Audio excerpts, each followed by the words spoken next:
Okay, I think in live. Well, I was saying. Okay, so they bought him lottery tickets, and because of that, he got the freaking gas station.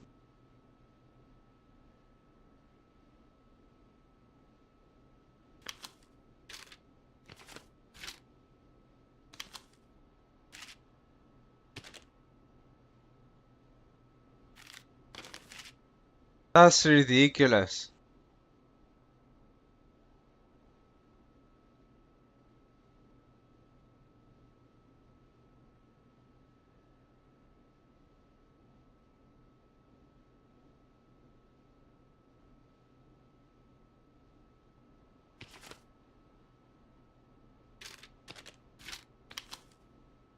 So you two are out of town. I didn't know it was out of town, but here it says Quietridge, and Quietridge is a different location. So that explains it. Meanwhile, there's Shock, and King is dead. Shock is alive. That's the only person that's alive, and that's on that in town out of these people. So it's about the gas station. That explains it all. This is so silly. I can't believe that.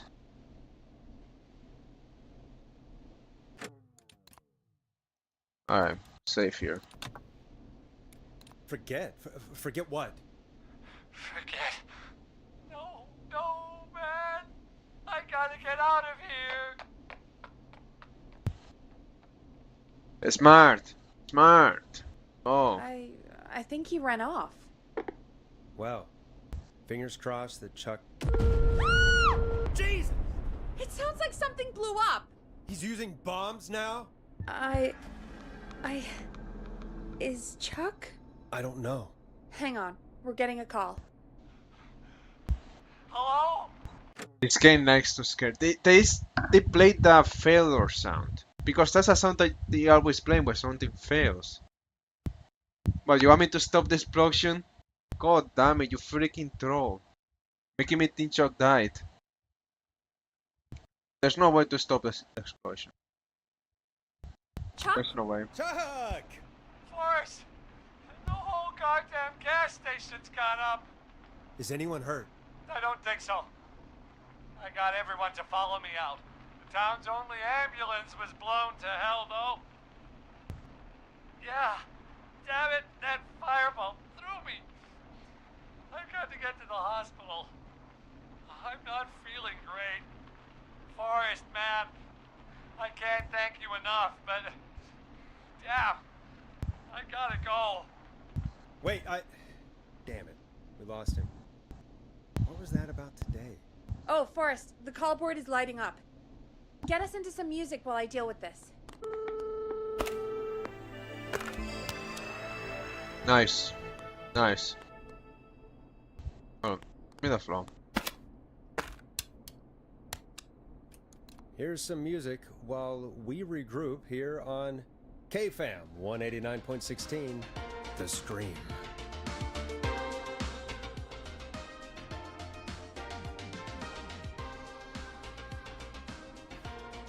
What's up?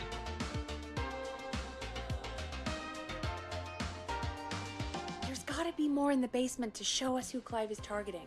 And if that's the case, we can get ahead of him. Stop the killings before they can happen. Forrest, we need to go back down. By we, you mean me, right? Yep. Like I said, I need to handle all these calls. Maybe start with that creepy mannequin room you mentioned before. I still have a lot of questions about those, by the way. Me too.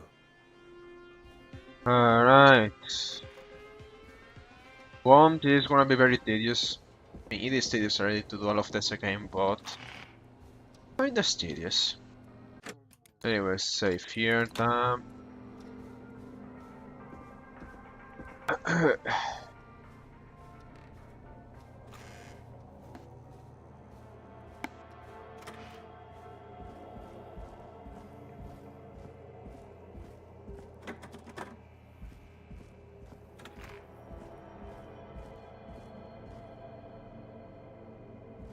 Okay, guess you're back.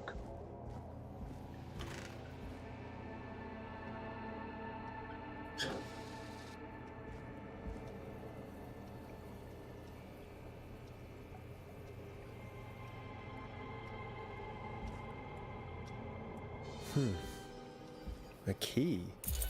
Was this always here? I must have missed it when I brought everything upstairs.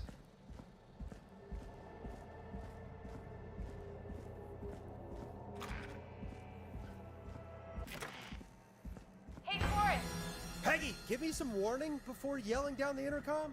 Sorry. Funny shit. Press the intercom when you find something and want to discuss it. Just gonna do this quickly.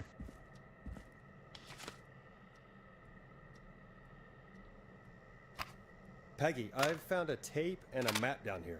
A map of what? Looks like it might be to somewhere in this storage area. Weird. Well, maybe the tape will give us more information. Give it a play. George Barrow, 1968.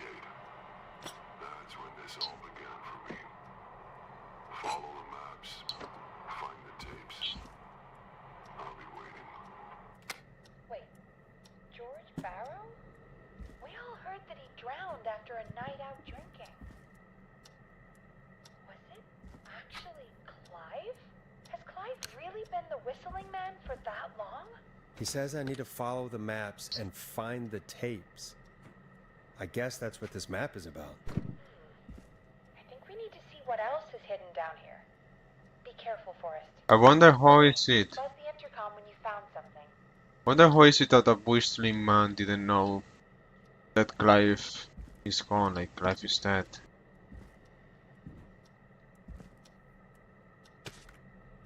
Anyways.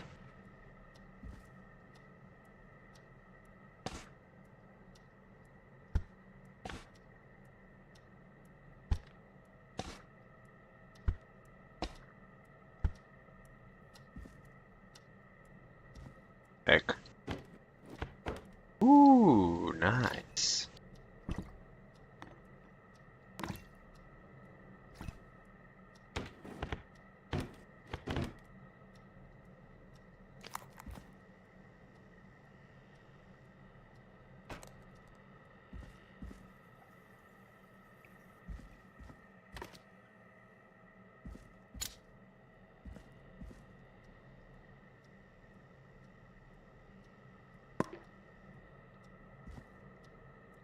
Alright.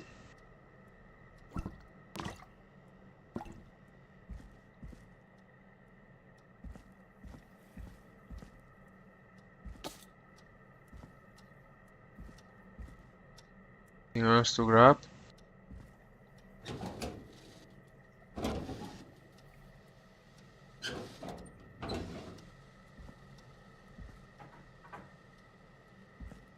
Alright.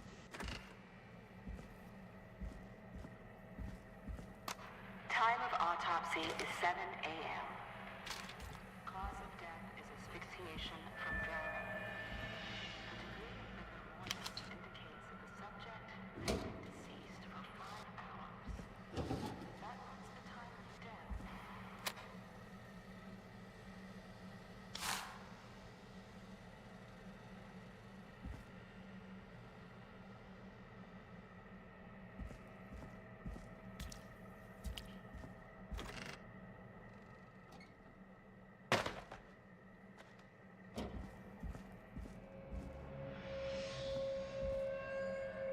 Ooh. Small lacerations to arms, legs, and face, typically obtained by running through foliage. Severe blistering to the feet, as though the deceased had been running without stopping.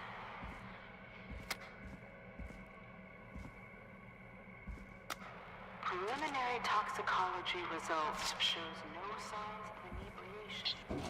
However, a high amount of cortisol was found, indicating elevated levels of substance in the immediate zones below.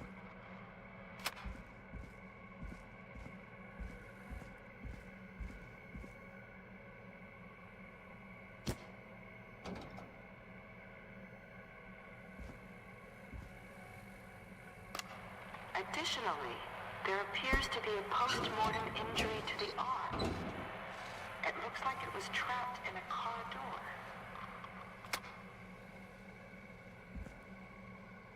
I think there's a song too. Don't remember where it was.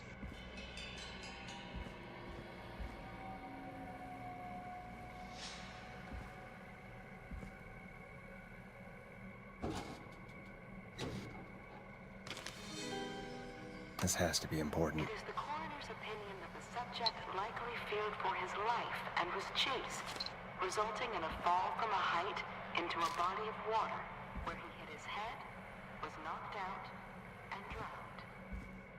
Following that, he was moved.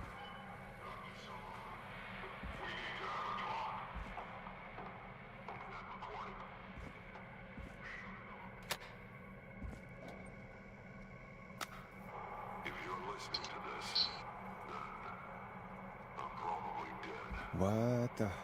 I'm a man who likes to stay informed. I've got subscriptions A to new vinyl for my newspapers collection. all over the country.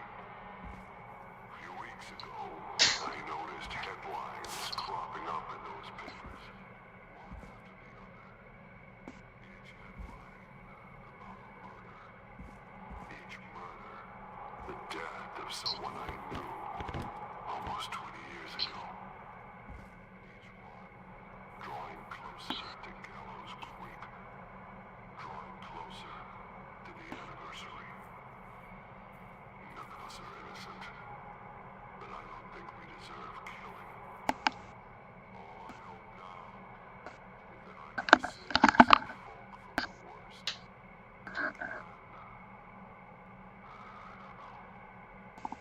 Do something to make up for what I did back then, I guess. I didn't kill anyone, mind you, but that's past memory. Now, there's more I could say, that I should say, but my employer made it clear that my family would pay a high price if I ever spoke out. So, hopefully I've said enough for you, listener. Start putting the truth together. What the hell? Peggy is not gonna believe this.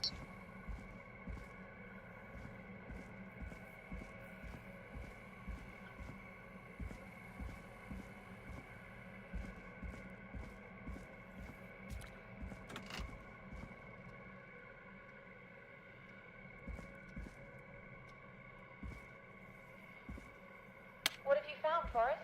It's an autopsy tape. Doesn't say for who, but I think it must be for George. Poor George. He was so young. Something's bugging me, Peggy. What do you mean? I swear I recognize the voice of the woman talking on the tape. I just can't place it. Seriously? Do you think you've met her before?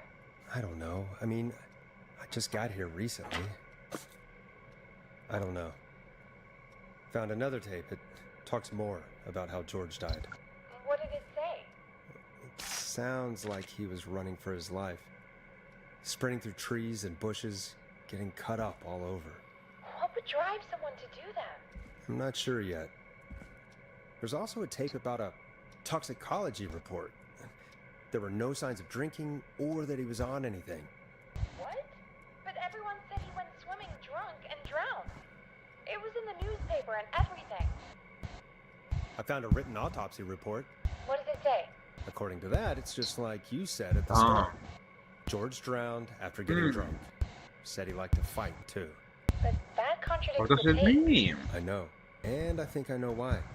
There's a note with the report that says, "I'm sorry I made you do this, Virginia." If it was on the autopsy report, then Virginia must be our coroner. Wait, the caller from earlier, when we had to call the takeout restaurant, wasn't her name Virginia? We need to call her back once we finish down here. It looks like she might know something about what's going on. I found a tape that introduces a new detail to the story. Post-mortem injury. Apparently, his arm got caught in a car door. A car door? Yeah, after he died. How do you suppose they can tell? How can they tell? I'm a radio producer, not a coroner. In another tape, the coroner comes to the same conclusion as I did. George was running from something. Maybe an animal? Maybe, but then there's this next bit, where the coroner thinks he was moved post-death. Moved the body? How weird. At the end of the tape, someone burst in and demanded Virginia stop recording. I think it was Clive. Even the first time, this was annoying. This is a conspiracy to cover up what happened to George. I think I found Clive's last recording. I think Clive might be gone. Gone? I found a confession. Not for any killings, but for playing a part in covering up George's death. He left this behind in case he died. He hoped someone would find it. Do you think the whistling man already got him? What's the last time you Possibly. saw him? We've had a lot of callers tonight, but maybe not every victim made it to the phone, you know? Yeah. It's the We first don't know victim. how many there really are. Christ, Forrest, that's Back in the so intro. I know, but Clive said he had read about other murders in other towns, and that the murders were all folks who knew about the incident. And the killings were getting closer to Gallows Creek. He said he wanted to do something good for once. The board in his office. He wasn't tracking people down to kill them. He was tracking them down to save them. Ugh, why didn't he just come out with all of this? He said his employer threatened his family if he spoke out about any of it. Okay, His so lawyer? The one who orchestrated the cover-up? that was Clive's. Oh, Clive. No. I'm sorry for thinking you'd killed all those people. Do you think you found everything? I think so. Forrest, what's going on here? Someone wanted that boy's death to seem like an accident. And they hired Clive to make it look that way. Come back upstairs when you're ready. We need to figure out our next step. So there's Clive's hideout and then there's Down's hideout. Down between commas. God, you're back, Forrest. I've been running out of stuff to pad our airtime with. Peggy, you work in radio. Forrest, I'm stressed. I mean, really. How are we supposed to keep a show going with all this happening?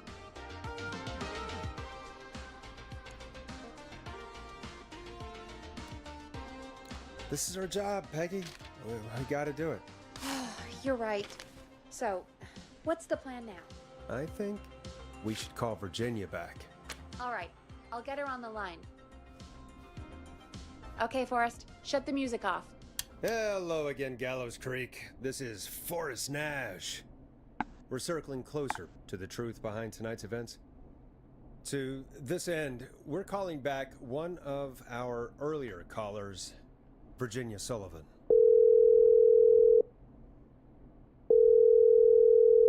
Fredman Plunker here? Who's this? Is it you? Goose.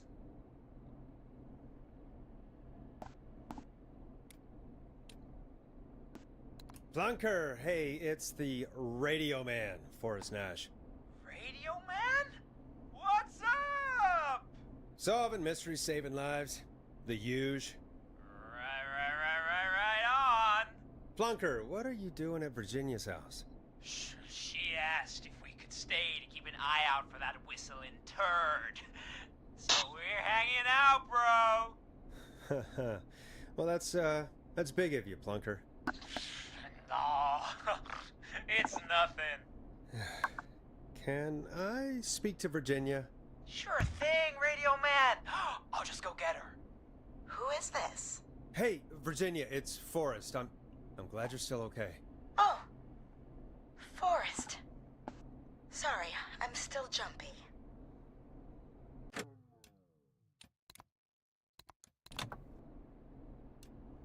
I can't blame you. I'd be jumpy too. I'm so sorry this happened to you, Virginia. I thought I was. I thought... Easy. We're not calling to talk about earlier. We're calling because we think you can help us understand why this is happening tonight. Me? What would I know? Does the name Clive mean anything to you? Clive? No. I don't know that name. What are you asking about this for? You mentioned that name earlier when you called us the first time. I don't know what I said then. I was petrified, Forrest. Clive's the janitor at our station, and we know you spoke to him in the past. Forrest, please. You don't know what you're doing. He'll come for me. Virginia, it's okay. Clive won't be coming after you. We think Clive's dead. Dead? But isn't he? He's the whistling man, Forrest.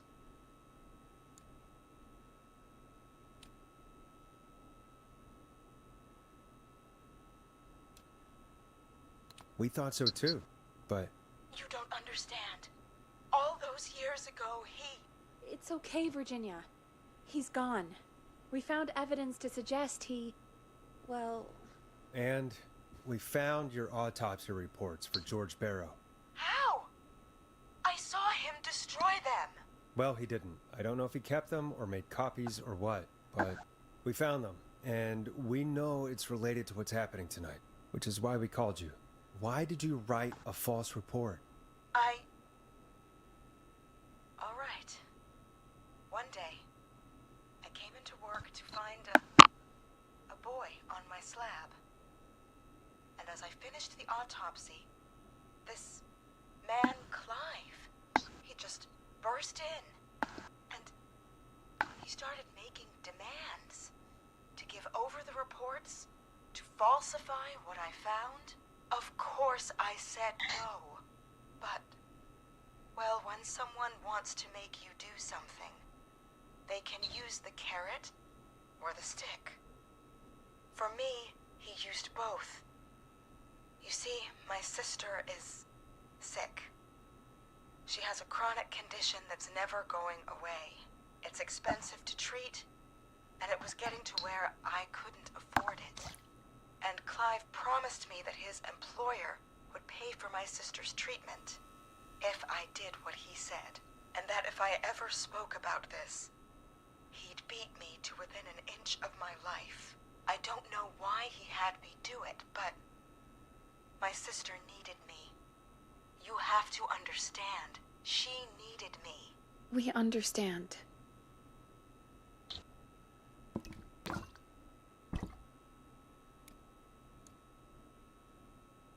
I don't. You helped cover up the death of a child. Forrest! But he threatened me. And my sister... You abused your power to help yourself.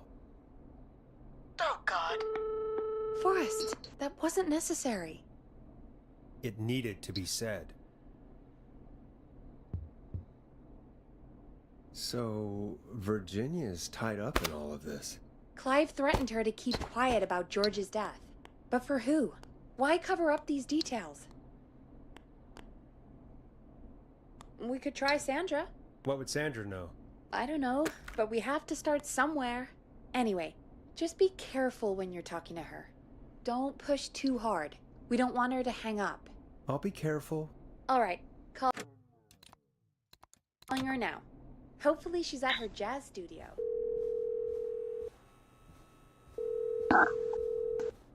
Aha! Forrest, you're through.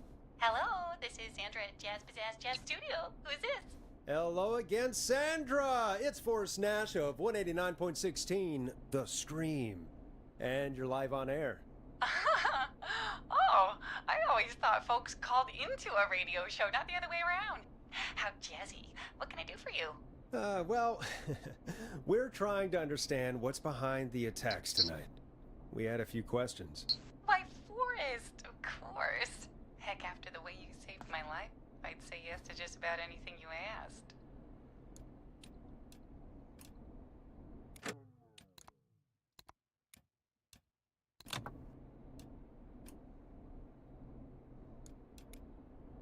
Do you know why the Whistling Man might have targeted you? Ha! As far as I could tell, he was just a knife-wielding psycho with superhuman cardio. He'd have chased after anybody. Right. Well, we think he might be chasing specific people. People who know about the death of a boy named George. Oh, I don't know anything about that. Sorry.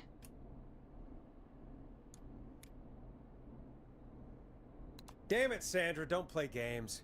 I don't know anything.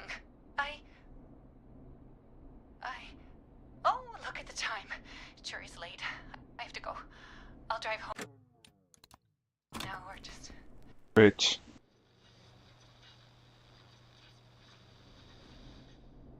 Really? Well, that sounds nice. I might just call you back tomorrow then, too. You got my number. Hmm. But what about tonight? Is there anything you want to talk about right now? Remember why we called, Forrest? Of course. Do you know why the Whistling Man might have targeted you? Ha! As far as I can tell, he was just a knife-wielding psycho with superhuman cardio. He'd have chased after anybody. Right. Well, we think he might be chasing specific people. People who know about the death of a boy named George. Oh, I don't know anything about that. Sorry. Have you had to keep quiet about anything? Any secrets you've had to keep? What would I have to keep quiet about? I don't know. I mean, could be that you've seen something or heard something. I never saw anything. Even if I did, what would that matter? And it was years ago. Sandra, are you okay? It was years ago. We know, Sandra. You do? You know about? Yes. Of course. This studio is my life. After I found the body in the river, I couldn't lose my studio. Do you understand? Sure. I understand. When the rent just kept going up, he said he'd stop if I just needed to keep quiet. And everything would be okay. Sandra? Who was he? He said if I told everyone I found the kid in the reservoir instead of the river,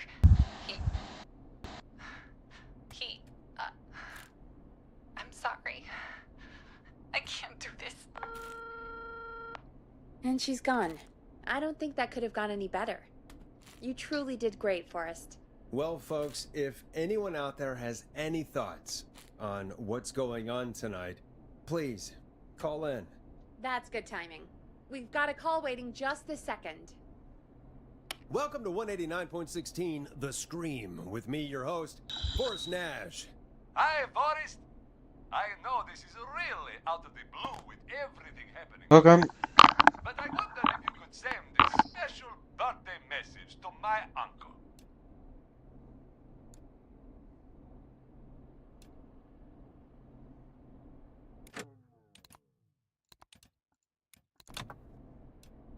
You want to do that now? Really? Why? Of course now. It's his birthday. I won't have a chance to do it again until next year. May as well, Forrest. Fine. What's his name? Thank you, Forrest. He's my Uncle Ronnie. His first name's Peter, but he never liked his name. But since he always had salt and pepper hair, even as a kid, can you believe it? Folks always called him Pepper. Thanks for the history lesson. Is there anything besides happy birthday you would like to say to Mr. Pepper? Oh my god damn it! Yes! Tell him he can get the best birthday deals and party packages here at Putney's Pizza. Starting at just... You son of a bitch! Stop calling us! God damn it, Peggy, this is your fault! My fault? I said I didn't want to do it. Don't blame me because Brian Ponte can't control himself. Ah. Don't worry. We've already got another caller on the line. Just pick it up, okay?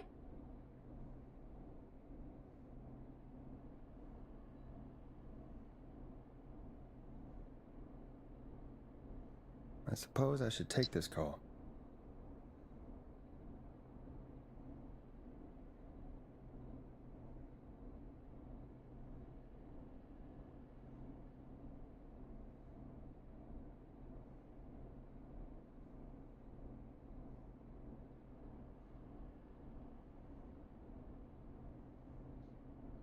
Hey, Big Shot, hit the button and take the call.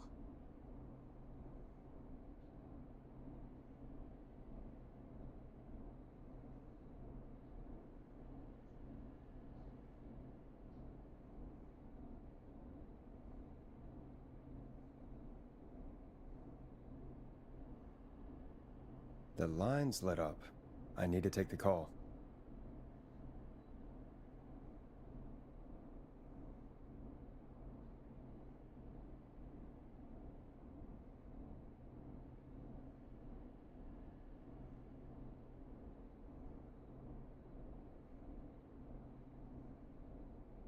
Caller waiting, Forrest.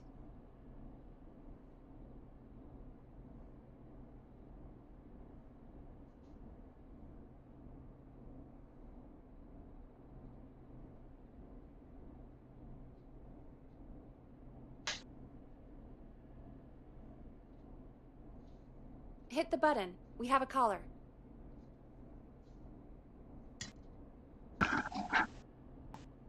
This is 189.16, The Scream. I'm Forrest Nash. You're on the air, caller.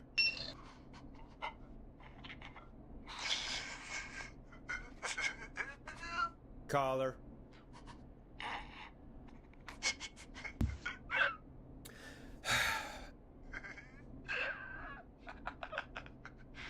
Ponty. Ponty's Pizza always delivers. Come rain or sleet or whistling man, we'll be there.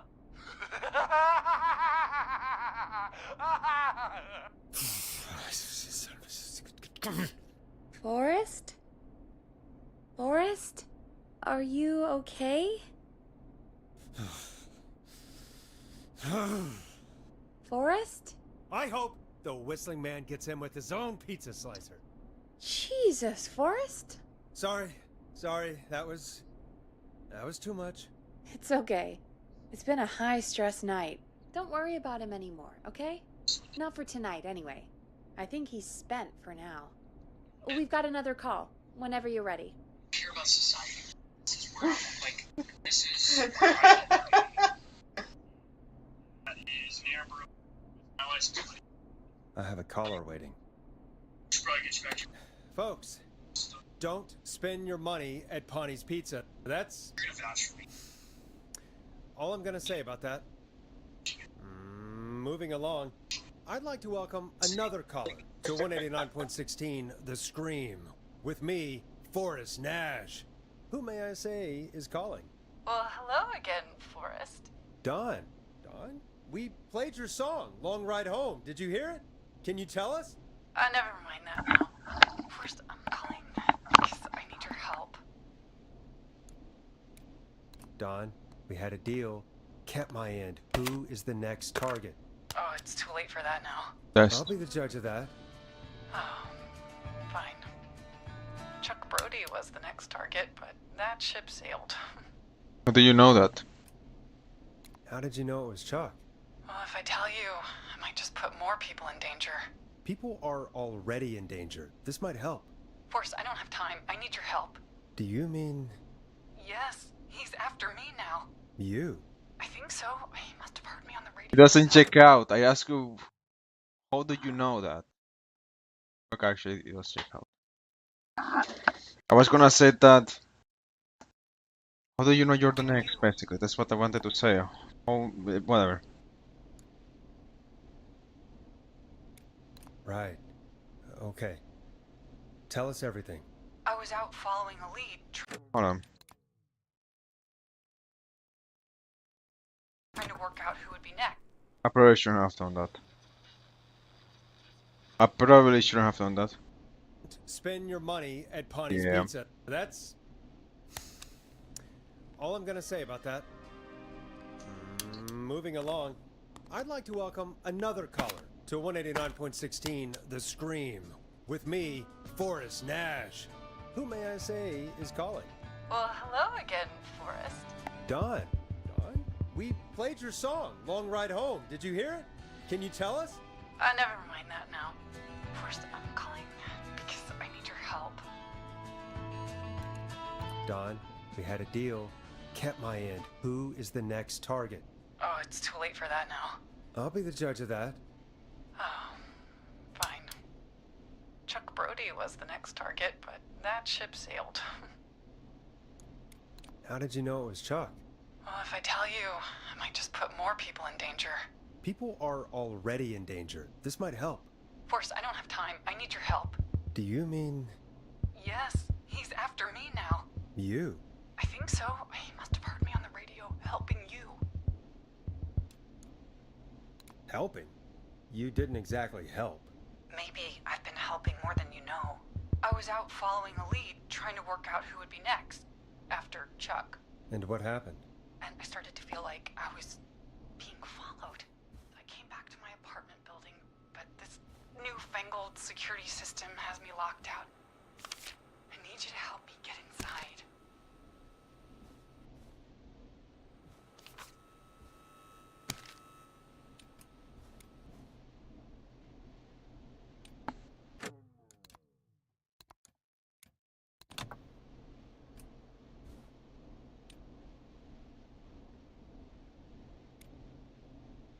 Can you go somewhere else? Well, home is the safest place I can be. Please, the front gate requires an entry code to open. How do you not know the code to your Which own apartment house? building do you live in? Maybe one of our listeners lives there too. That's something I thought of and I It's just the shrugged it new off. Woodside apartment building between Town Hall and a trailer park. But I doubt any of your listeners live there. So that's funny. Not many neighbors. Sounds like a prime piece of real estate. The sound really carries at night. Shit.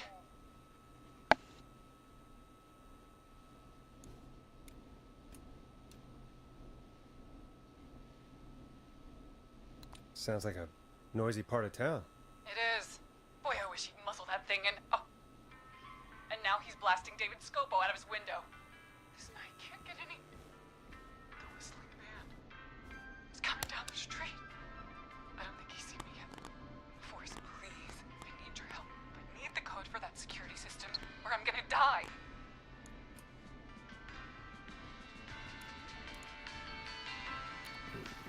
What's your neighbor's name? I don't know my neighbors, remember? Please, I need to get in. What's the name of the security system? There's a sticker on the box. It says Starling Security 4000. There's a keypad, and it looks like it wants a 6-digit number.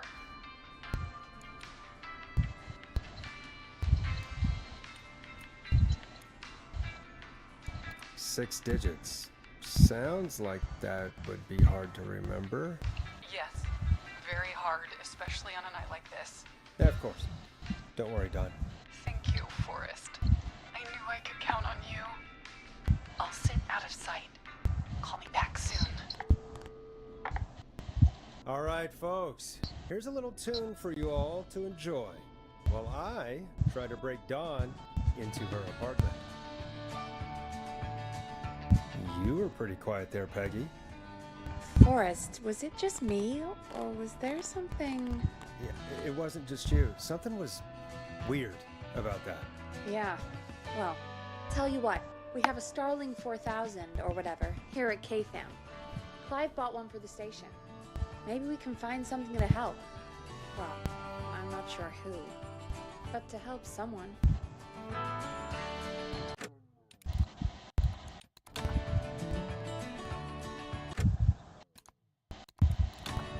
Okay, so she's locked out of the Woodside Apartments, and somewhere Clive probably has the papers for the Starling 4000.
Order delivery form. Starling must have left this by accident. This system's not even installed at Woodside.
Starling 4000. User manual. Ah, these codes should come in handy.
Welcome back, Forrest. Find anything? The Starling 4000 security manual. It's got a bunch of codes. Good. And did you find anything else? I saw a list of everyone else who bought the Starling 4000. Know who was on there? Oh my god. Roller Ricky! Do you think we should give him a call? Is that crazy? I don't know what you'd say, but...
Why did I save there?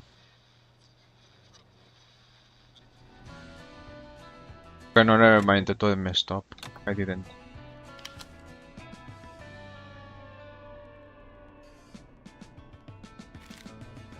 Welcome back, Forrest. Find anything? The Starling 4000 security manual. It's got a bunch of codes. Good. And did you find anything else? I saw a list of everyone else who bought the Starling 4000. Know who was on there? Oh my god. Roller Ricky! Do you think we should give him a call? Is that crazy? I don't know what you'd say, but... That might be a good idea. Okay, one moment. I got the number here. Patching you through.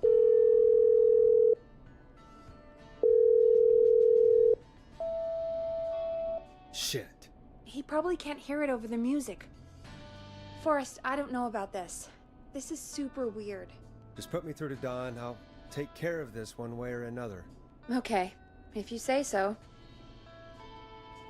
When you're ready, shut the music off.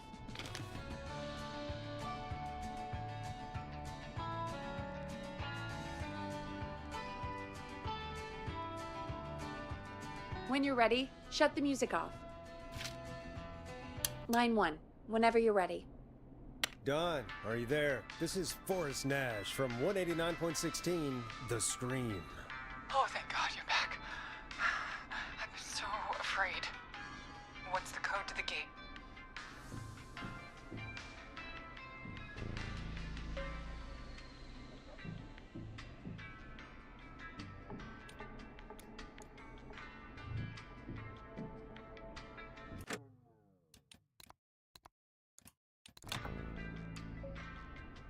The code is 311212. Thank you, Forrest. I'm sorry. Maintenance are not currently available. Please fall back between... Maintenance? I think you gave me the wrong number on purpose. Well, I'll just do this the hard way. What? Forrest, what did we do? Hold on, how is it gonna come? No!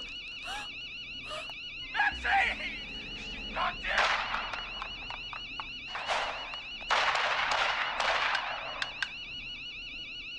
I'll hunt you down! Oh, Maxie! Oh, so only Maxi dies this time? Ricky! Ricky! Hello? Forrest? Is that you? Did you have something to do with this? Ricky, whoever that was, she was trying to get into the building. I tried to help, but Forrest, man, you got no idea. That was him. That was the whistling man. The alarm gave me just enough time to get my rifle. Oh, man, Maxie, I'm coming, buddy. Forrest, I've got to go. I've got to go. Come on, Maxie. Stay strong. okay. Gallows. Alright. So I guess there's a way to just kill a dog and not the guy over there. Alright. Here's some I say kill the dog as if as if we killed. I guess Nick Kirby killed the dog. I don't know. There we go. code is 191519. Thank you, Forrest.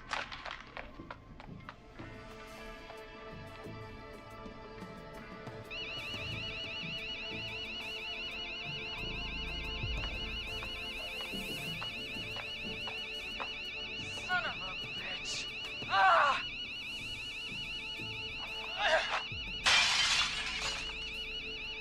Is she?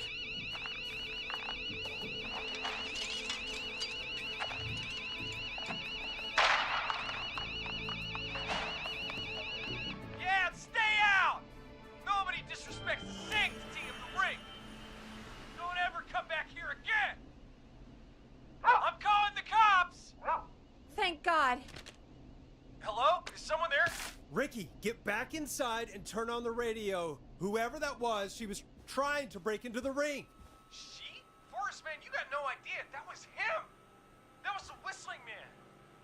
The alarm gave me just enough time to get my rifle. I don't like hurting folk, but I can't let anything happen to Maxie. He's my best friend, you know? Listen, man, I'm heading back inside. Gonna barricade that window. My man, thank you. You and Peggy can skate for free whenever you want, forever. That's a done deal. Thanks, Ricky. Can't wait. You got it. Talk to you soon. Okay, Gallows Creek. Here's some music while we process what just happened.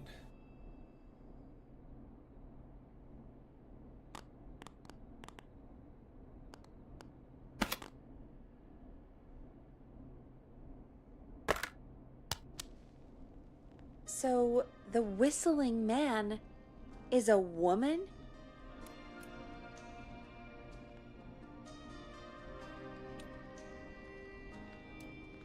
Yeah, I worked it out a while ago. Yeah, sure, Forrest. You just never mentioned it. She called up. You spoke to her multiple times. I knew she wasn't right. Is that right, Sherlock? Why do you think she requested that song? I mean, maybe she actually wanted it. Could be her favorite killing song. Ugh, that's awful. So, what now? I guess I should make an announcement. We do have new info. Okay, kill the music and you can make the announcement. Okay, you're live in 3, 2... Hey folks, this is Forrest Nash here. I hope you're all safely locked inside. For those of you listening to that last call, you might be wondering what to make of it all. Here's our take. We now believe the killer is actually a woman. One who might manipulate you into letting her in before she attacks you.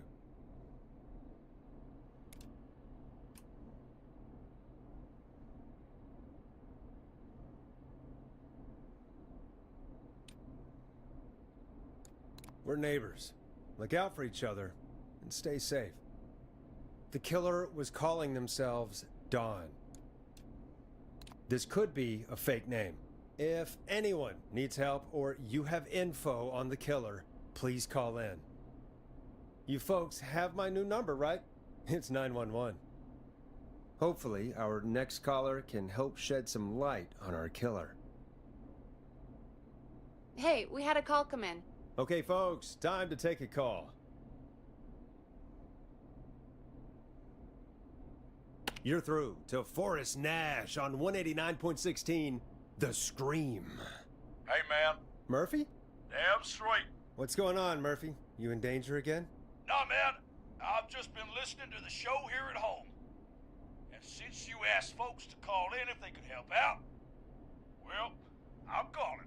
I don't know if I can say as much as other folks have, but I figure I wouldn't be a good role model to Fernando if I didn't try to help, you know?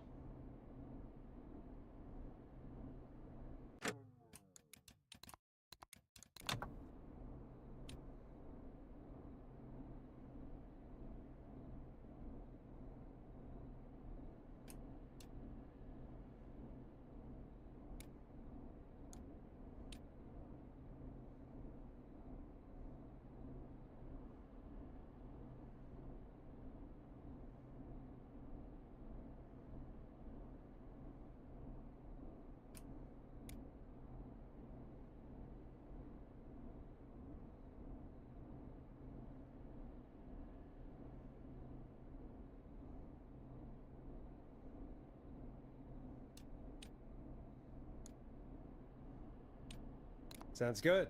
What have you got? What do you want to know? Well, what can you tell us? I don't know, really. All right. Well, do you know anything about the death of George Barrow? Absolutely nothing. Okay. What about the killer herself? Herself? Man, I didn't get my ass kicked by a lady. The man I went toe-to-toe with was a man.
You heard the last call, right, Murphy? Yep, So you know it's a woman, and you were trained by a VHS, Murphy. I know, but... Man, how could it have been a woman under that mask? Let's just move on. Do you know anything about the history of the Whistling Man? No, sir. Tonight's the first time I ever heard of him. What? I moved here 3 years ago, man. What do you want from me?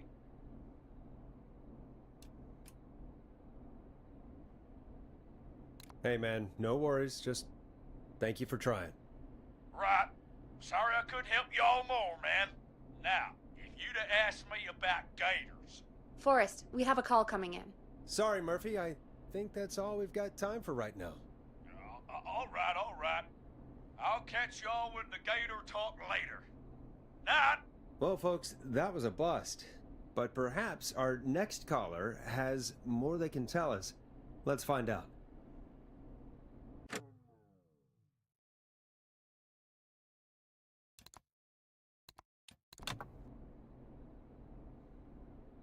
That's a hint between commas? Call waiting. Better take Can you it. shut up? That's a hint between commas. The thing is that people call down while dressed as a whistling man. When downstairs as a whistling man, like even Roller Ricky or whatever called her a man. So it's not really a hint. I mean, I guess it is a hint, but it's like it's useless because you're gonna just be on the same page um as Ash, whatever, and so Forest. You're just gonna be on the same page as Forest. You're just gonna think you are mixing it up. It's actually a woman, even if you don't believe it. That's like what you're gonna think. So yeah, it's a hint that doesn't really work. They might need our help. Probably on This is purpose. Forrest Nash, and you're listening. Please help me. My name is Casey Moore. I'm at 25 Nancy Drive. My best friend's been stabbed. He's bleeding everywhere. I don't know what to do. Please help me.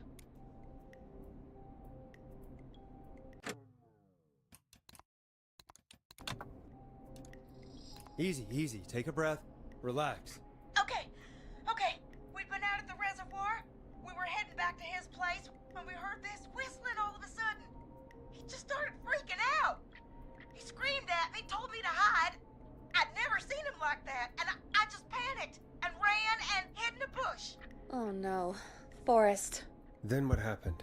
He went up the road and talked to someone. I couldn't really hear or see anything. It sounded like he might have known the person, and they just stabbed him.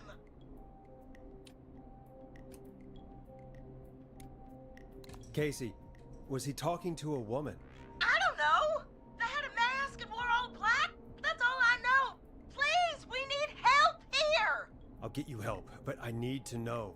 Where did the masked person go? They left. They left him to bleed out. I waited until they were gone, then dragged him into the garage and called 911. Wait, why didn't she make sure he was dead? I don't know. I think I heard them say something like, "It's not so funny now, is it?" before they left, but please, he needs to get to the hospital. I can't drive, so we need an ambulance. Forrest, the ambulance was destroyed in the explosion at the gas station. You should get all the info you can. Can you tell us where your friend was stabbed? They stabbed him in the stomach, and then stabbed him again in his leg when he was on the ground, and it's... Oh, the knife is still there in his leg! What's your friend's name, Casey? It's Jason Parker. We'll be right back. Peggy, patch us through to the hospital. On it. Phoning St. Gabriel's now. Switch to line 2. Hello, St. Gabriel's Hospital. How can I help you? Hi, this is Forrest Nash from 189.16. We have a stab victim at 25 Nancy Drive named Jason Parker. He's been stabbed in the stomach and the leg. He's bleeding heavily. Oh God, I'm sorry. But the ambulance is... well, you know.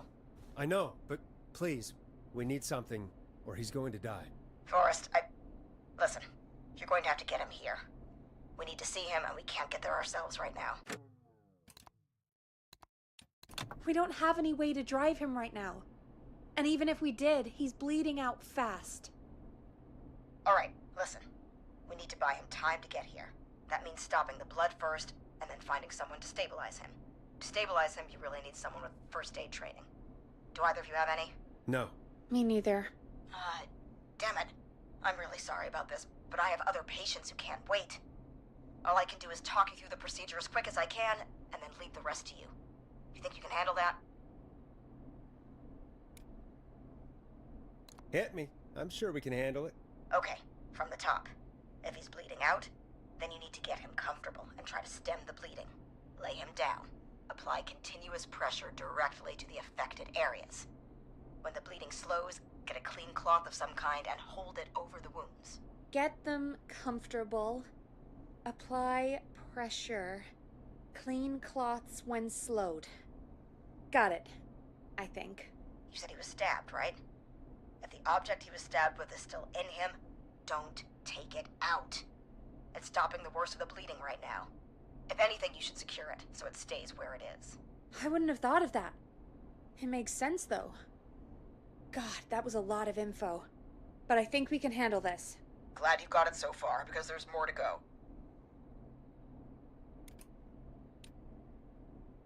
I'm still with you, Doc. What else do we need to know? If he's lost a lot of blood, he may enter shock. If he does, act fast. If you applied a cloth and it's bleeding through, don't remove it. Just apply another on top of it. If it's safe, elevate his legs to get blood circulating to his vital organs. Try to keep him warm. Get him to rest and reassure him. We need the patient to stay calm. All right, don't replace bandages, elevate his legs, keep him warm and calm. This is a lot. I'm really sorry. That's as much as I can give you right now. Try to stop the bleeding, find someone to get him stabilized, and get him here as quick as you can. Good luck. All right, Forrest. Casey's still on line 1.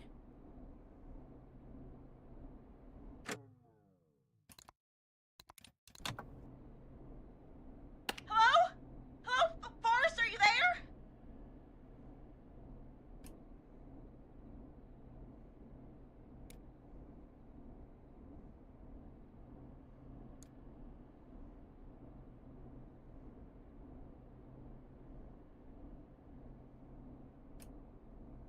I'm here. How is Jason doing? Badly. He's still bleeding. I need help. I've been putting pressure on his stomach wound since you left, but he's still bleeding. I don't know what to do. That's good, Casey. The nurse said to do that. What about the knife in his leg? It's gotta be hell. Should I pull it out? No, don't touch the knife. The bleeding will get worse if you pull it out. Are you sure? I'm sorry. I'm gonna stop making suggestions. No, don't worry, Casey. We're a team here. We're all going to get Jason through this. Casey, is his leg wound bleeding right now? I hate looking at that knife. Yeah. It's bleeding. His stomach is worse, though. I think we need to secure the knife so it doesn't move around. Do you have anything you can tie around it? Yeah. There's some laundry piled up on top of the dryer, some cloths on the hood of the car, and what else? I guess I've got my jacket.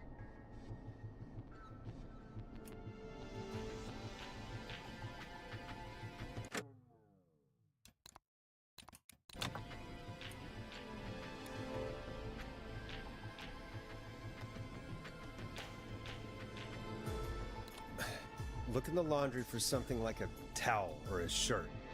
Hold that over the wound. Okay. Looks like I'm gonna have to buy you some new whites, Jason. Here we go. I'm sorry, Jason. It's secure. I'm putting pressure on his stomach again. I'm starting to think we might make it. Forrest, can I have a word? Now isn't the best time, Peggy. Can it wait? Forrest, it's kind of important. All right, give me a second. Casey, I'm gonna have a quick word with Peggy. Keep putting that pressure on and let us know when the bleeding is under control. You're doing great. But what if something happens? We'll still be here. Just shout if you need anything, and we'll be there. I promise. Okay. I'll wait. Jason, please be okay. What's up, Peggy? We can't stay on the line with her all night. Dawn is still out there. What if other people need us?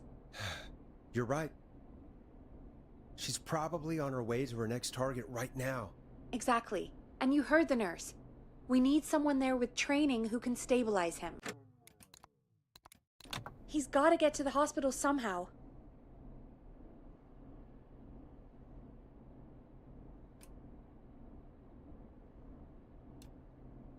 Could somebody nearby help them?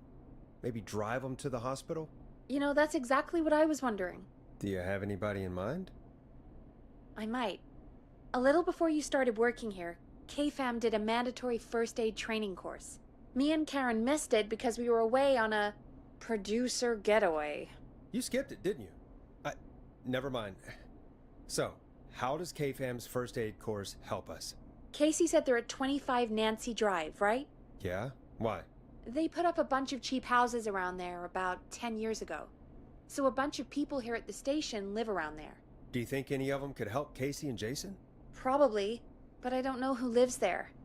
And since I missed the training day, I don't know who knows first aid. Could you call them and ask? I don't know everybody's numbers. I've only ever called Karen.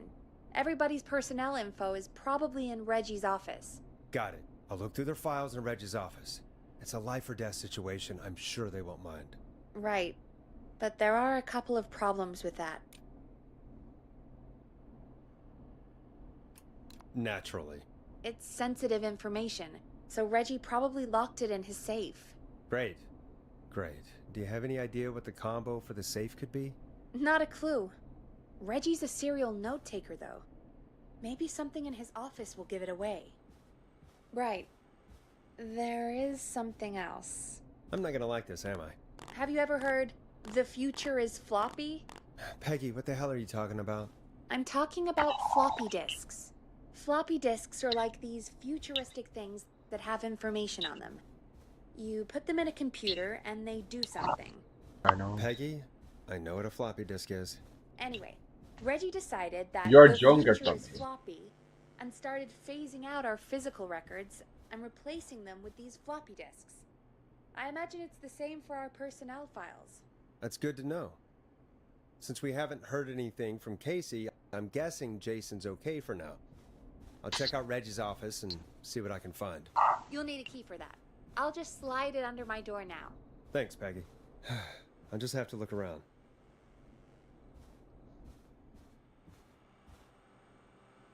Good. I'll patch my mic down to the office, so you'll hear me over the intercom.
Locked tight.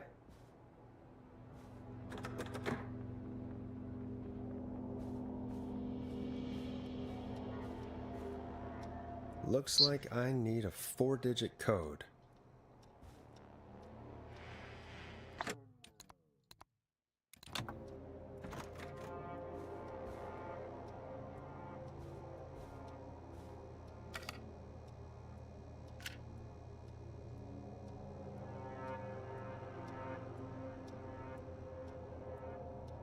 Hey, Peggy, you there? Yeah, I'm here. Did you find what we need? I can't figure out how to get into this stupid safe. No worries. We still have a little time. Reggie writes almost everything down somewhere.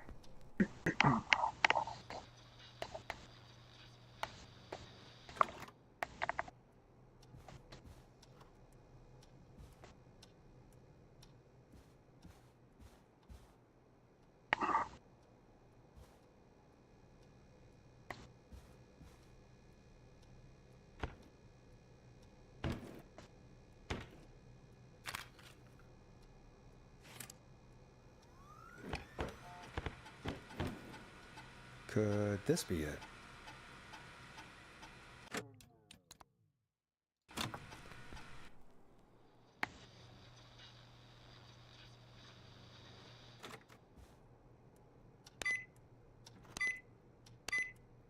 Nice.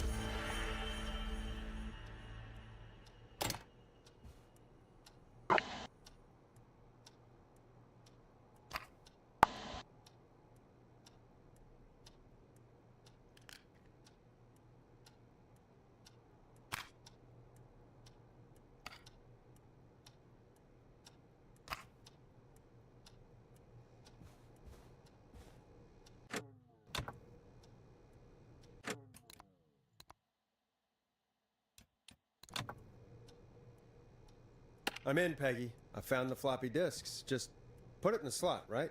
You got it. Remember, we need somebody with medical training who lives near 25 Nancy Drive. Let me know when you've got somebody. And don't waste time on anybody that can't help us. Hey, Peggy, you there? Yeah, I'm here. Did you find what we need?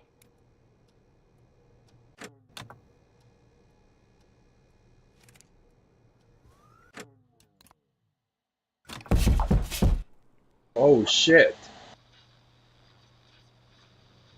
Oh, so that was not a bug. Wait, really wasn't a bug? What?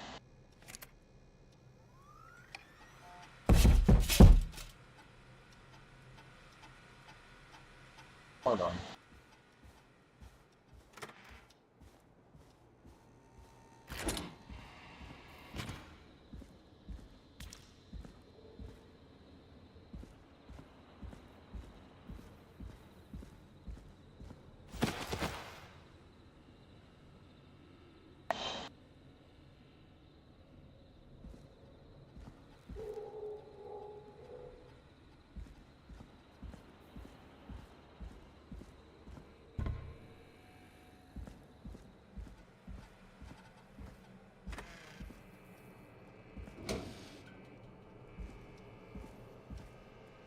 What's that noise? Did you really get inside at this point?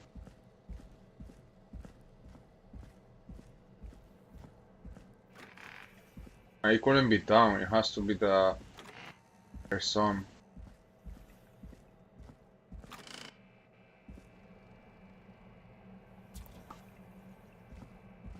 It's not gonna be here, there's no Easter eggs in this game.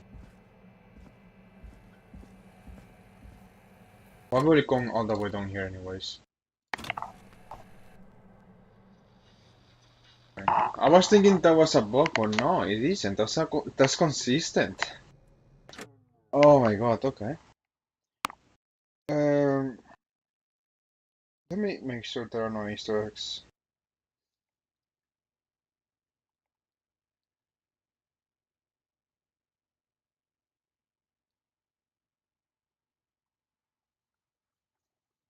Oh, finish the game in under 4 hours. Oh. 5 hours. Yeah, because I was playing AFK all the time. Oh. Maybe one day, I don't know. I mean, you're not getting achievements, I'm not gonna do it.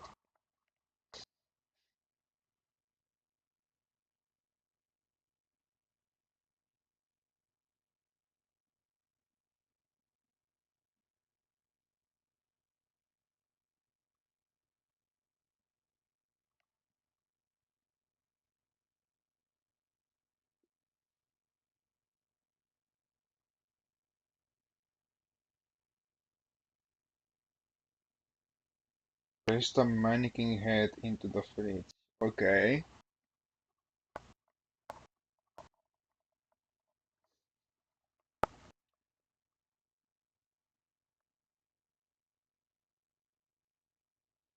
Survive.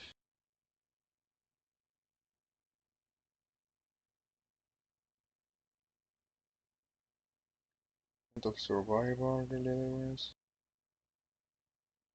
So just storing. You just got those for free.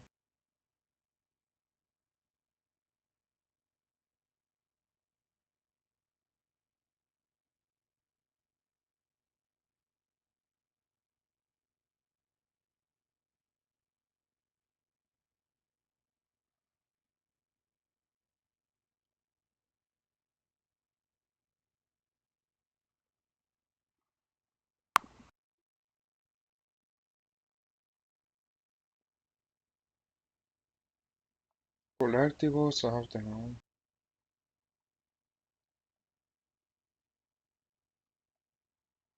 There's only one you have to find.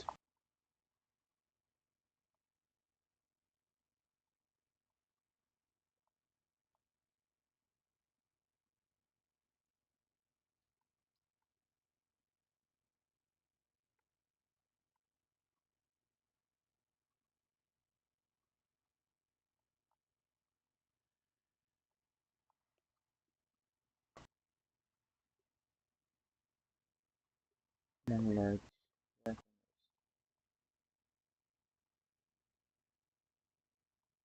Ventilation.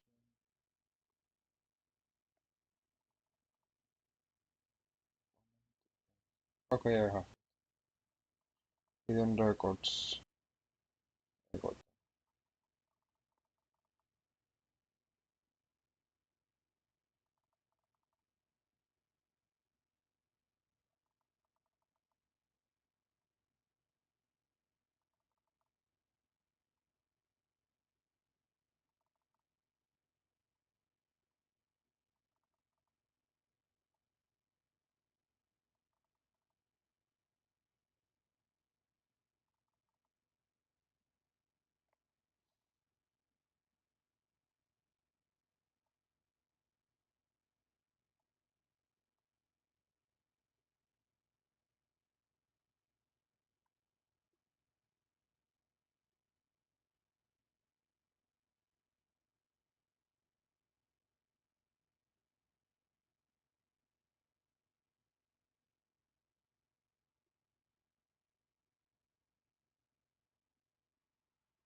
Oh,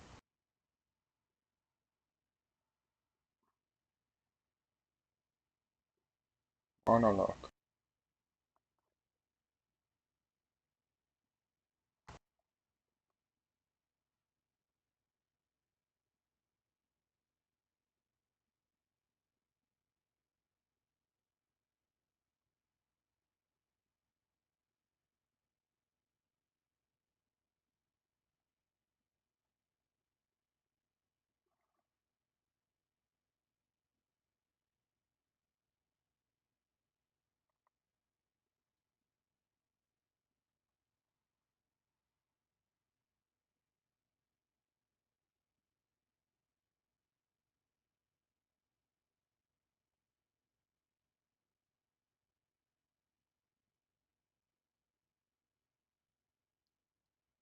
There's a speedrun guide which is gonna make it worth it to try it.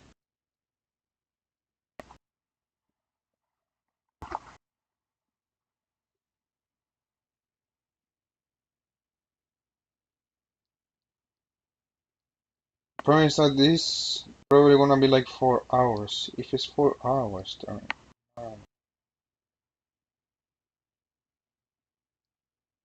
if it was 2 hours, then probably, but 4 hours. No. You say you have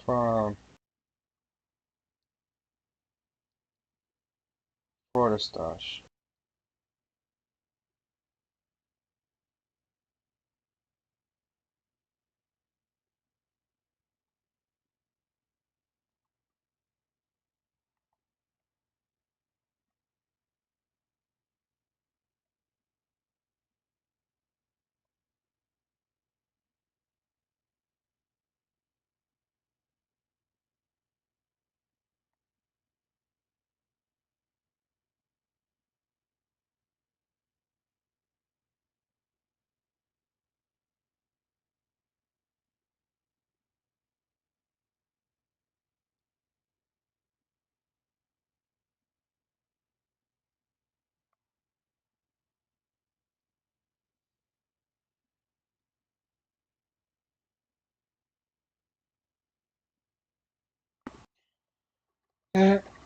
At least getting all this is way faster, but I'm not gonna use the guide for that because I'm putting stuff on.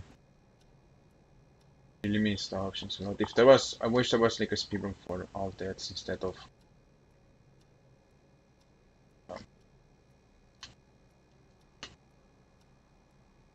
Okay, there we go.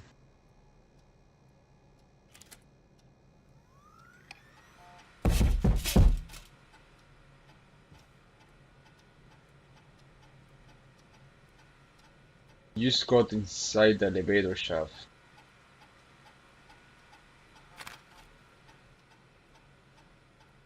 Hey, Peggy, you there? Yeah, I'm here. Did you find what we need? I think I know who our best bet is to help Casey and Jason. All right, good work. Who should I... Hello? Is anybody there? Please pick up. Casey, I'm here. What's wrong? Jason started going pale. I tried to get him to rest, but he just threw up everywhere. What's happening? What do I do?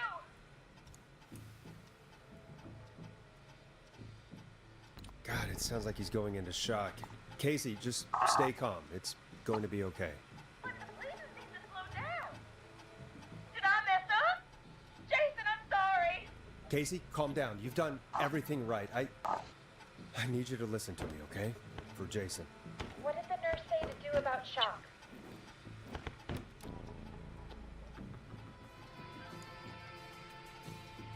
Casey, I need you to elevate Jason's legs. We need to get the blood flowing to his vital organs. Got it. Jason, stay with me. I'm just gonna move you. This might hurt. Okay. I propped his legs up on some boxes. I'm looking at my notes. We need to get Jason as warm and comfortable as possible. Do you have anything you could use nearby, Casey? Yeah. I still have some laundry next to me. I'll wrap him in some blankets. Just give me a second. Sorry. Jason's bleeding through his bandages. Should I get him new ones? Or... Oh, God. Don't remove the bandage. Apply another one on top of it. You Nice. still have something you can use? I've used the rest of the laundry to keep him warm, so... I'll use my jacket. I can always get a new one. I'll fix his bandage and get him warm. Hold on, please.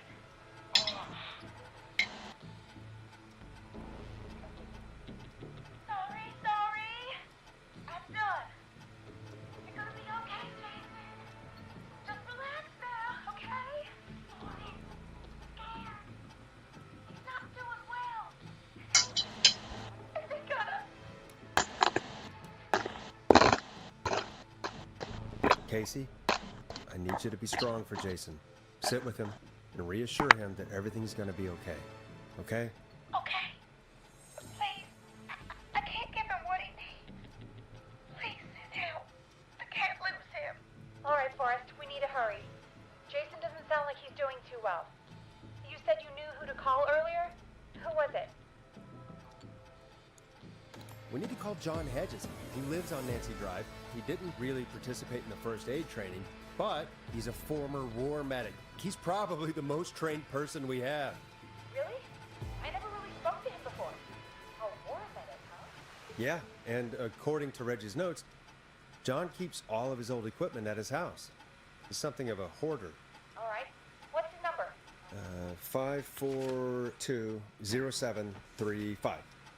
Calling now. Let's hope he picks. Who the hell is this calling? What time is it?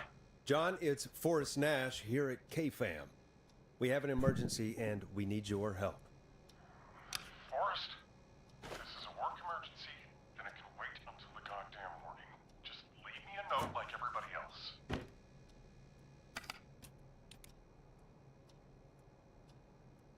John, no, this is a medical emergency. A man has been stabbed by the Whistling Man, or never mind. He's badly hurt and he's going to die unless we get someone to him now. The Whistling Man? What kind of joke is this? John, we're not kidding. A man is gonna die if we don't help him right now. Seriously? I haven't been called on for over 10 years. Where's the patient? What's his condition? He's at 25 Nancy Drive. I think we got his friend to stem the bleeding, but he's gone into shock. He's passed out right now. You say he was stabbed? Do you know the extent of his injuries? From what we were told, he has 2 major stab wounds. One to the stomach and one to the leg. The knife is still in his leg, and the stomach wound is open. Understood. Let me grab a few supplies and I'll head right over. Damned if he dies on my watch. Thank you, John. We'll let him know you're on your way. Good luck. Hello, Casey. Are you there? How are we doing? Bad. Jason seemed really weak, and then just started thrashing. What about now? Is he still thrashing? He passed out. Please tell me you found someone to help. Casey, help is on the way. My colleague will be there soon. You hear that, Jason? Someone is coming. You're gonna be just fine. Just hold on for me, okay? Just hold on. Come on. Hello, Casey? John Hedges. I'm here about Jason. Please let me in. I'm guessing that's Jason there. Casey, I'm gonna need your help. Forrest, Peggy, don't you two worry. We've got this from here. Okay. Forrest, we'll call you back later. I have to go now. Good luck, everyone. God, I hope he's gonna be all right. And with that, the show moves on. We're sending our best wishes to Jason. Well, after all that excitement, I think we could use some music. Come back upstairs when you're ready.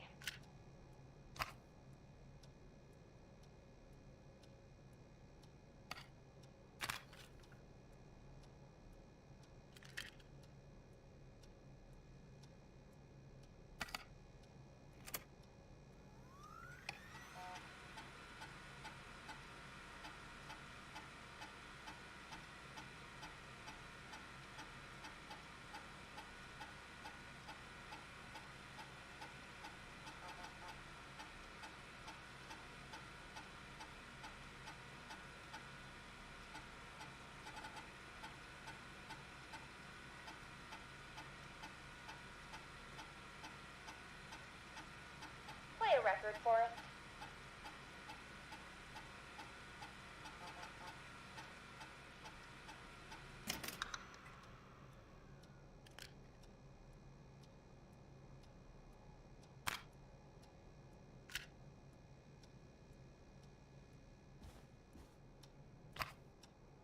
I better put a record on.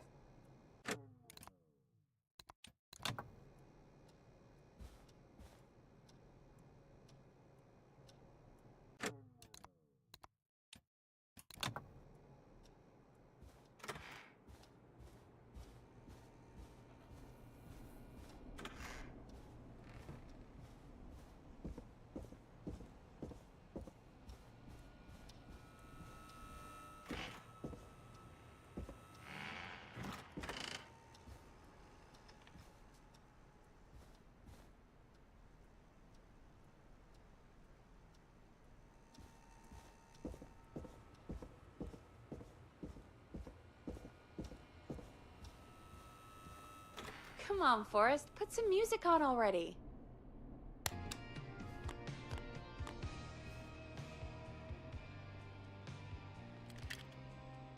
getting pretty late. This might be your last break for the night, so try to enjoy it. Give me a buzz when you want to go back on air.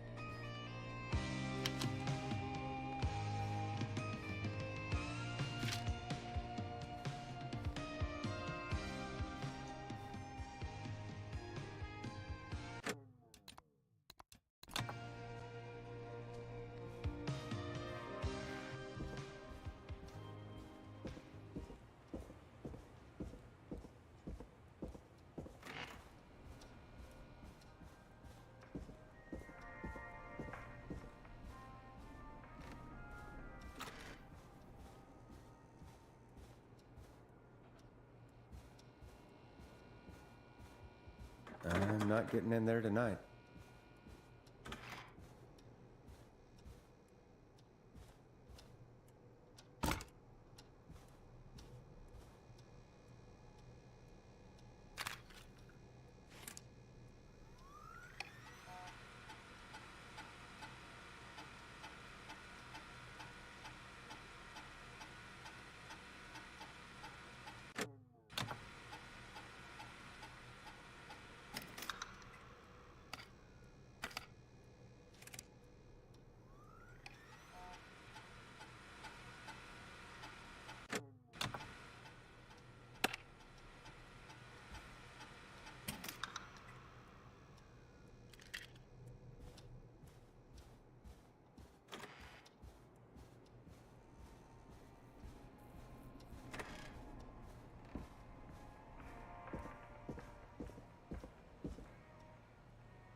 Let's roll. You got it. We've got another call coming through, too. Okay, Forrest, shut the music off. Welcome back to 189.16, The Scream. I believe we have another caller on the line. How are you tonight, caller? Forrest, it's me, Roller Ricky. Oh, and Maxie's here too. So I was muted. Damn. So here's the thing. In case I forget. Here is gonna be the complete save, save 3. Save 2 is gonna be the good ending save, the best ending. And save 1 is gonna be the bad ending. That's how I want the saves to look at the end. I could also do a speedrun, but I think for a speedrun I can just do the autosaves. Because I'm gonna use a guide for a speedrun. There's tricks that can save you a lot of time. And honestly, I'm not gonna get a lot of new dialogue from speedrunning. It's just gonna be for completion's sake. The speedrun can replace the good ending save because the good ending save is basically just the same as a speedrun. They are both the same ending. The only difference is that I got to the ending faster. Actually, I can just be the autosave, whatever. And then I can. The backup is gonna make sure that I don't lose the speedrun. The autosaves are better anyways when you want to know how much time you spent on the speedrun, so yeah.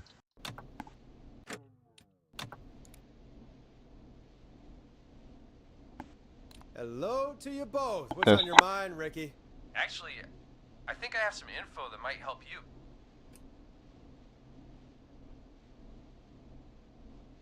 Did you see or hear anything during the attack earlier? Not exactly. You see, man, me and Jason know each other. You know each other? Yeah, we went to Gallows High and played on the football team together. He was a gnarly offensive linesman, and I was our star wide receiver. Runner Ricky, they called me. All right, and what does that have to do with tonight? Well, because George, the guy who drowned, he was on our team too.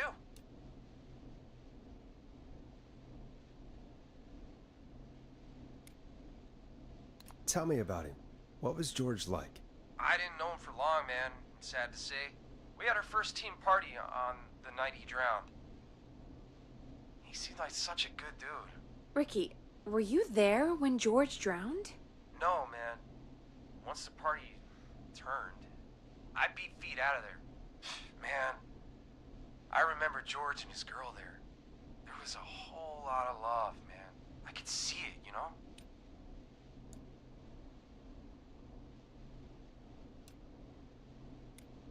Ricky, listen, this is very important. I need to know everything about her. I didn't really know her before, or see her after that. I never even got her name, man. I just remember he called her Bean. Then what did she look like? Please, tell us anything you remember. I just remember a pretty girl, man. I'm sorry. Ricky, you said the party didn't last long. What happened? We were just having a good time, and then the next thing I knew, everyone was running for their life. I looked up and saw that goddamn whistling man in the trees. And I never ran so fast in my life. I ran straight home. About George until next morning at school. I'm guessing it was whistling night, wasn't it? That the whistling man was just another kid. Yeah. I don't know how George died, but I always felt like if anyone deserved to die that night, it should have been me. And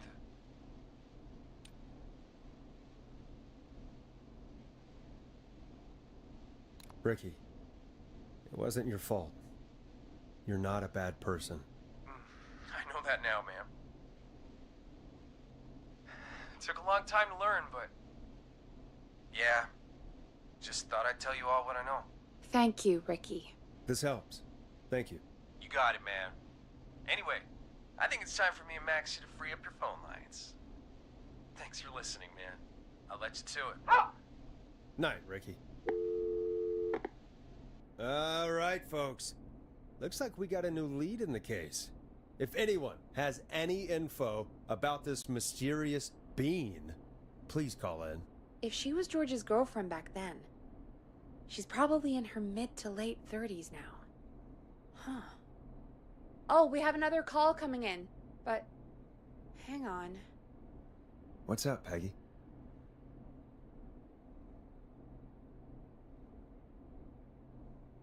Peggy?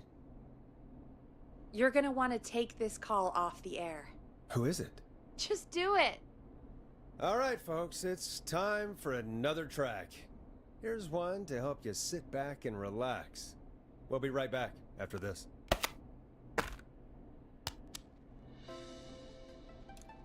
You'll like this next song. I hope this is good news, Peggy. Who have we got? Find out for yourself on line 1.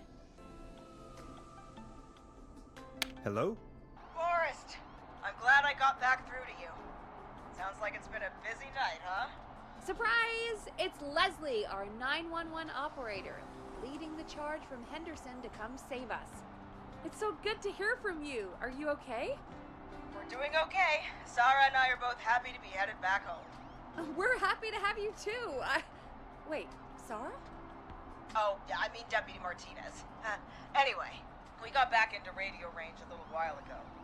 We've been listening in, but haven't been able to get through until now.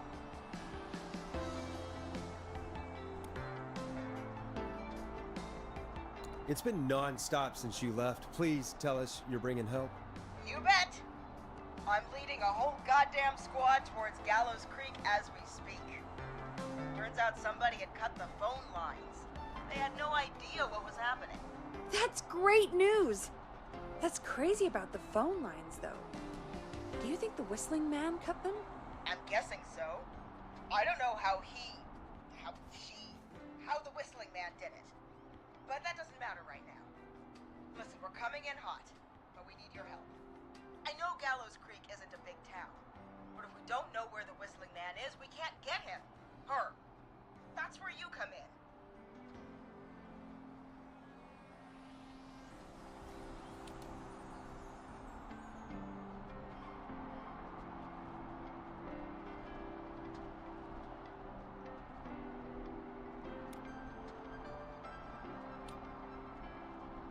You can count on us. What do you need? It might be a long shot, but here goes. The Whistling Man already called up a few times. I bet she calls again. We're still a little ways out of town, so if she calls, stall her. Buy as much time as you can for us to get in. And while you're talking to her, try to figure out where she is. We'll be listening in, so once her location is known, we'll head straight there and end this nightmare. I'll do my best. I know you will. Heck, I can see the headlines now. Forrest Nash's interview of a lifetime. Anyway, I'll radio the other cars and tell them the plan is a go. Hopefully the next time I see you, it'll be with our killer behind bars. Take care now. We'll see you soon, Leslie. Thank God. It sounds like this is almost over. We're nearly through this.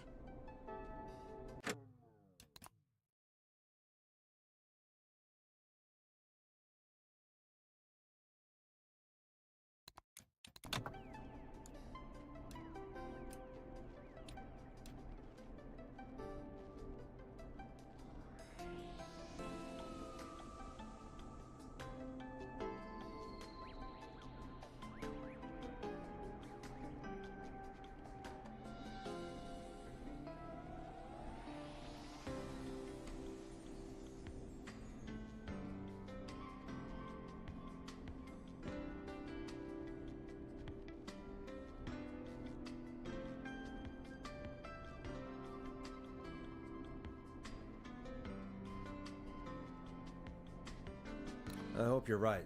The sooner this is over, the better. I am right. Trust me. Anyway, we should get you back on air. Taking callers is the only way to see this through. Time to turn the music off.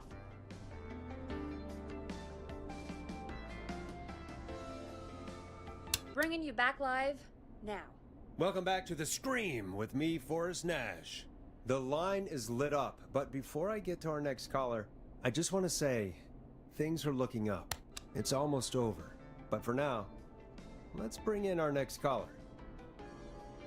Evening, caller. This is Forrest Nash. Hello, Forrest. This is John Hedges. I'm here with Casey. I wanted to give you an update on Jason.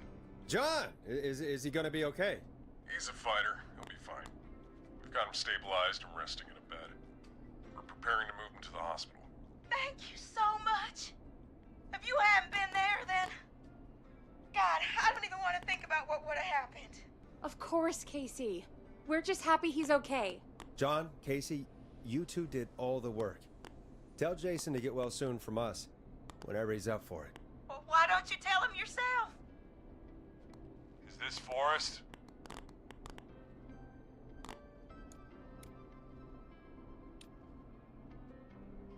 The one and only. I hope you're feeling better. It's good to hear you, Jason. How are you? Oh, well, you know. I've got a hole in my stomach, and there's a knife in my leg, but John gave me something to take the edge off. So, I might feel even better than either of you.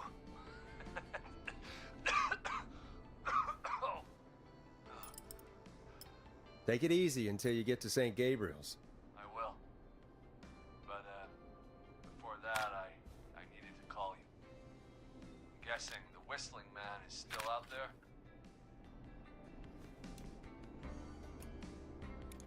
I'm glad you asked, actually. I wanted to talk to you about that. Go for it. We spoke to Roller Ricky not long after you were attacked. You spoke to Ricky? Is he alright? He is now.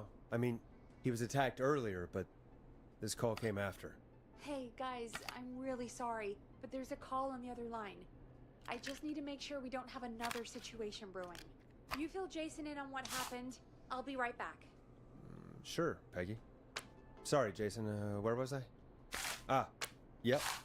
Ricky's fine. You don't need to worry about him. That's a relief. He told us about George. Sounds like everything's finally coming out now. It's been tough to hold it all in. Sounds like you've been holding back about something awful, Jason. I'm part of the reason my best friend is dead, Forrest. And the few who knew about it said if I ever said anything, I'd find myself in jail. For a long time. It was hell. And then the town just moved on. Like it never existed.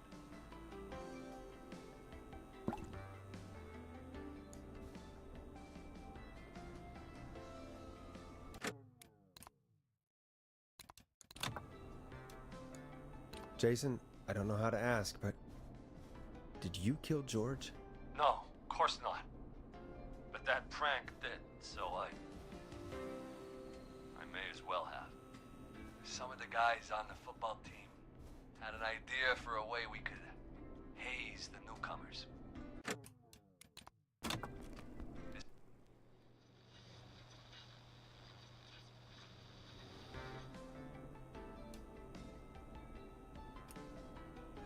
Who killed George that night? Some of the guys on the football team had an idea for a way we could haze the newcomers. We decided to plan a party in the woods and have the whistling man crash it. It was stupid. We each had a role. I was the stabbed friend. The party that night, I left the group for a second. Met our whistling man. Pretended to get stabbed in front of everyone. Started an almighty panic. Those screams. That was the last time I saw or heard George alive. How did George die, Jason? I don't know. I was playing dead. But when I heard her scream... Ricky mentioned a girl named Bean. Is that who you mean? Bean? Oh, yeah. Guess George did call her that. Yeah. He called her Bean. I heard her again tonight, Forrest. Her name was... What? What happened? Are we still on air? No, we're not. Seems like the power is completely gone. How do we get it back on? I don't, we can use the emergency generator down in the basement. Reggie picked it up a while ago in case we ever needed to do an emergency broadcast. An emergency broadcast? Emergency? You know, nuclear war, alien attack, broadcasting a serial killer's location to the cops so we can end this nightmare. Fair point. It's in the storage area, in the far back corner, up on the wall. You might have spotted it earlier when you were digging around for all those tapes. It'll have a big red button. Just press that. I'll see you when you're back.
Far back corner. Why is this station so big?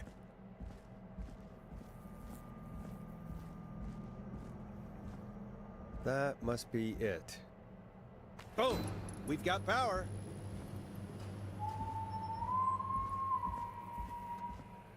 The whistling man. I need to warn Peggy.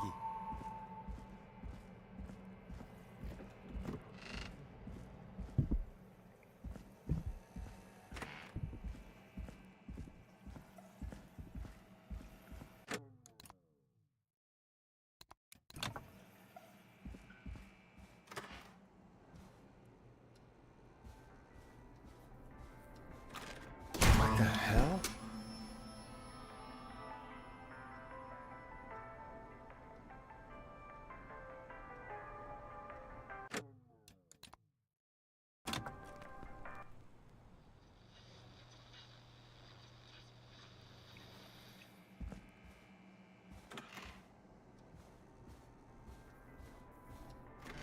What the hell?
What? Why is it locked? What? Why is it locked?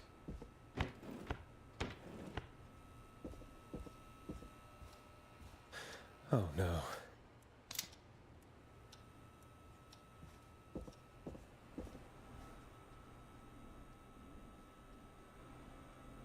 Peggy! Where'd you go? What the... No way. This can't be happening.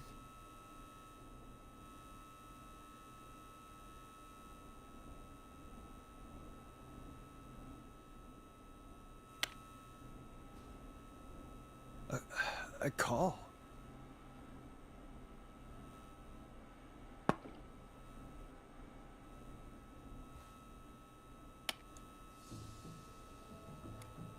Where's Peggy, Don?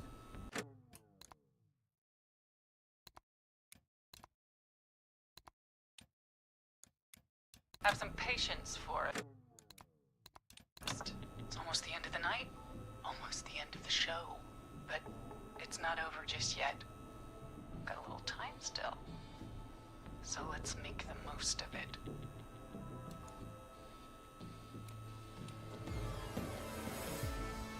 All right, let's. I'm happy to hear that. Huh? I thought we'd end tonight's Whistling Man special with a special guest. The one who started it all. Let me take that out of your mouth and... You crazy bitch! Let me go! Welcome to the air, Mr. Teddy Gallows Jr. Wait. It's all gonna come out tonight, Teddy. Your daddy and his money saved you 20 years ago.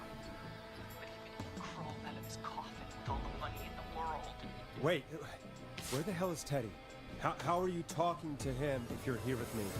Because I'm not there with you, Forrest. I'm here with Teddy. And if he says where that is, well, he knows how to get it. I can see you. You're standing right in front of me. Oh, I get it.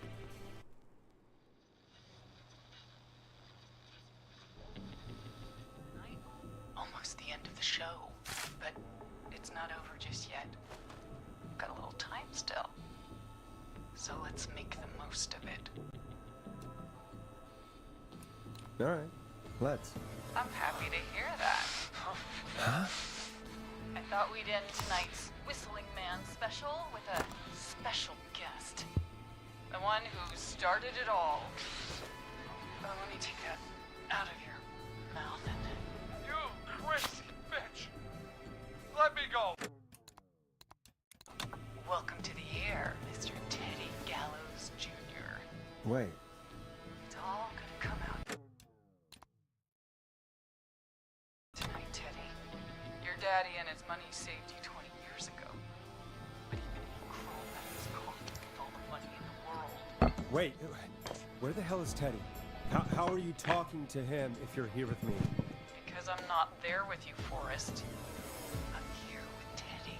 And if he says where that is, well, he knows he'll get it. Wait, then who am I looking at?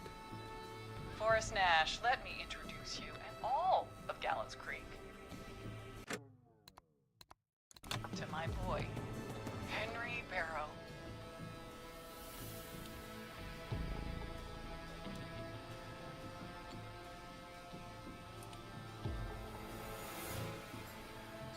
Hi, Henry. Nice to meet you. Don't mind him. He's just shy. So there were two whistling men tonight. Of course. That explains how you were always able to get around town so quickly. And that's how you escaped the secret archives in the newspaper office. Don't think I forgot about that, Forrest. Locking my sweet boy away like an animal. And Murphy, he was right, wasn't he? He did fight a man. He did. I taught my boy to never run away from a fight. Hang on. Did you say Barrow? That... Are you... Let me just get this mask off. Damn uncomfortable thing. No wonder Mooney went crazy wearing this. There we go. Marie Campbell? George's old girl. Oh. Well, it sure has been years since I last saw. Oh, God damn it.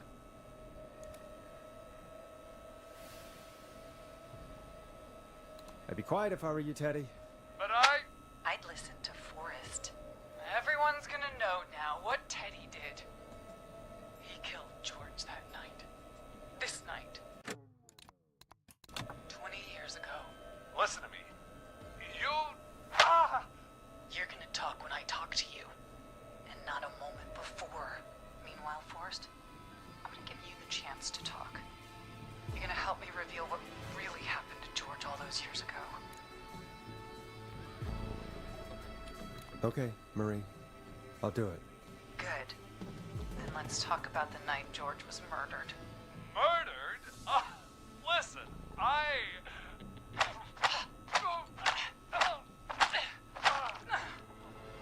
said you speak when you're spoken to. Now, I know you've done some good work tonight in piecing together what happened to George 20 years ago, and that's why I want you to interview us. Interview you? All right. I can do that. Thank you. I want you to help me and Teddy tell the story, Forrest. Do a good job. And hell, you might be the only one to leave here alive.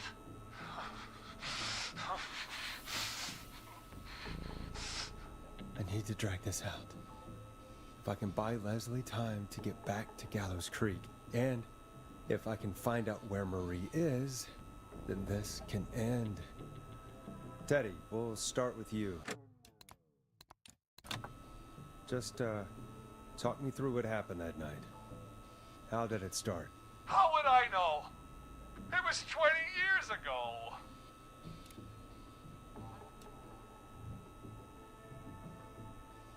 Teddy, be honest with me or we're both going to die. Honest? Forrest, I'm trapped here.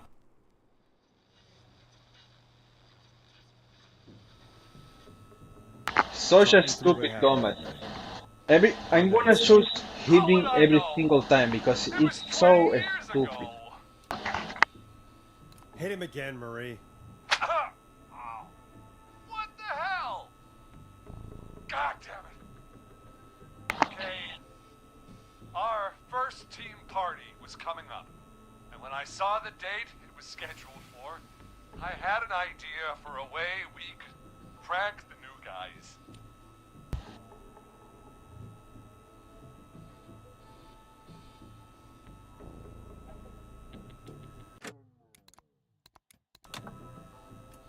I understand that kids in Gallows Creek know tonight as Whistling Night. I'm guessing that's what you mean? Well, we didn't have a name for it then. It was just the night that Mooney went.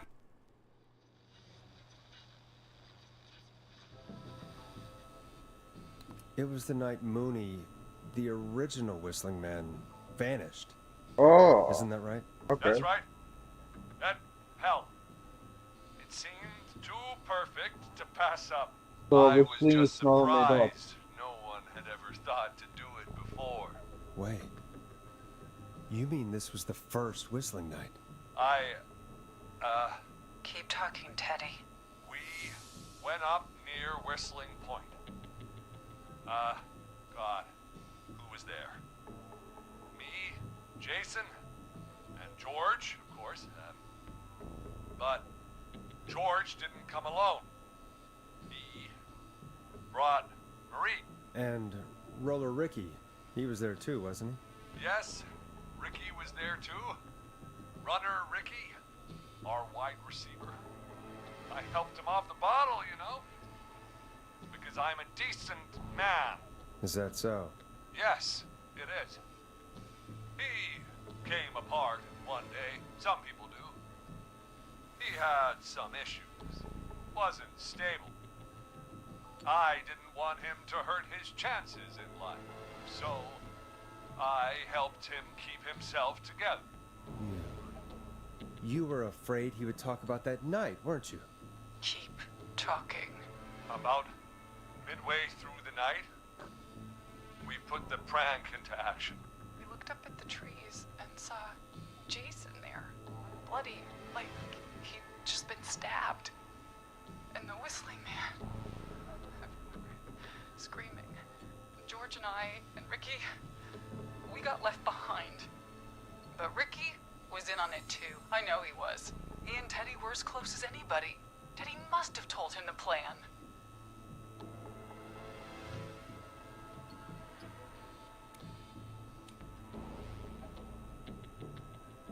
No, Marie, you're wrong.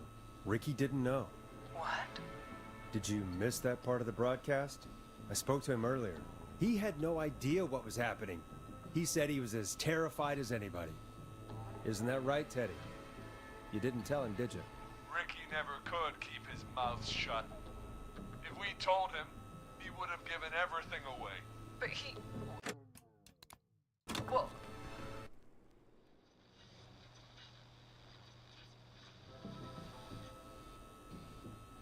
Damn.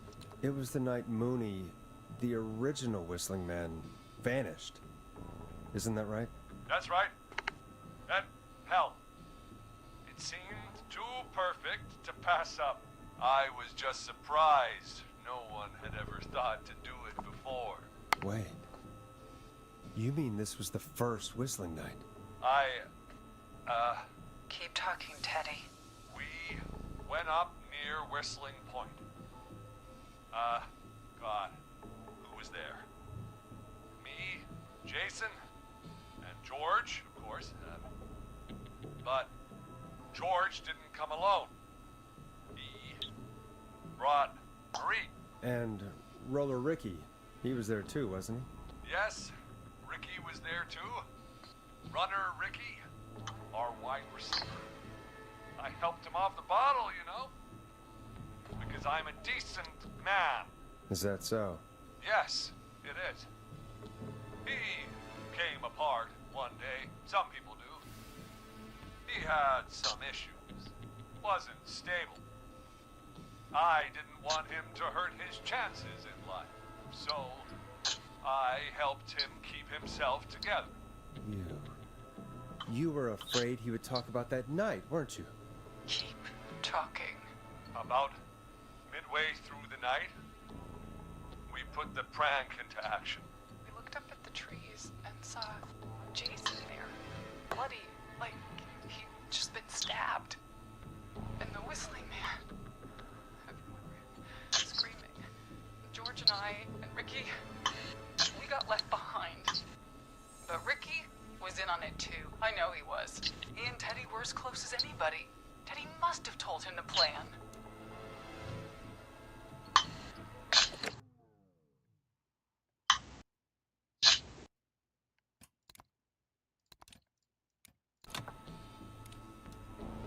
Did you ask Ricky if he knew or not? I didn't see any reason to. Why? Because Ricky phoned up earlier. He didn't know anything.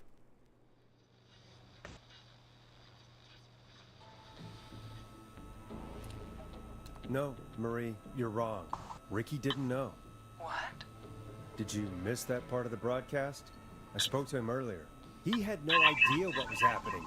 He said he was as terrified as anybody. Isn't that right, Teddy? You didn't tell him, did you? Ricky never could keep his mouth shut. If we told him, he would have given everything away.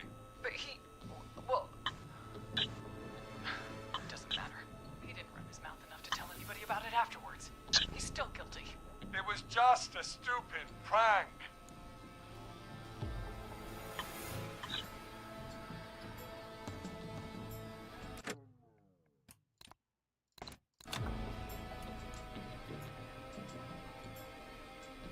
Hit him again, Marie. God damn it! You made George think Jason had been murdered. He thought his best friend was dead. And so tonight you stabbed him for real? It's the role he wanted to play. Jason's still alive, Marie. He was with a friend. We talked her through how to stop the bleeding and got him professional help just in time. Oh. Well, shame he didn't have the good sense to die earlier. He's gonna regret that. Enough about him. Me and George took off running. Somehow we got separated in the woods. I ended up near the bottom of Whistling Point.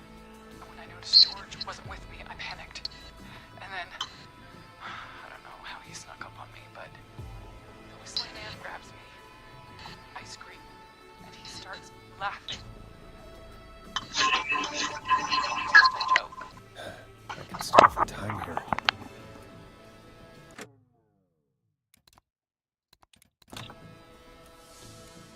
Tell me, what happened next? Suddenly recognized it was Chuck. Chuck Brody was the whistling man, laughing away. But then he stops, and he's looking up at the top of Whistling Point. What was he looking at? Teddy, what happened next? Nothing. I mean, it was just Teddy? George fell off Whistling Point.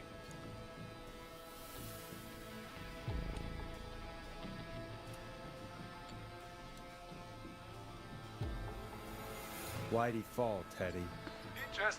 You pushed him. You were up there. You were dressed as the Whistling Man too, and I didn't push him, God damn it! I just chased him up there and he kept backing up. When I saw he was about to go over, I reached out. That's what you saw. you liar. It's not my fault. He didn't know it was a joke.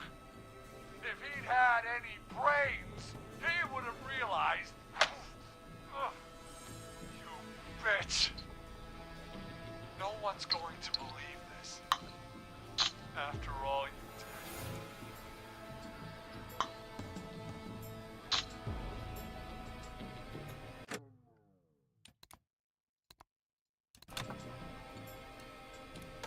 I believe her. You... What?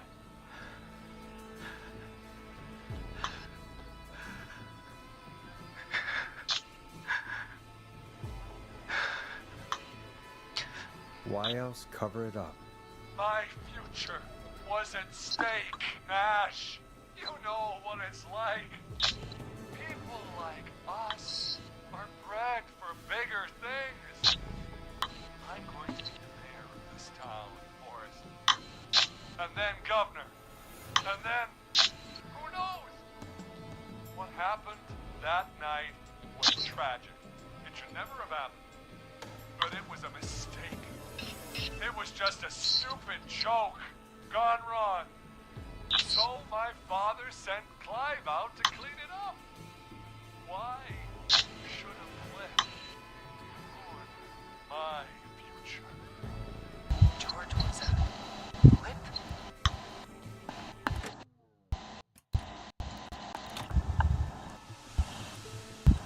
He wasn't a blip, Marie. His father covered it up from there. I searched for George's body all night. Sandra found him the next morning while out jazz running. She found him in the river, but she lied about that to protect Teddy. She said something about her rent going up, unless she...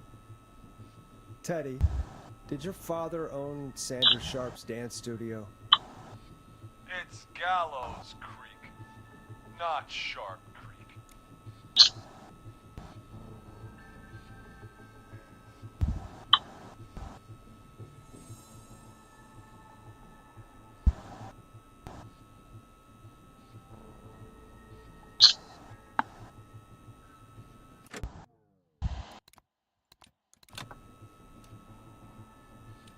I'd answer the question if I were you, Teddy. Yes.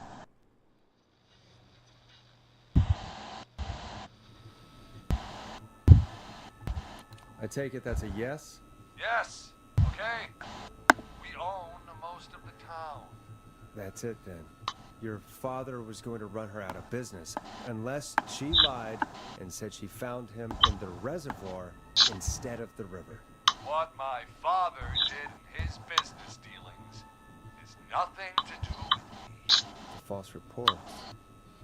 That's why you killed Sheriff Matthews too, isn't it, Maria? Not just to get him out of the way, but... Everyone was in on it, Forrest. Even the coroner wrote a fake report. Said George was drinking. That he just got himself into trouble. And Fake report? I only heard the tapes. you'd be disgusted by it. For all it's worth, Virginia didn't have much of a choice. She had a sick sister whose treatments she couldn't afford. She played along with the gallows to save her sister's life. And her own. Even still, she should have told the truth. I did my part. I tried everything I could think of. I even went to the newspaper, but no.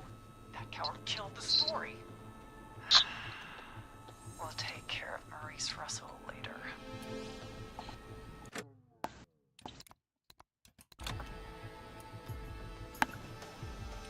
Wait, what did you say?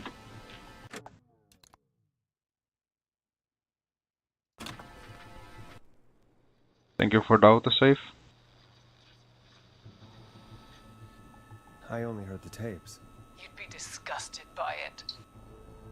For all it's worth, Virginia didn't have much of a choice. She had a sick sister whose treatments she couldn't afford. She played along with the gallows to save her sister's life. And her own. Even still, she should have told the truth. I did my part. I tried everything I could think of. I even went to the newspaper, but no. That coward killed the story. We'll take care of Maurice Russell later.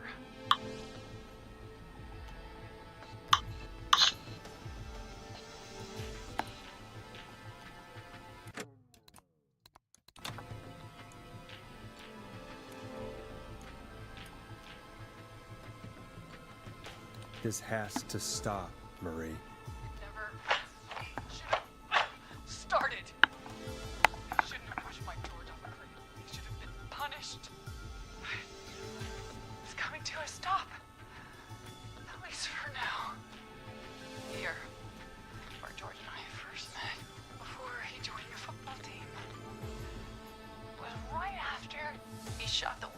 row. Wait a sec. We're at Gallows Creek High, in the gymnasium. That's right, Forrest. Not that it matters, but yes, we're here. Anyway, I think that about wraps up the interview with Teddy. So... Marie? Where? Oh my god. Peggy! Teddy? You gotta help me.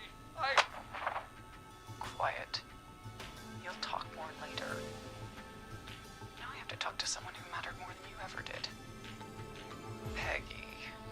It's been so long since I've seen your face. I worried you wouldn't come. Marie! Oh my god. I thought you... And here I was, thinking you'd forgot me. I'd never forget my own sister.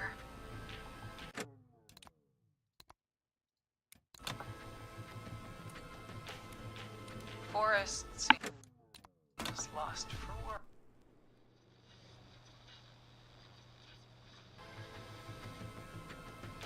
Sister? Peggy, what's happening? Why are you even there? Wanna explain, Peggy? Earlier, while you were speaking to Jason, I got a call. Do you remember?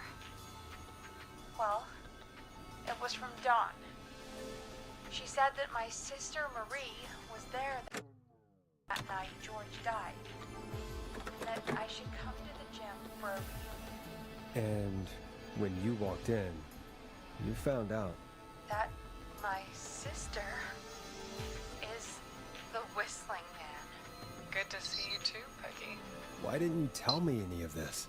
She said that it was my last chance to see my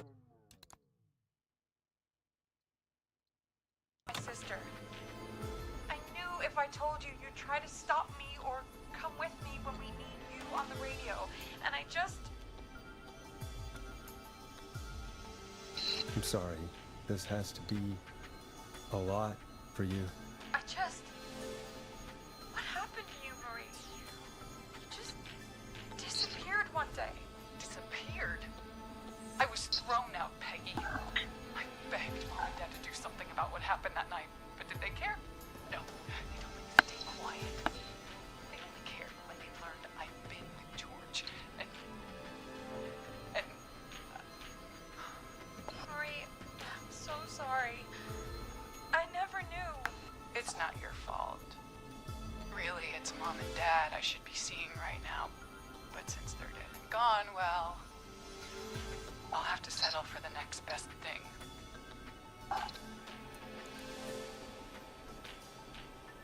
You mean Peggy, don't you, Marie? Someone has to pay for what they did. Marie, please. Mom and Dad are gone, Peggy. Besides, you forgot me. Just like the rest.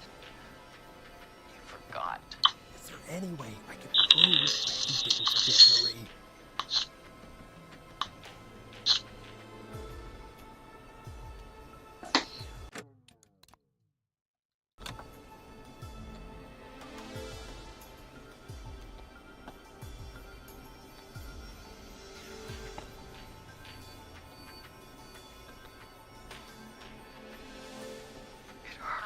Your noise. Forgotten. I never forgot you. Well, no one's gonna forget now. Peggy! No!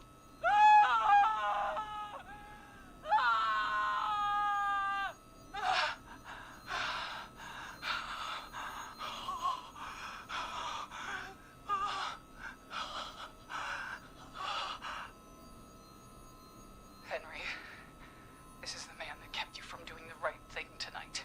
Kill him. Oh, she...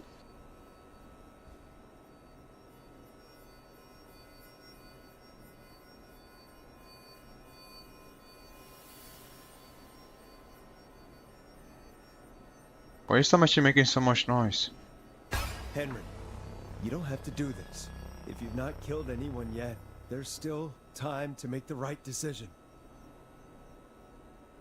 Oh. Henderson police! Freeze!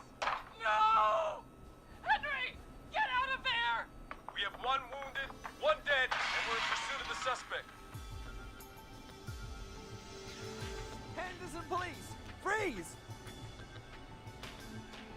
Oh! Forrest, Leslie? How's Peggy? she. Oh my god. Peggy, where's Marie? Gone. Bolted right as we got here. Dude, I want an ending where I get killed. Won't be long now. Come on. It's over, Forrest. I mean, I really like this ending, but there's more than 3 endings. Not as simple as people say. Really like this ending though.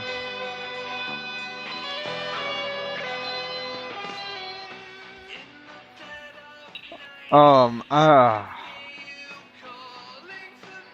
I could have gotten all the endings, but like one of the endings. This is Officer Trout. Come in. One suspect is in custody. We trailed the other suspect into the nearby woods.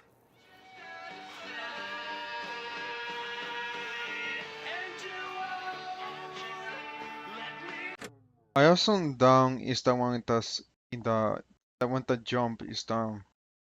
But then the one that's in custody is her son. Because I mean her son didn't really have a chance to escape. That's a very tall building. How do I stall? I mean, how do I not stall? I feel like I pick a lot of bad options. The police still came in on time before I got killed. And that's probably because it didn't kill anyone, so I didn't get killed.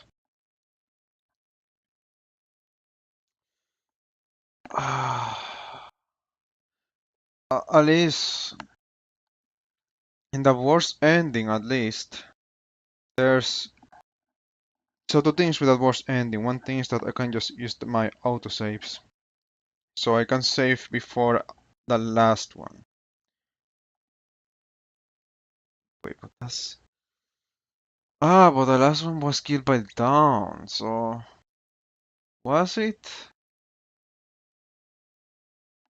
Yeah. The last one would have been killed by Dawn. The two last pair... Oh my... Okay. Let me look at the guide to see what it has. How about the bad ending guide?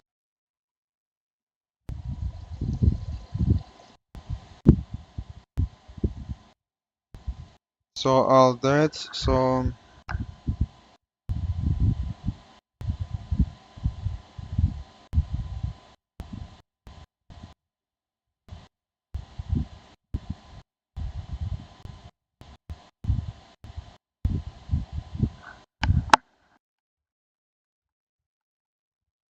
Because Ricky and Jason got killed by Dawn, but then Shock. Shock is also down. Oh my god. Ah, but that's annoying. That's annoying. It's so early in the game.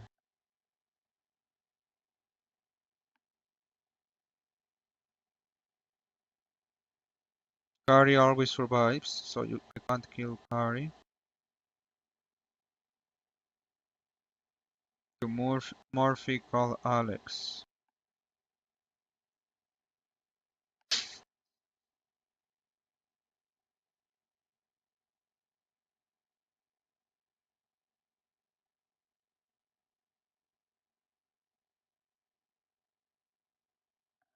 So basically you have to let Kari's friends die.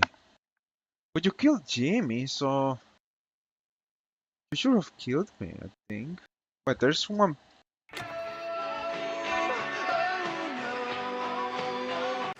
Oh, of course. Wait, Scott?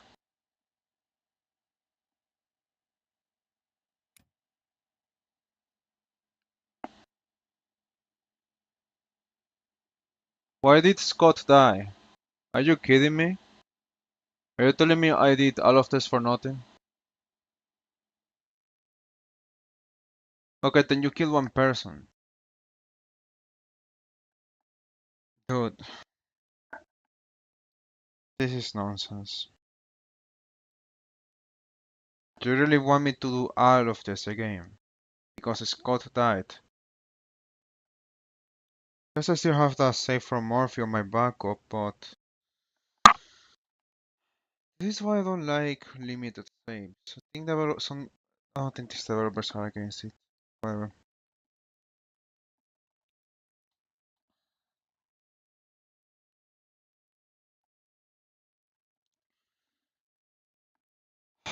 So stupid. There's no way to like skip ahead. I just don't get the best ending, I guess. I basically did all of this for nothing. Scott's dead. I didn't know that. Why did Scott die? So stupid.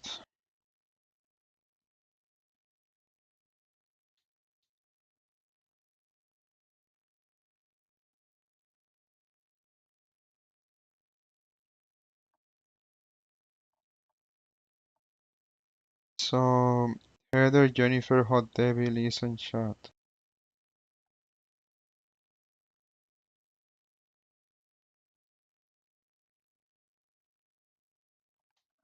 Hold on. So, I think Scott was the driver.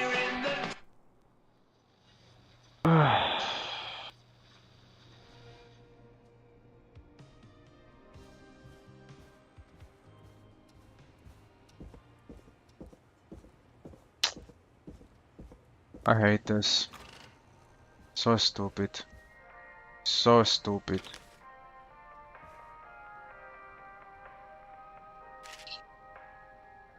I don't know if there's gonna be much of a difference now.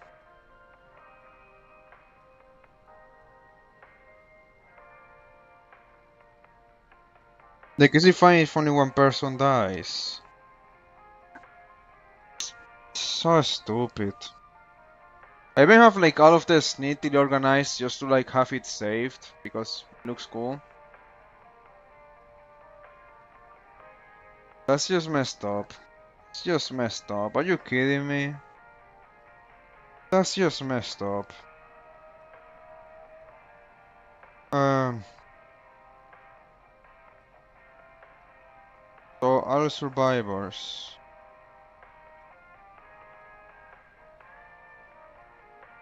The first play with all survivors. You also complete for.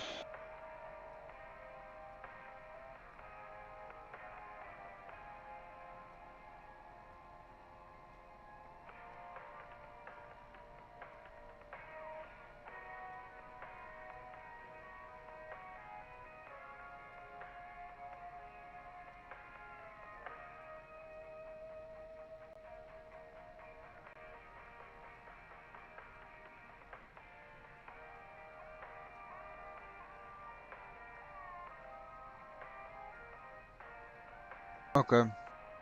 So. Okay.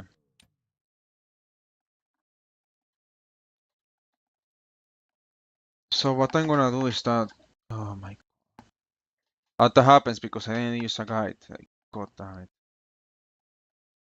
It's like games want you to not use a guide, but then they also make it very difficult for you to actually put the time to get whatever the heck you want on your own. Like you have to like you end up having to use a guide because games suck things sometimes.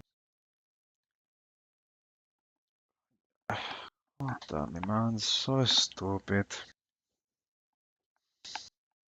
So stupid. So stupid. So long.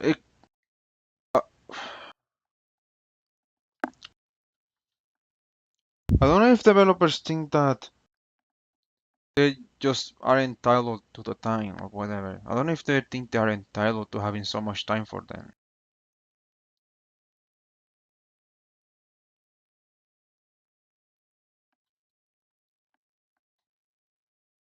I'm just gonna watch a YouTube video. Killer frequency endings.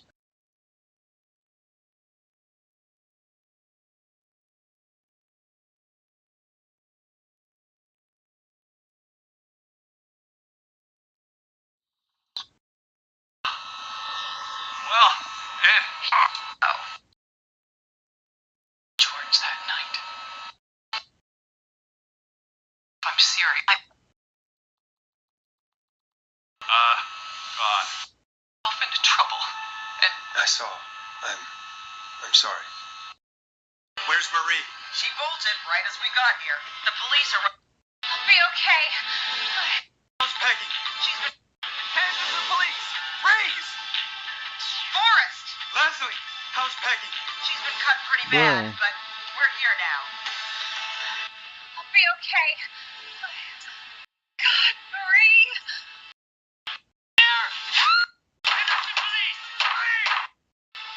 Oh, VR. Please. Mom and Dad are gone, Peggy. Besides, you forgot me. Don't. Marie, listen to me. You don't have to do this. Someone has to pay for what they did. Marie, please. Oh, here. God. Book on us. Scream.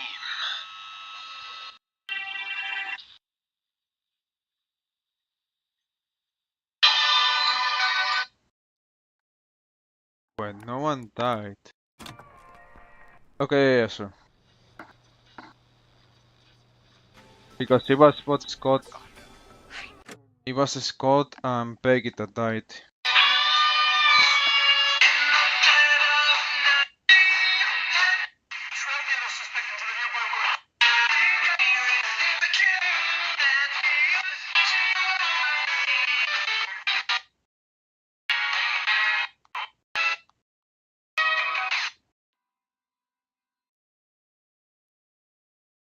Alright.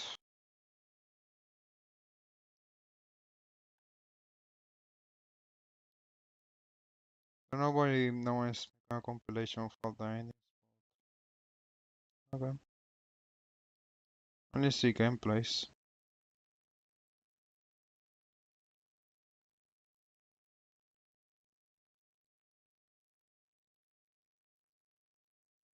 So yeah, it's actually just the same as.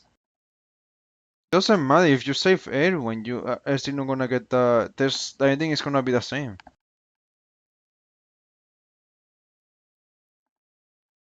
That's so disappointing. That's so disappointing. Okay. That's very disappointing. That's incredible. I might do it, but at this point that's just for completion's sake. There's no good reason to get the best ending now. Because now I notice that it's actually just the exact same thing. It's even worse now because now it's like, oh, well, it was gonna be the same thing. And also, I was playing for like, say, 6 hours. I don't think it was 6 hours. I was playing for less than 5 hours. Because I did go away for a while. I think I fell asleep at some point too. So, yeah,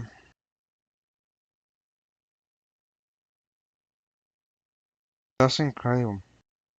I'm also gonna have to set it up so I can play the game, record, watch a YouTube video, but don't have the YouTube video play on stream, but still be able to hear both the game and the YouTube video. I'm not sure how to do that on Linux, but I have to figure it out. I just hope it's simple because it's so annoying Linux. I don't get why things are not simplified on Linux. Like in Windows 8 you just have to install a program and that's it. That's literally all I have to do. I just have to install a program. You also have to tell the game to use that another device to play the audio, that's it. But on Linux I have no idea what it's gonna be now.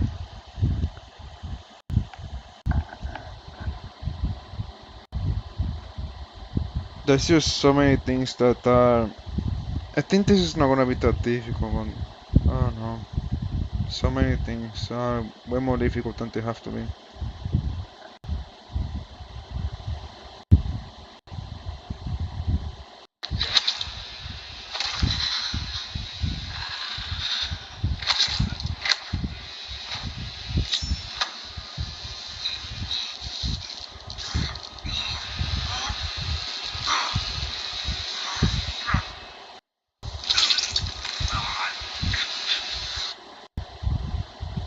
This is ridiculous.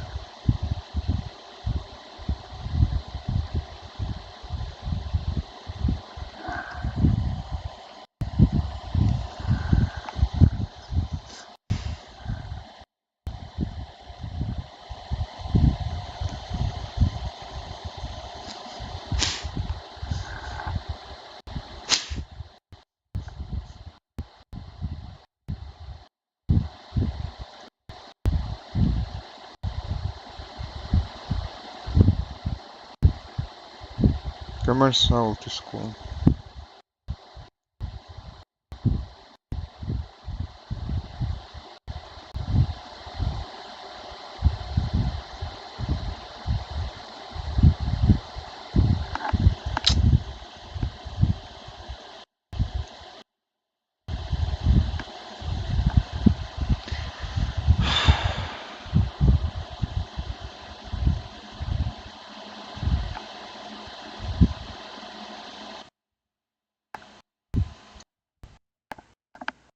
For completion's sake.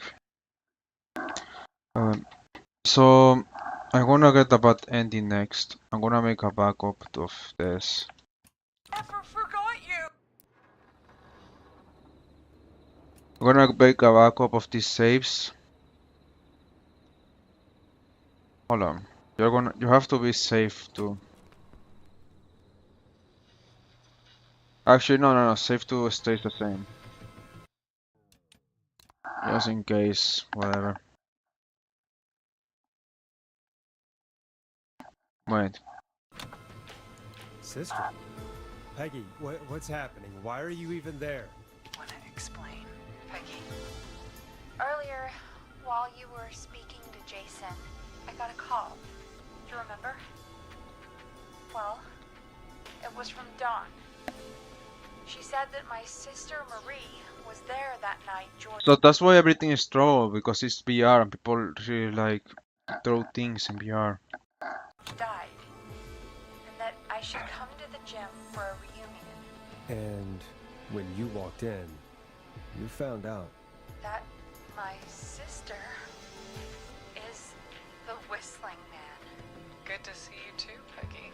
Why didn't you tell me any of this?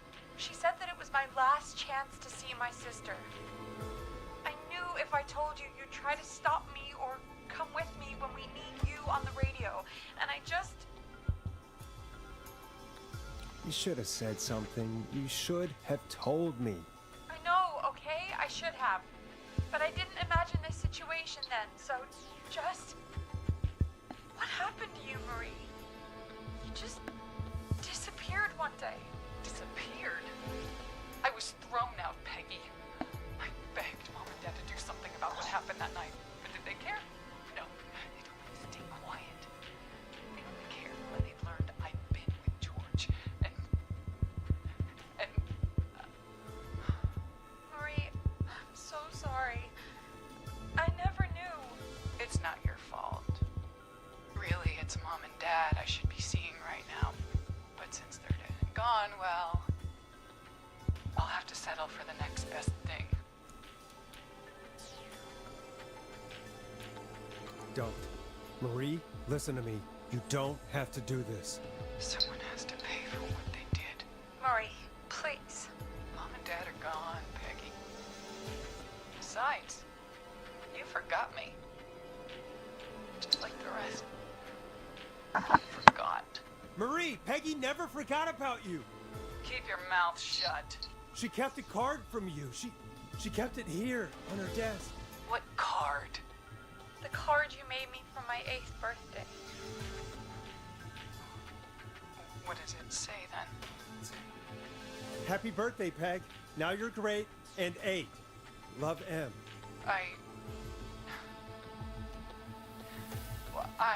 Henderson police! Freeze! No! Henry! Get out of there! Peggy! We have 2 wounded, and we're in pursuit of the suspect. Henderson police! Freeze! You wounded? Forrest! Leslie, how's Peggy? She's been cut pretty bad, but we're here now. Okay. I'll be okay. God, Marie! Hey, Zara! I after Peggy. She needs help. Now. We got here just in the nick of time. Where's Marie? She bolted right as we got here. The police are right on her heels. It won't be long now. It's over, Forrest. Well, folks, it was a long night, but we made it. So, as far as I know, I guess there's just not an ending where you just where you just don't make the police appear. When the police are here when it's too late. There's no ending where no one is was in custody or where they escape. So yeah, I guess there's something I should have done differently, but then I guess I made it way too difficult to lose. And yeah. Anyways.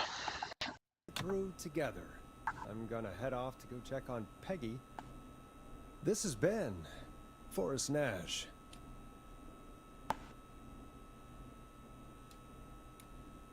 Good night. And good morning.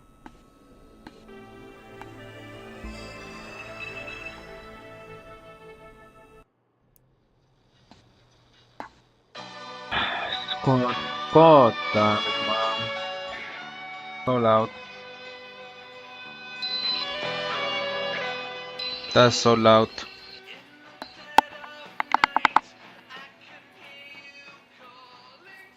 It's gonna say one thing to goes to the right. That's gonna be.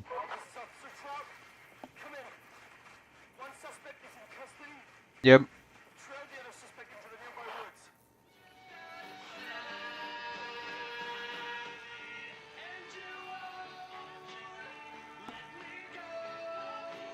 There's nothing on the ending, right? I mean, even if there was something, I'm not gonna get anything. Because I didn't save everyone.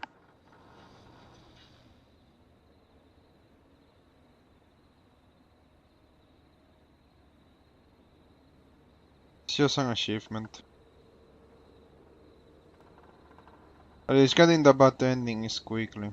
Doesn't take. It's quickly, yes, that's a word. At least getting the bad ending is quick.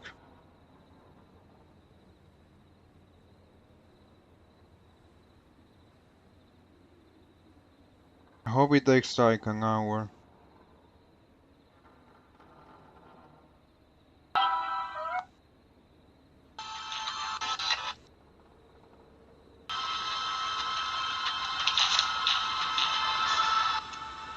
Marie, Peggy never forgot about you. The card you made me for my 8th birthday. Dang, John Wolf changed. That's long hair now. Happy birthday, Peg. Now you're Here. The police.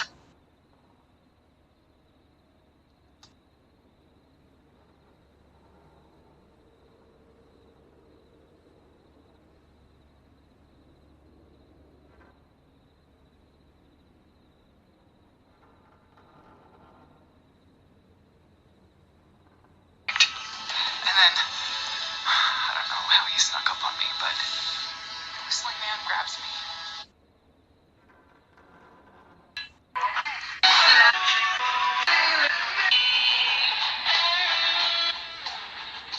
I can feel my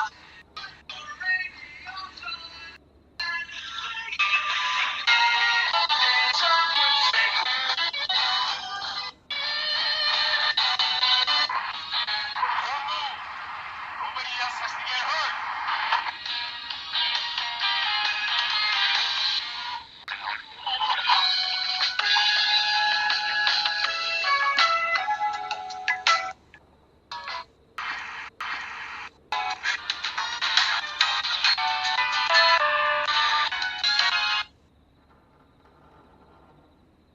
Alright. Yeah, nothing special.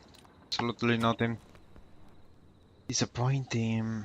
Very disappointing.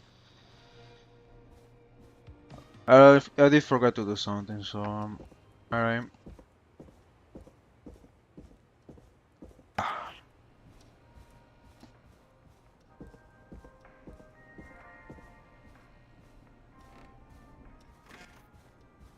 So one thing I didn't know is that I can. Wait.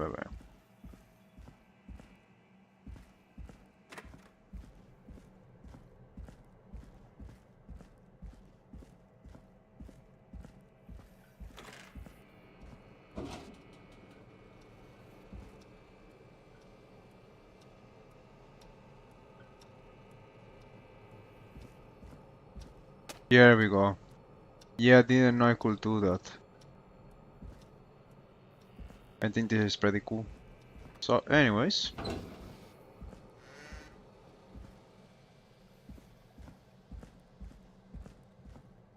At him. Very cool. How are you for a throw? Oh, lame. I don't know if you can throw farther in VR.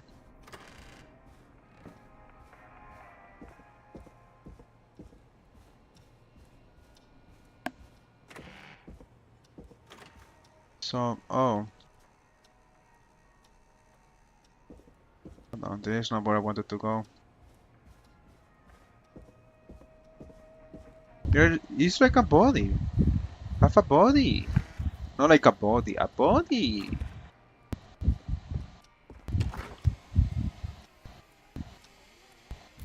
Nice.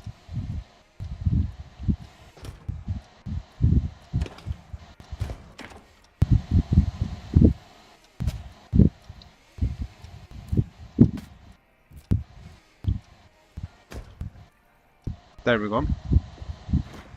Nice body. Body. Maybe I can install Achievement Manager. And then when I try to complete the game again, then I guess I can get all achievements this time. Who knows?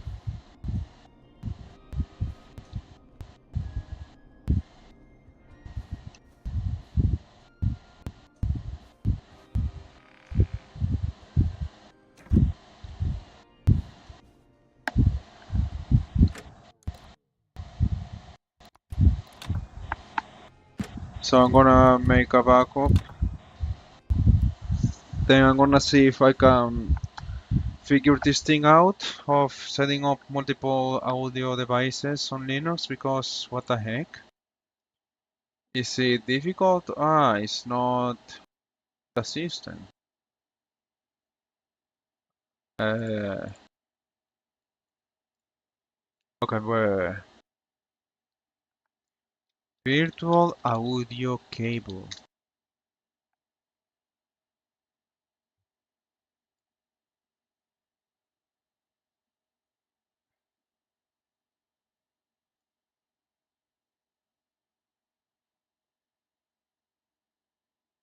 Okay. Um, hmm.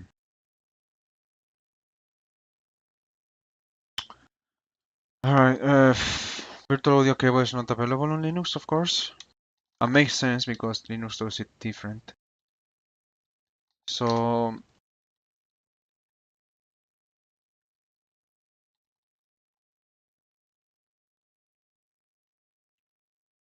I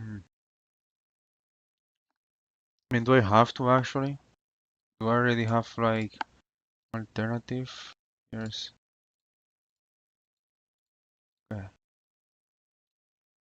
output devices, there's two. Okay, no, actually I don't have to do anything there because ease effects.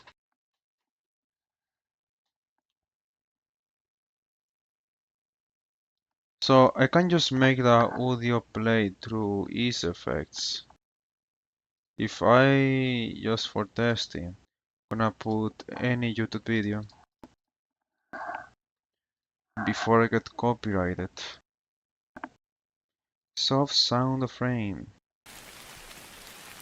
Alright. I just have to let it play. Hope I just don't get copyrighted. Here, low volume. So, yes, a sound of frame can be copyrighted. So, if I go here, high definition video controller, digital stereo HDMI. Digital, okay. So I guess I have to here. Oh, easy effects is not a good option. Okay, no, it is actually. Oh, AC effects is perfect because I don't have to do any configuration OBS. I just change it to easy effects and I am already listening it through the headphones. Might be a bit delayed, but I don't think so, because this program is designed for this purpose. It's designed to play the audio to make... Okay, ease effects, you're amazing. Kind of underestimate ease effects. Because it looks a lot like an Apple app. It looks way too fancy. That's the thing I noticed a lot. I mean, it's probably not weird. It's just that because I am on Linux, the people can do like whatever they want, and they use like Apple. I noticed this design on a lot of applications that remind me of Apple. This is one example. Oh, wait. Something else. Hold on. Wait.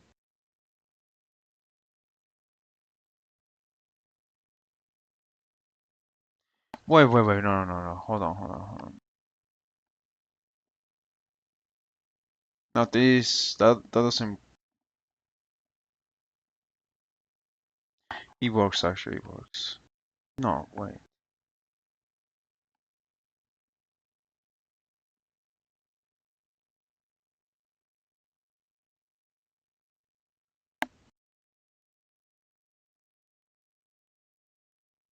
Okay, wait. Let me try this. So the sound of rain. Put me some lofi hip hop. It's usually royalty free, so it's fine. No audio, of course.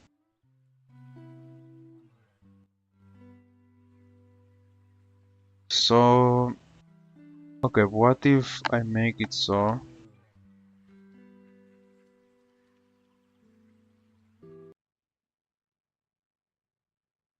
Okay, yeah, it works.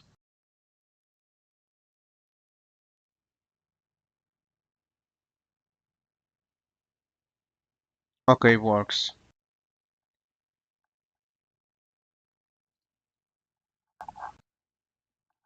It's working because you can't hear it, and that's the point. Whenever I play a video on YouTube, it shouldn't be heard on the stream because then I can get a copyright strike.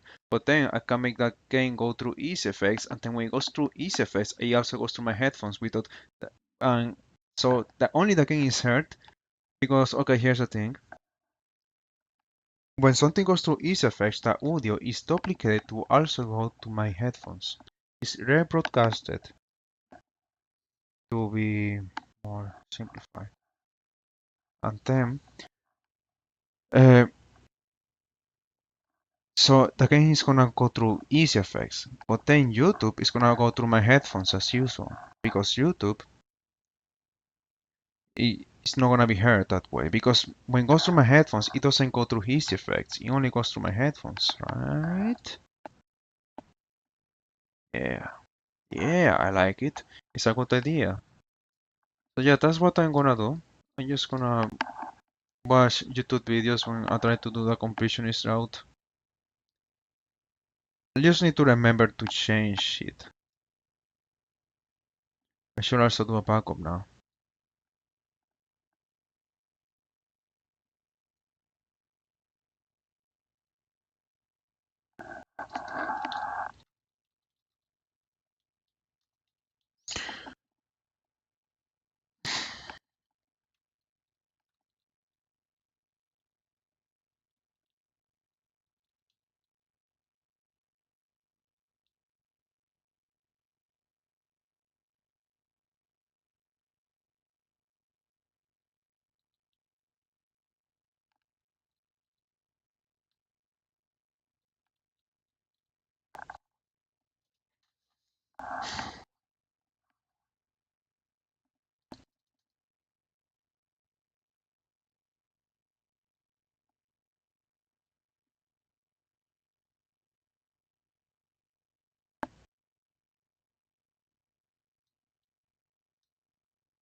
What the fuck?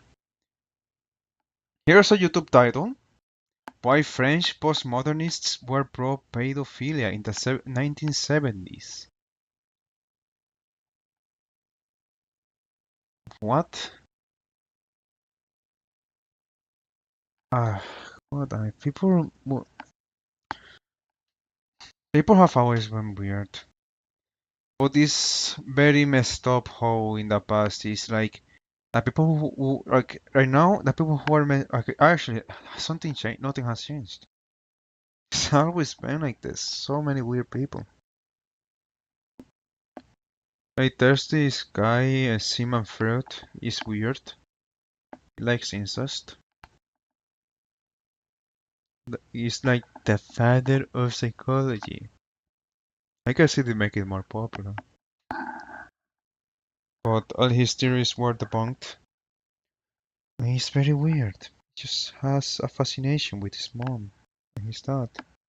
I think that's how it works with everyone. But when you think about it, a lot of people back then were weird. From the famous to the poorest to the most average guy. And the same thing applies today. We have from the biggest, which is Bill Gates and Epstein, from the average, which is just the people on the street, because I mean, I think there's a good chance anyone you meet is gonna be weird. And then there's the poorest, which is, I don't know, why did I even consider the poorest? I guess I just say the poorest to say that it doesn't matter if you are at the bottom. You're like people at the top and at the middle can also be weird. I guess no, actually, I think instead of poorest I meant criminals. People who are like go to the asylums and such. People who are so mentally unwell that they can't even hide it. Like the criminals and such. I mean, Epstein was is a criminal, but I mean, it's like people didn't know he was a criminal before. There was also Bill Cosby, I guess.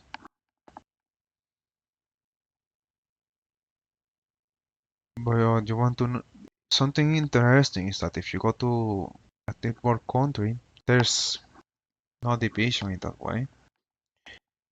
There's no like big scientist or big famous guy. There's people who are famous, but honestly, I haven't heard from anyone in my country that's weird, that's famous. Guess there are people like there's gangs and such, but that's usually it. It's just gangs. It's not. I guess they wouldn't be found out anyways. I think they will. Here's the thing. I think culture helps a lot to avoid whatever this is. Because traditional cultures, I think, get a lot more violent when it comes to anything that goes against a family. Attack counts, incest, pedophilia, a lot of weird things. The country I'm from is more traditional, so I think that's it, maybe, but that's just a theory. A freaking theory for someone that doesn't know shit. Thanks for watching. So yeah, there's not like any division like that. I mean, there's still people like that. But actually, what am I talking about? Yeah, there's people like that, but it's not gonna be anyone well known. It's not gonna be anyone famous. And it's also not the gangs. I mean, it is the gangs, but it's not gonna be all the gangs. It's not gonna be all the mafias or whatever. It's always something dedicated to that. I think a lot of gangs also have like a moral code. It's like the Yakuza. Hold on. And I can't say maybe the Yakuza also does that. I don't know shit. Let me put it that way. I think the main point is there's a lot of weird people. I don't like that because it's weird. It weirds me out. Most people are gonna say because it's illegal and awful. I could say that, but that's not my first thought. My first thought is that it's weird.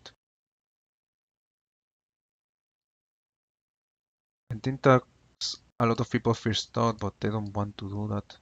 They don't want to say that. They want to paint it in the worst way possible instead of the way that portrays them a lot better. Because I can say that it's weird, but I also still say it's wrong. I can say both things. I say that it's merely because it's weird. But also, there's. Well, I mean, if you're talking about me, if you're not talking about me and you're talking about whether it's right, then it doesn't matter. I shouldn't even mention that it's weird then, because it's not about me. So I'm so stupid to talk about this. I sound like egoist. That's what egoist says. Not an egoist. Egoist as in the character. A dose of egoist IRL, but not really, because egoist doesn't even share that thought process. Instead, it's just cringe. It's cringe, man. I am acting like the cringe man. Because I am bored. Or you know what? Maybe I'm acting like another developer. Here's the thing, I play a lot of indie games, besides, it is not an indie game actually. But I play a lot of indie games, there's a lot of game developers that think they are all philosophical. I think I'm sounding like those developers. But they are so... It's not like they have a big ego, they are also like me, they're like joking around in the middle of it, and they are so... They are basically an exact parallel of what I just did. An exact parallel. Oh no. Oh no, I am becoming dang. And you know the funny thing? When I hear myself or when I play those games, I actually just want to escape those dialogues. So, oh my god, I became the thing that I can't bear. Oh no. Oh no. I am bored. That's what I do when I'm bored.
I think some ordinary gamers is funny. Like a year ago, it was kind of.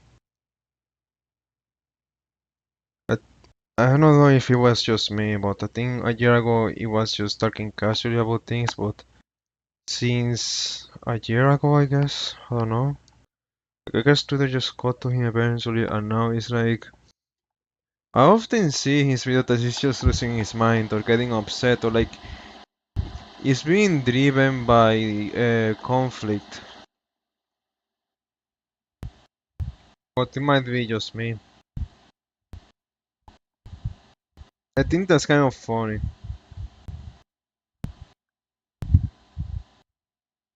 I think it's just funny to see someone be upset.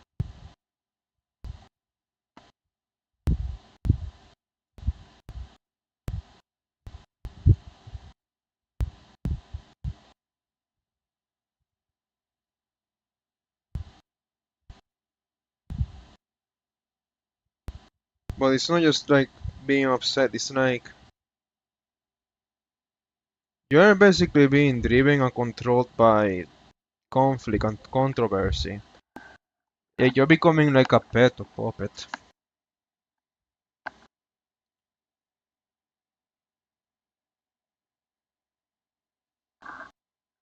You can say that to a lot of people and they're not gonna think so. They only It's only worth saying something like that when it's very clear that it's hurting them, but in the case of Muntahar, it's doing fine. Well, I have seen people who are way worse, that when I tell them that they actually kind of just to take a break from social media, and they wind up being a lot better. Which is nice. It's kind of hard to say something like that about someone that makes YouTube videos too, because like you just don't know anything about them.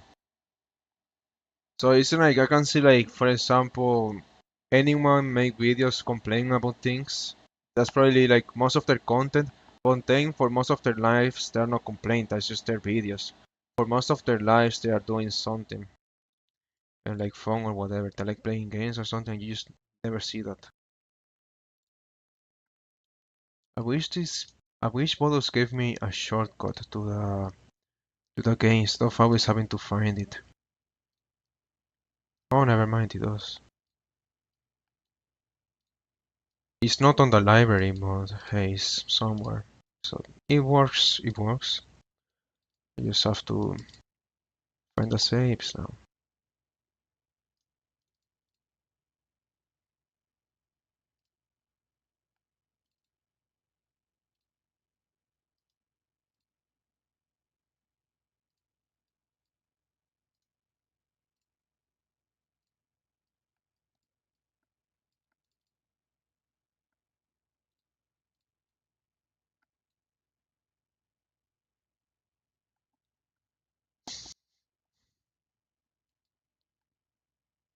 Actually, I can just delete the scene links. And hopefully the program is not gonna recreate them.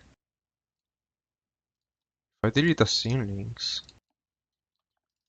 Another person that I recently unsubscribed from PayPal because I noticed that most of her content is complaining about something.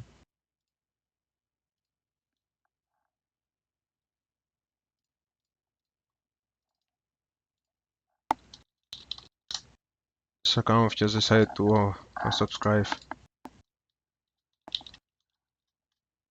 But I'm still gonna watch the clips. It's just like watching a car crashing video is like fun, but then there's also the pattern that all of the videos has to do with something negative, and in all of the videos she's gonna complain about something. So I think it's better to just not watch it because I just don't watch videos like that.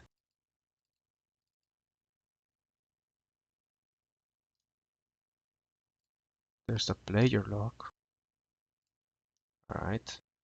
So version 3. That's a third backup. This time only need one save.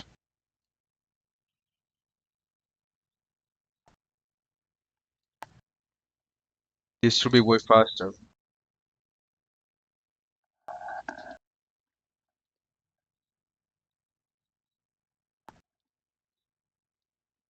Test. Okay. I'm glad you can't hear anything. Let me see if I can beat the scene 2 hours.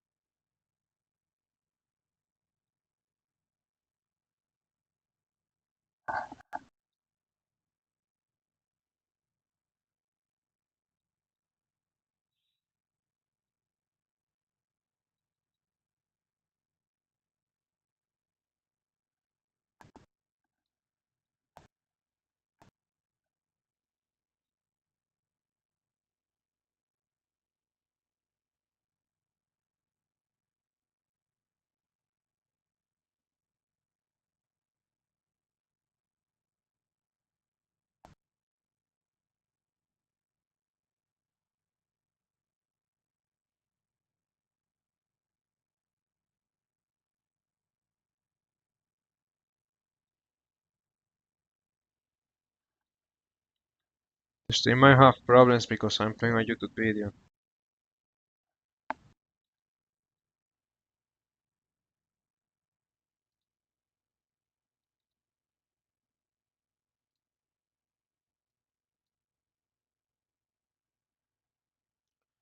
So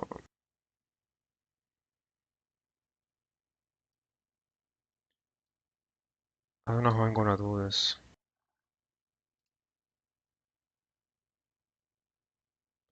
Okay, I'm just gonna set a low bitrate. Just so I don't even have to worry about it. I'm not gonna look at the stream at all. I'm not gonna check if it's looking fine or anything. I think that's for the best. Now I can just watch a YouTube video while I do this, and I'm gonna try to be quick.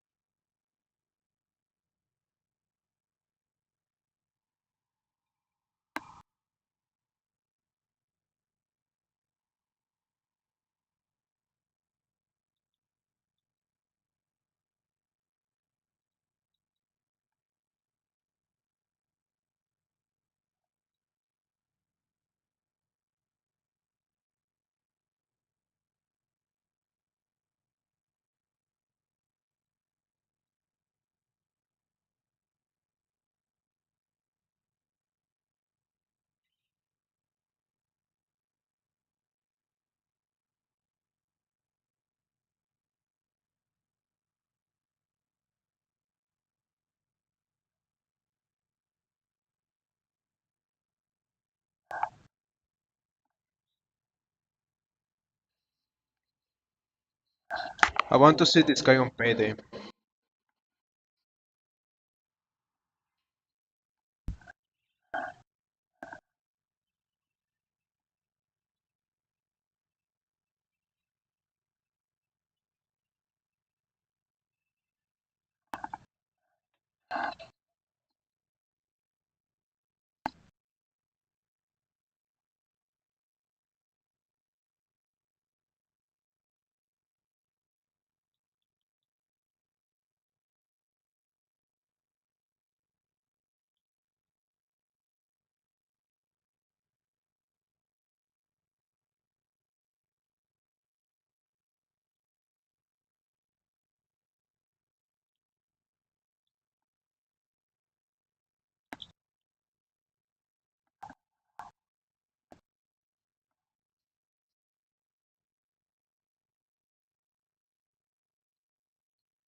Test.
I just noticed.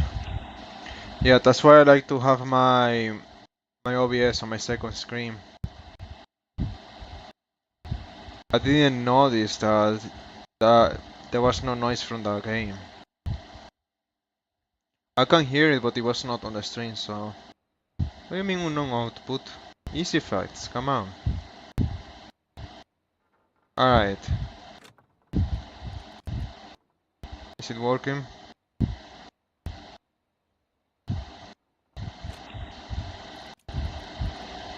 Alright, there we go.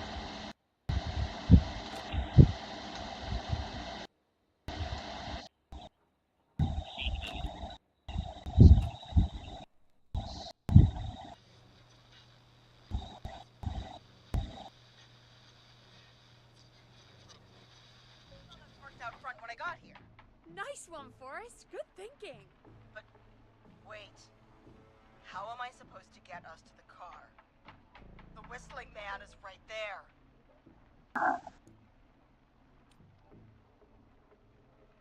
Deputy Martinez surely carries a gun, right? Could you use that? Deputy Martinez's gun is missing. I guess the whistling man must have done something with it. The sheriff must have a gun, right? Can you see it? There was a gun next to him. Let me grab it.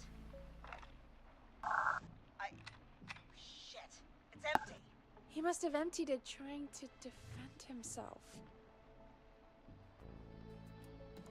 There must be a weapon lockup in the station, right? Did you grab something from there? I saw it earlier, but as you might have guessed, it was locked. But maybe one of these keys I got earlier will help. Let me see. No. No. No! Shit! None of the keys work. Are there any other weapons lying around that you could use? I didn't see anything earlier. Let me check Deputy Martinez's belt.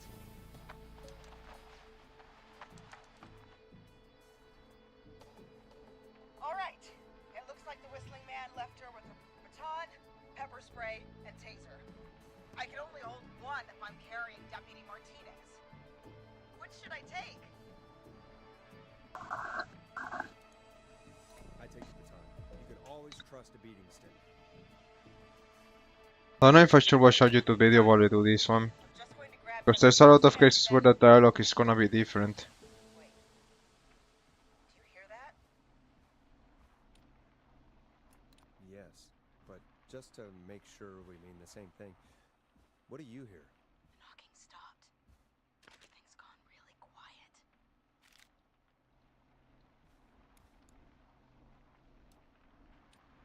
Maybe the freak decided to up and leave. Maybe. I think that may be wishful thinking. But I can't see him out there anymore, so... Okay, Deputy Martinez, if you can hear me, it's time to move. Just lean on me. Yep. There you go. Are you sure about this, Leslie? No time like the present, right? So, here we go. Again, you're hooked into dispatch now, so I should be able to radio you when I reach the car. If I reach it. Speak to you soon.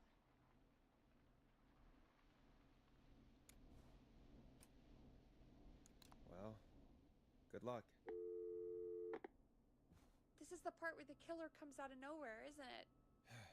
You know, I've got to say, this really wasn't what I expected when I came into work today. Well, they always say you have to be ready for everything in live radio. Oh, I think we've got Leslie back on the line. I'm putting the call through. Hello? Forrest? Peggy? This is Leslie. Are you there? Over.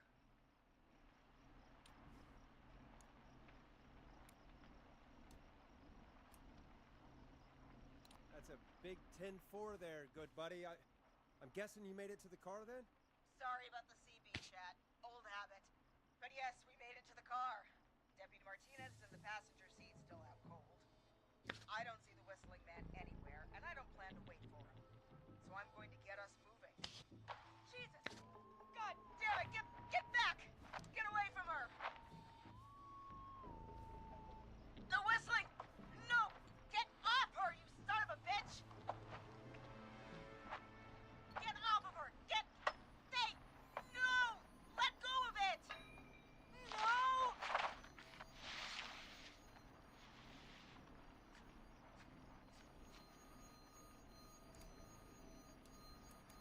Leslie, go! Martinez! God damn it!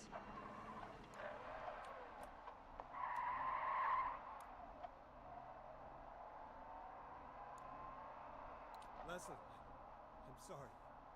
Forrest. He slit her throat. You need to get to Henderson, Leslie. We can't let this happen again. Peggy's right. We've all got our part to play now. How long do you think it's going to take to get help? Gallows Creek is a Nowheresville, but it's pretty damn close. It's going to take a while, maybe 2-3 hours each way. Slightly less if I put my foot down.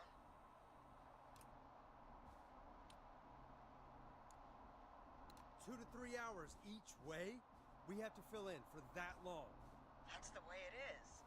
I'll be back as fast as I can. All right, both God damn it. I need a minute.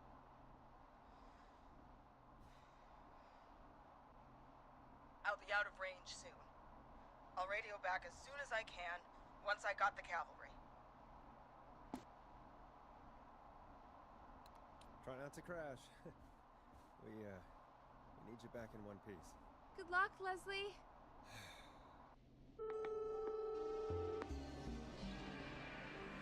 Folks, you heard it here. We've got a killer on the streets of Gallows Creek tonight. Please make sure to stay safe. And Leslie, we're counting on you. We're gonna get back to the show meanwhile. If you have anything on your mind or have any information about this Whistling Man character, then give us a call. We'll talk here on 189.16, The Scream. For now, here's another hit record for you all to enjoy.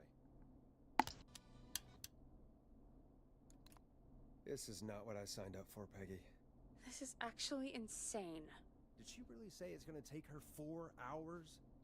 This guy's gonna kill half the town in 4 hours. Forrest, that's not helpful. I know, I just... Who is this Whistling Man character anyway? He was a serial killer back in the 50s. Edward Marshall Mooney. Went around in a freaky mask, whistling, and killed about a dozen folks in Gallows Creek. No reason for it. No motive. He just did. So we're screwed? Because it sounds like we're screwed. Well, probably not. Police chased him up to Ellis Point one night. We call it Whistling Point now. And it was, well, it was on this night actually. The police cornered him and he jumped into the river. His body was never found. So is he alive? Dead? I mean, what's the story? Story is he's biding his time, waiting to take revenge on the town. Alright, that's the story. What's the truth? Other than we have a whistling killer on our hands tonight, I don't know.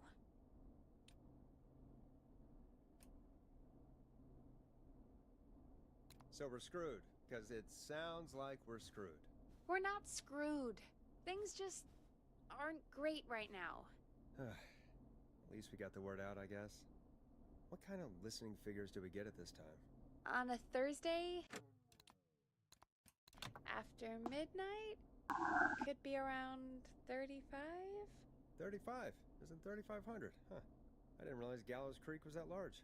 No, 35 people. At best.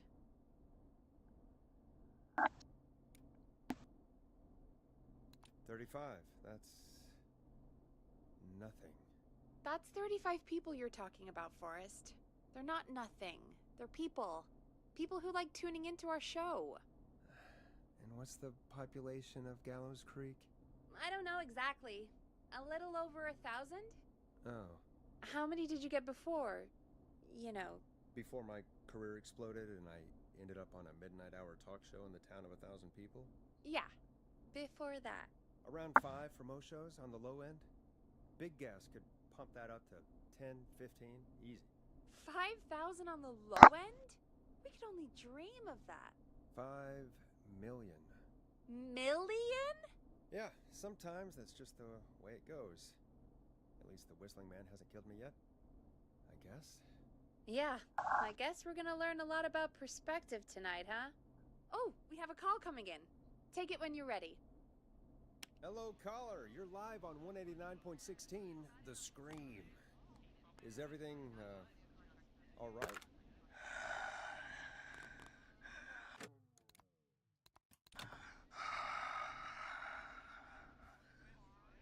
Who is this? Are you, hello? Hello?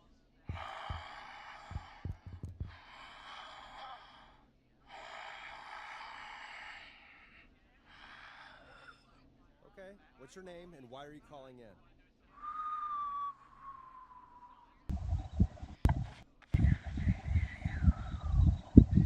You know my name.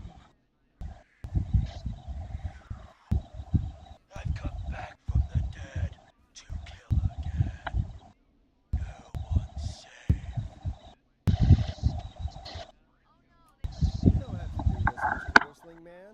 You don't have to kill again. Oh, but I do. You must make a sacrifice to us. Sacrifice? To us?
This next one's dedicated to all of you staying inside with your doors and windows locked.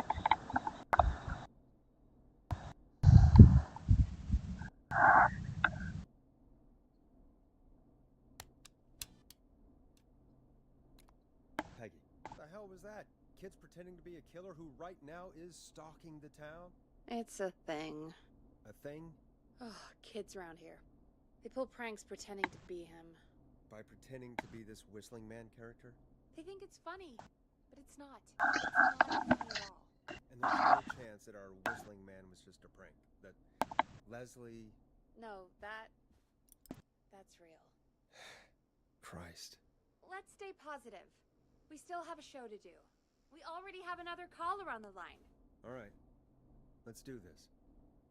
Hello, caller. You're live on the stream with me, Forrest Nash.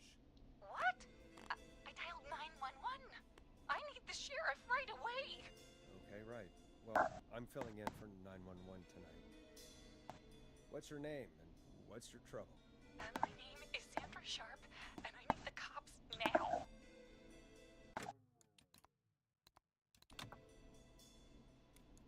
I'm sorry, but the cops are coming. Leslie's on her way to Henderson for help. What? God. Listen, you've got to help me then. I drove to the edge of town for a jazz run, and now some psycho dressed like the Whistling Man is after me, knife in hand. Oh God, it's actually happening.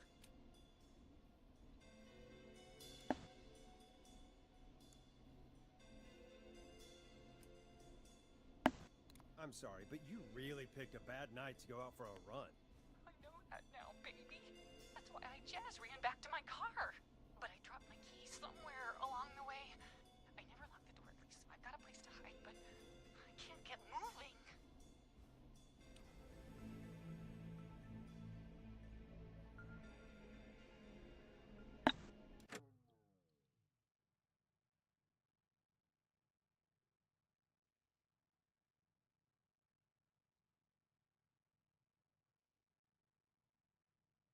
Can you go back and find your keys? Well, I'm not going back out there.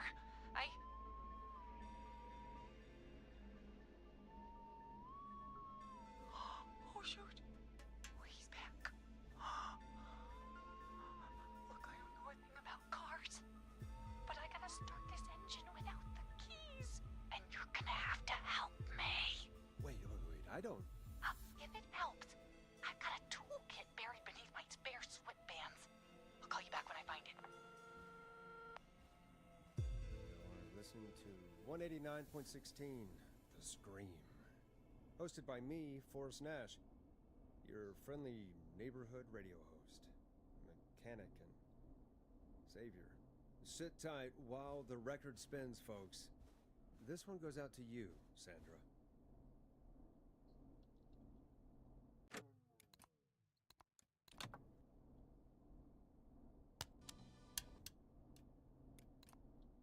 Doesn't the station have a show about cars? The Tamora twins or something?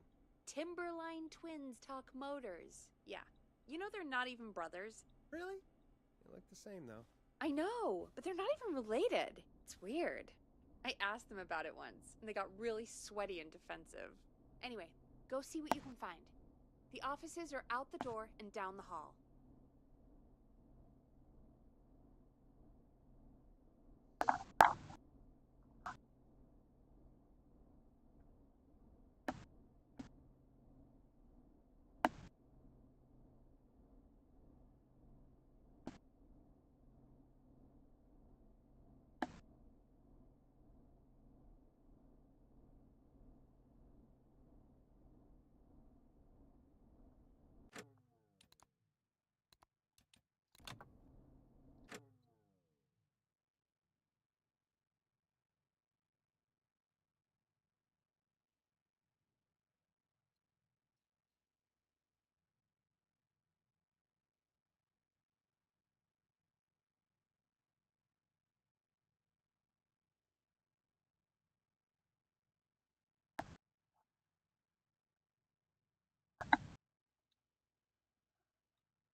find anything?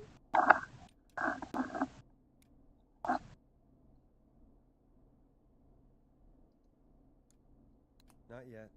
I'm gonna keep looking.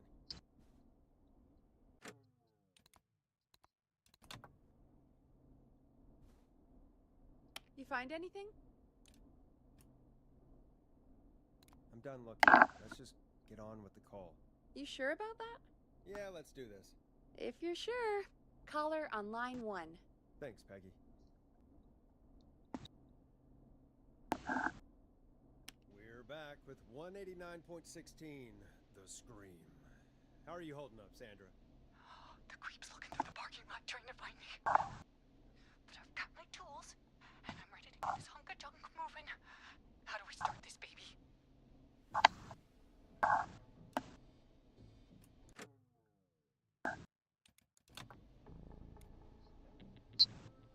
Hit the steering wheel with the hammer. Really? Well, that seems pretty dumb. But if you say so. Oh my god! He's looking at the car now. Come on, tell me what to do.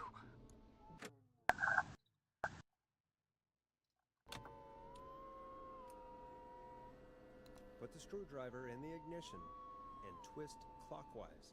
Here goes, baby. Screwdriver's too fat to fit. What next? Unscrew the steering column. All right. Just turn. Just turn. 1, 2, 1, 2. God, how long are these screws? Okay, cover's off. Okay, there's a bunch of wires down here. Oh God, my heart is pumping.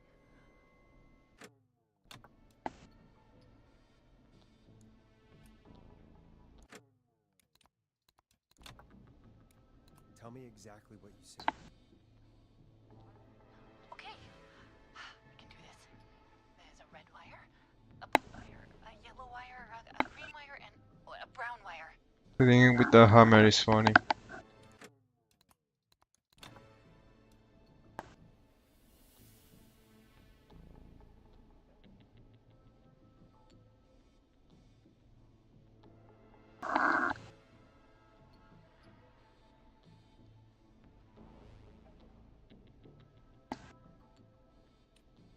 Strip and twist together the red and yellow wires. All right, we take the red and the yellow, and we twist and we turn. Oh, perfect. I also see pink and purple wire. What next?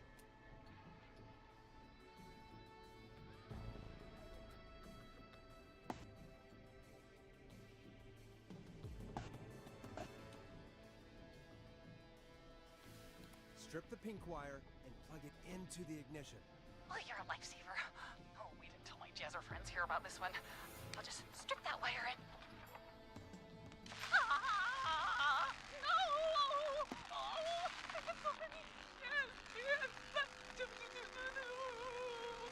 many jazz.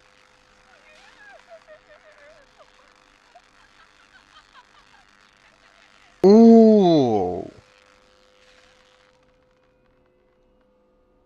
Oh no.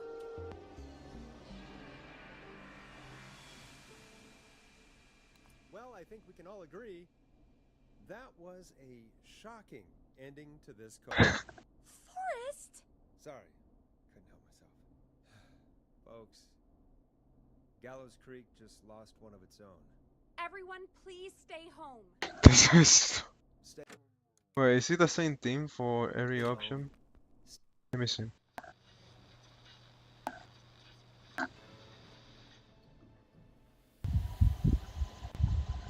Strip the brown and green wires and twist them together.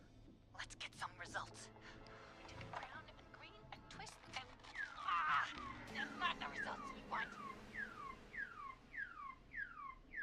Oh my god! Oh, he's coming right for me! Thanks for nothing, you... Oh, that bister! I do a mean kickball change and I swear I...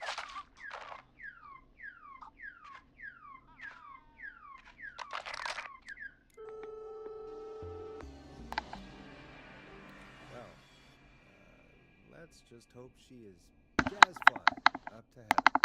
Forrest! Sorry, couldn't help myself. These jokes are so messed up. Oh my god. Okay. Strip and twist together the red and yellow wires. All right.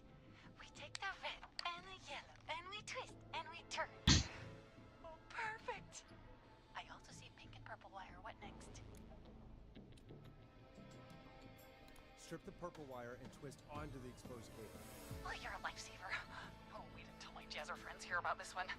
I'll just strip that wire in. Ah! No! Oh, I have so many. Yes, yes. So many jazz.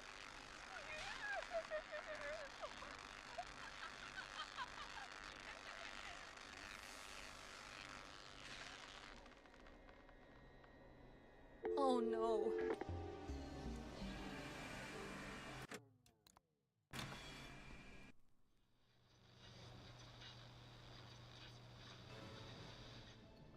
Strip the blue and red wires and twist them together. Okay, here we go. And red and twist and turn and oh, it won't turn off. Oh, this is a jazz radio. Oh my God! Oh, he's coming right for me. Thanks for nothing, you. Oh, you bad baster. I do a mean kickball change and I swear I.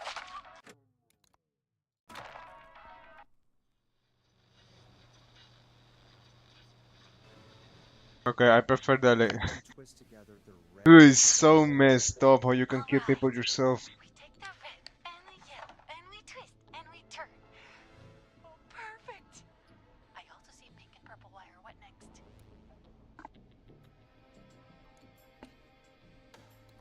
Strip the purple wire and twist onto the exposed cable. Oh, you're a lifesaver. Oh, wait until my jazzer friends hear about this one. I'll just strip that wire in. Ah! No! Oh, I have so many. Yes, yes. So messed up.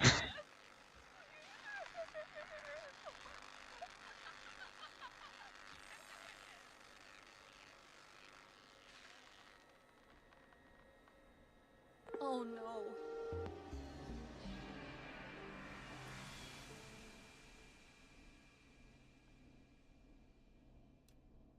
I'm sorry, Sandra. I didn't mean to. That poor woman. Folks, Gallows Creek just lost one.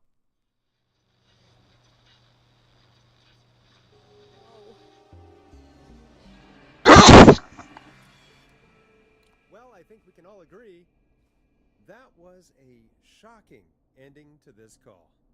Forrest! Sorry, couldn't help myself. Folks, Gallows Creek just lost one of its own. Everyone, please stay home. Stay home, stay safe, and stay tuned. This next track is dedicated to Sandra. Taken too soon. I still can't believe this is happening. Right? Like Gallows Creek didn't already have enough to worry about? What do you mean? Gallows Creek is a miserable place to live. Really? Miserable?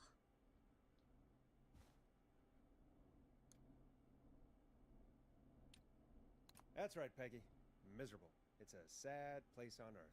Well, I like it here. People are polite and, friendly, usually, if you get to know them. Come on, there must be something you like about this place.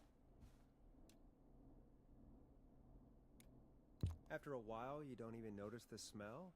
I guess that's nice. Smell? What the? There's no smell. You've lived here your whole life, Peggy. You wouldn't recognize it by now. Anyway, I hope the killer is done for the night, and that Leslie gets back soon. Me too. Can we at least call off that stupid Guess the Scream contest now? Yeah, that'd probably be a good idea.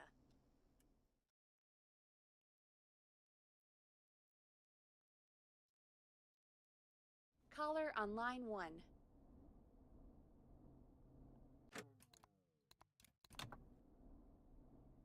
Evening, caller. This is Forrest Nash, host of 189.16, The Scream. And tonight's 911 stand-in. Hey, Forrest. My name is Brian. Brian Ponty. Brian Ponty of Ponty's Pizza.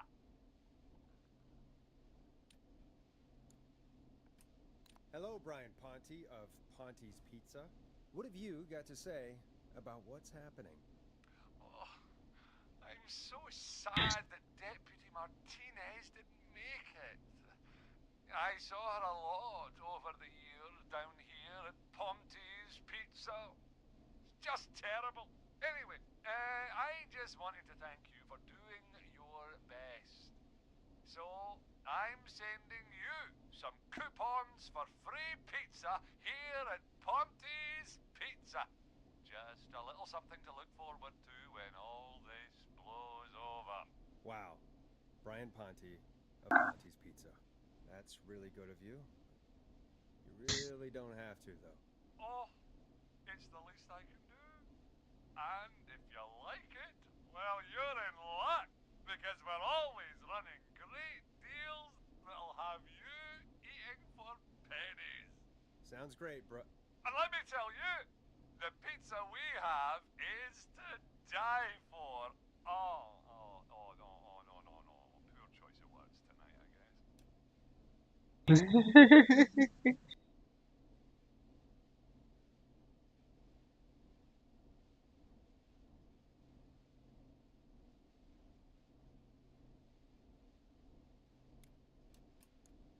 Hey, don't worry about it. It's all right. Oh, thank you, Forrest. Well, I just hope I didn't put you or anyone else off coming on down to Ponty's Pizza. We've got a great special this weekend. Our famous beer and pizza deal. Wait a minute. Come on down to Ponty's Pizza this weekend. You've just got to pay for one slice to get yourself. God damn it, you're just calling in to advertise your shop. Peggy, hang up on him. Done. Oh, real quick, before I forget, it's probably time we played a paid ad. Now, a word from our sponsors. You know how to play an ad, right? Sure.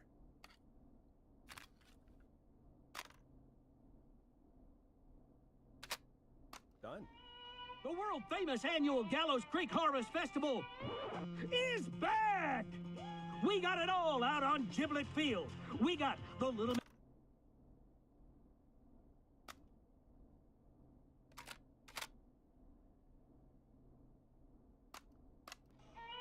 The world-famous annual Gallows Creek Harvest Festival is back! We got it all out on Giblet Field. We got the Little Miss Harvest Pageant, Princess Harvest Pageant, Harvest Queen Pageant, Cotton Candy, Corn Dogs, Cornhole, Corn on the Cob, Crokinole, Country Music, Can Jam, Jams, Jellies, Jamborees, Juggling, Roller Rickies, Roller Disco Lessons, Praying.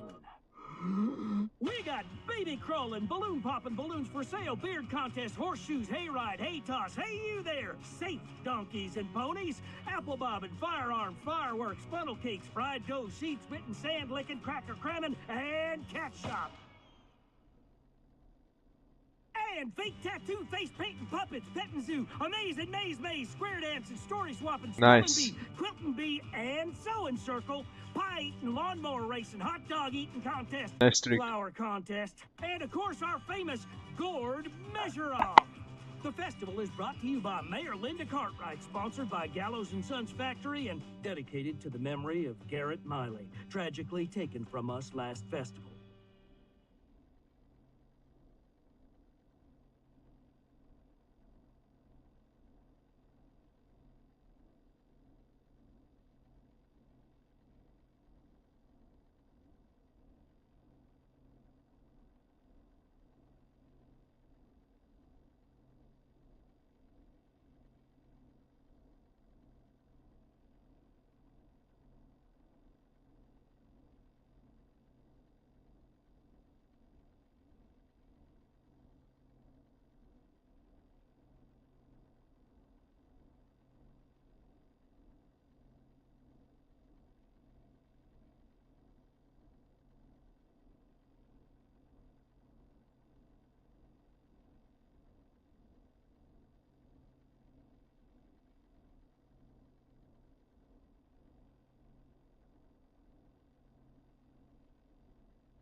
I can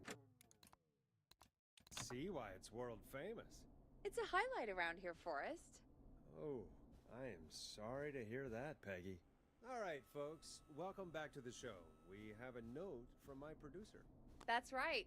Come find me at the Harvest Festival tomorrow to grab your choice of a K-Fam mug, sticker set, or poster. Let's see what our next caller would choose. Welcome to The Scream with me, Forrest Nash. Yeah, Leslie. This is Maurice Russell from the Gallows Reporter. I'm at the office. This guy just broke in downstairs and... Wait. Forrest Nash? I want to speak to 911. Put Leslie on. What? God, another one?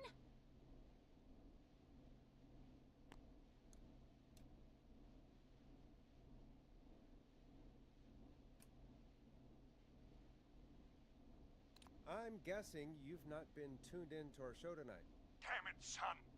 What does that have to do with anything? Just put me on with Sheriff Matthews. Sheriff Matthews is dead. Dead? What happened? Did you witness the incident? Are you willing to do an interview for the reporter? I can cite you as an anonymous source, if that's a concern.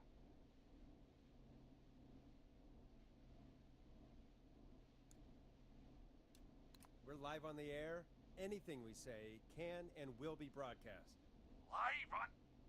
Damn it. All right. There's obviously a lot more going on than I know. Yeah, there's a lot happening tonight. You said someone broke in. That's nothing to get worked up about. Some idiot kid just broke in, dressed as the Whistling Man. Teens. They get worse every year. This punk wasn't even a disappointing twinkle in his daddy's eye when Edward Marshall Mooney stalked the town. But I was there. I covered it. Maurice, I don't know what's going on, but he's back. The Whistling Man is back. Don't be an ass, Nash. Every year this happens. They think it's funny. Not a big deal, old man. But they didn't live through the terror 30 years ago. Anyway, I know for a fact, Edward Marshall Mooney is dead. I don't know who I'm looking at on the security monitor. But if he killed Sheriff Matthews... Where are you now? I'm in the boardroom, upstairs. We got security cameras all around the building. You can watch them on any TV set here. And there's a set in the boardroom.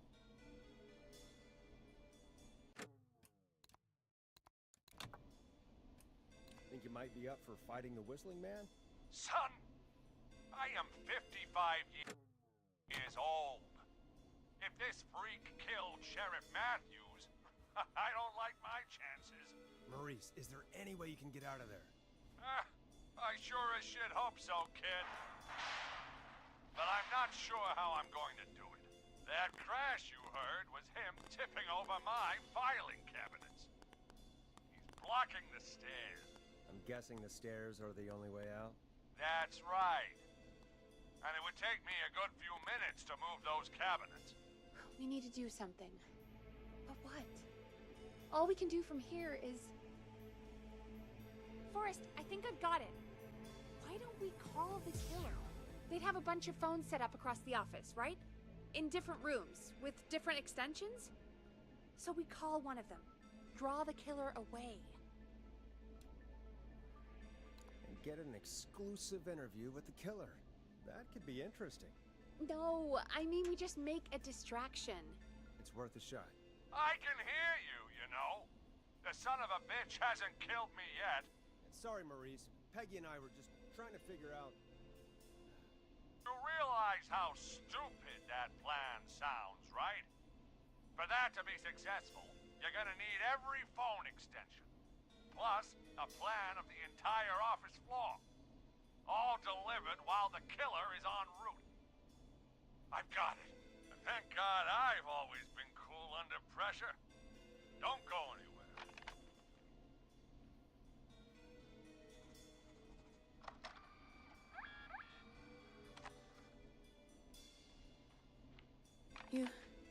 You don't think the killer got him, do you? Mr. Russell. I'm here. The freak's going to be here any second, too. Go check your fax machine. Don't let me down.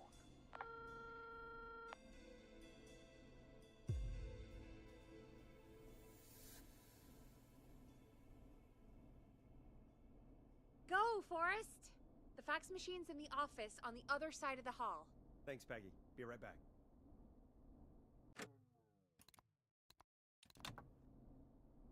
Okay, go to the office on the other end of the hall, grab the fax from the machine. Easy.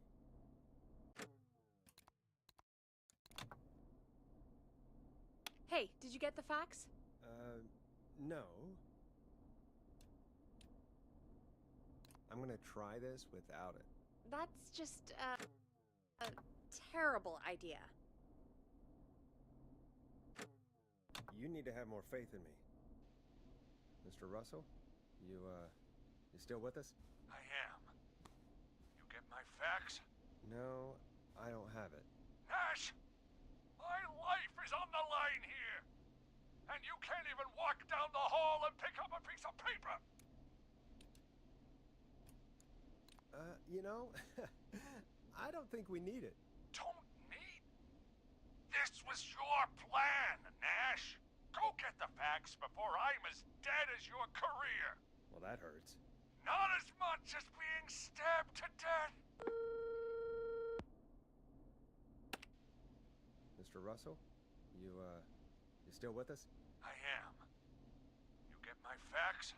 No, I don't have it. Nash! My life is on the line here! And you can't even walk down the hall and pick up a piece of paper!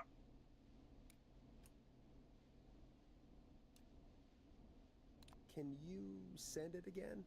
Jesus, Nash. Fine. Just hurry. He's getting close. Calm down. I'll be right back. Mr. Russell, you still with us? I am. You get my fax? Yeah, I need you to send it again. Forrest. You're trying to get me killed, aren't you? I hope all your listeners realize that...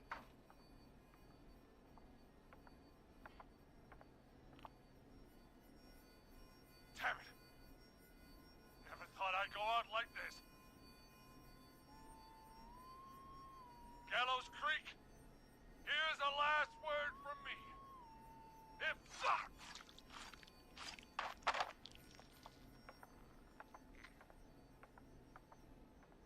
Oh no.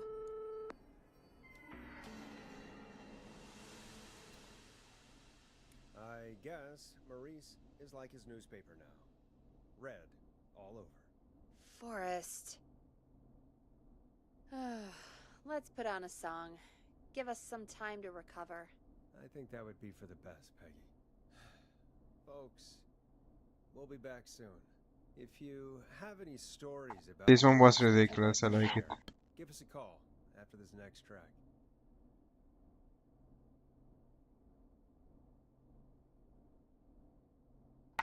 This one was kind of funny. He was just basically like, no, I don't think I will. Epic.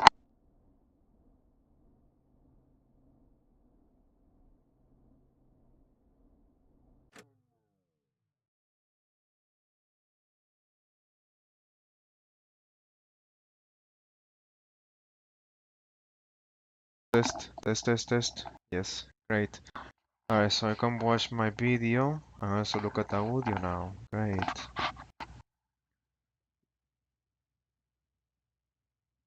I make this smaller. There we go. As small as it goes. Pretty good. I can monitor my audio. Guess I need to mute or something.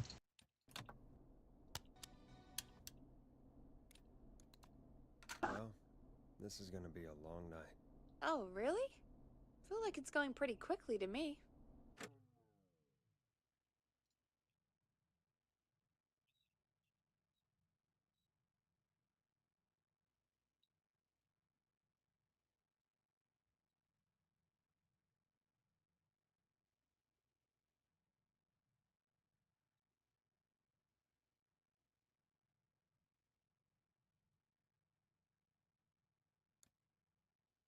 I could ask you some questions to speed things along. You're gonna interview me. You sure about that? You're not so scary.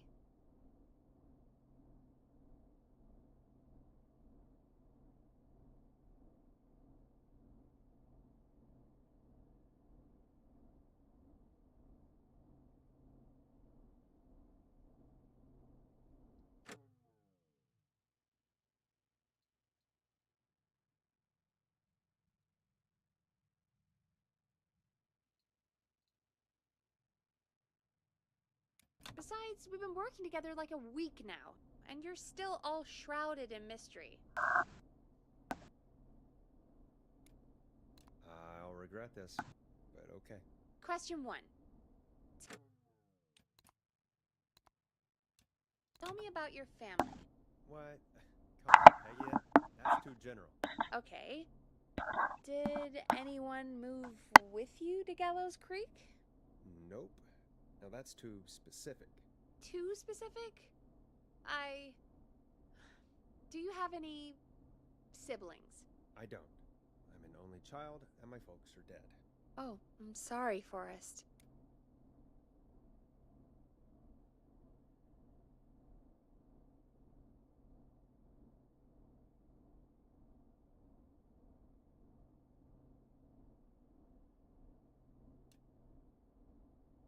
Don't be sorry, I'm not. Oh. Anyway, what about you? Any siblings? Your mom and pop still around? I thought I was asking the questions. You are. I'm just making conversation now. Oh. Well, my folks went the same way as yours.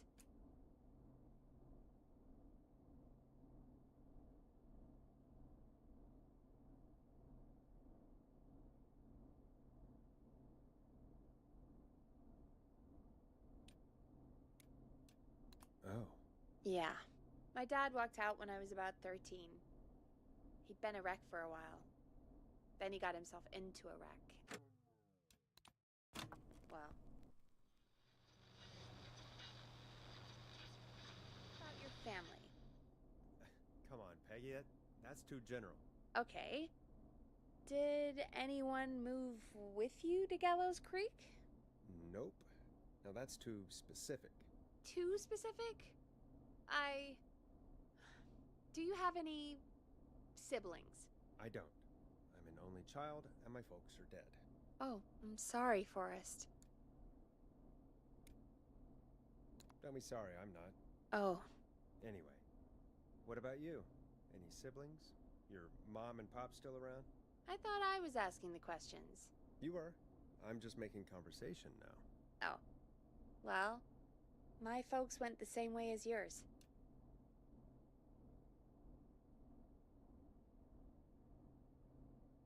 Huh. What a coincidence. Yeah. My dad walked out when I was about 13.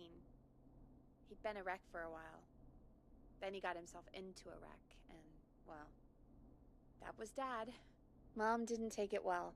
She remarried pretty quick after that. She wanted to forget Dad so bad, she even made me take my stepdad's last name. So I'm Peggy Weaver now. Anyway, Mr. Weaver got sick one day, and my mom didn't last long after he went. I'm sorry to hear that, Peg. Don't call me Peg. Yeah, sorry. I was just trying to be... It's okay, I know. I'm sorry. I'm defensive about that name. Any siblings? Funny you mention that now. No. Not anymore. I had a sister, but I haven't seen her since before my dad. Hold on. Someone just rang the door buzzer. Really? Think someone needs our help? Maybe. You want to go check it out? Me? You sure you don't want to go? No way. I'm locked up tight in here. I'll pass you the key to the stairs.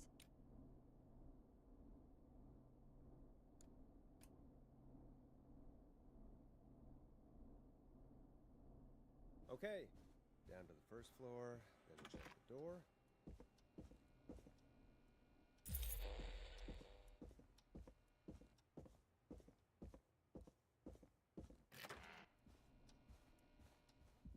Wow. That was ominous. A tape. Play on air.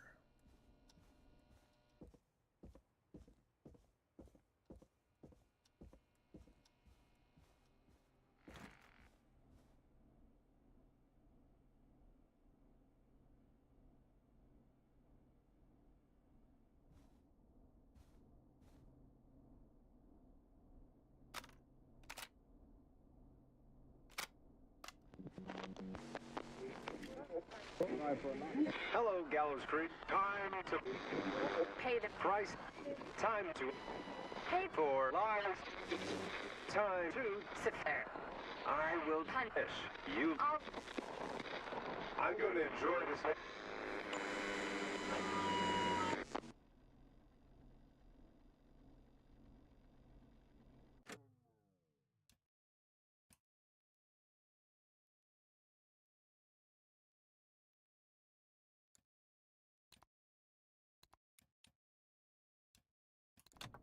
I did not enjoy that.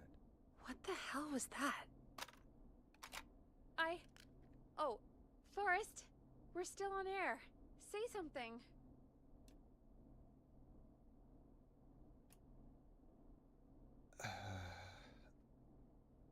Hello?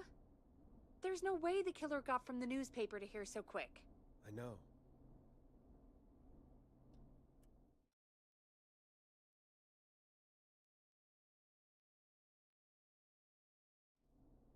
Thank you again, Mrs. Mackenzie, for the helpful tip. The bagger at the grocery store cannot whistle. We'll remove her from the suspect list. Let's go to a break. I need you for a second. All right, folks. We need to take a quick break. This one's for all those folks out there keeping the hatches battened.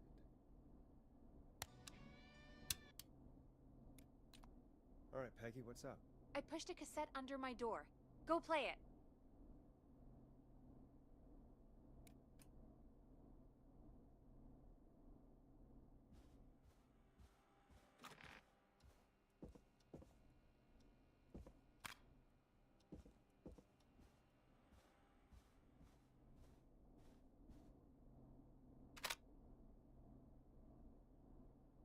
Or try.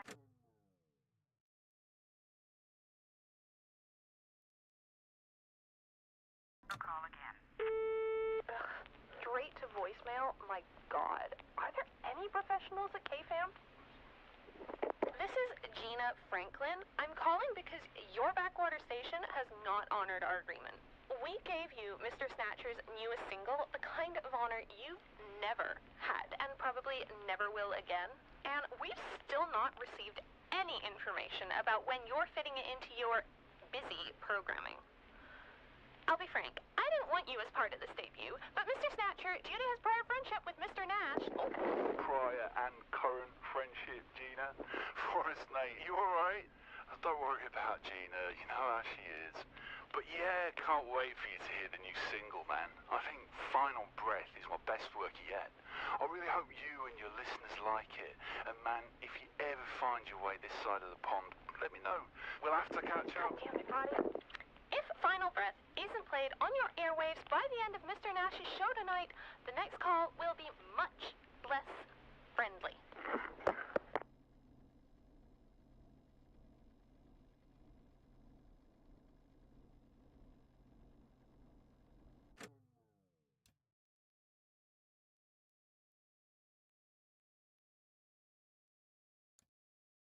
That was Roddy Snatcher, Forrest! You know, Roddy Snatcher?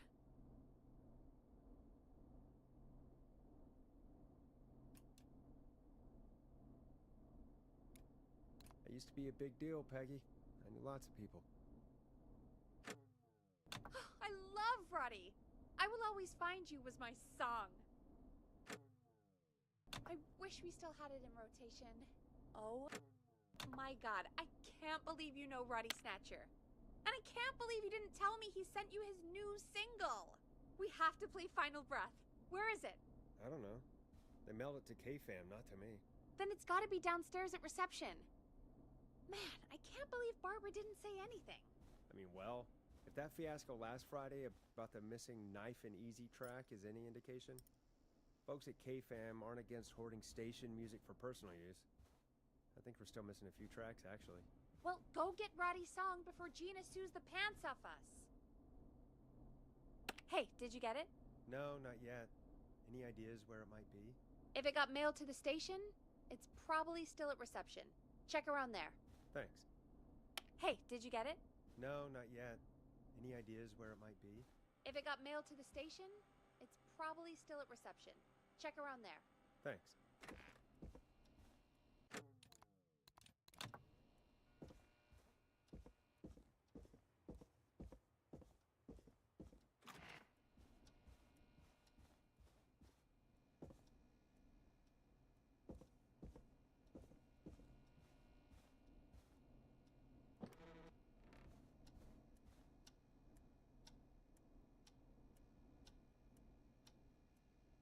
This must be it.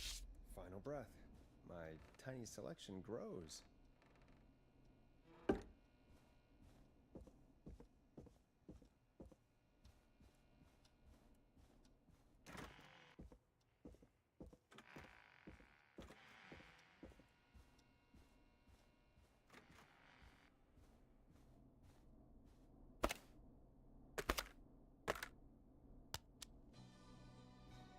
Hey, did you get it? Got it. Let's get this on the air.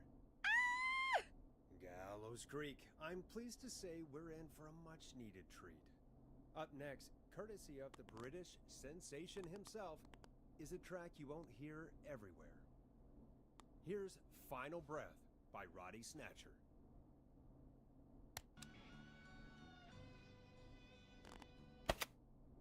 What the hell?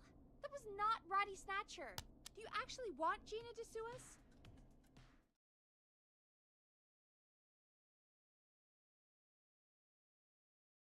Shoot, I just noticed we have a caller waiting. I really hope it's nothing serious. Great. Let's go.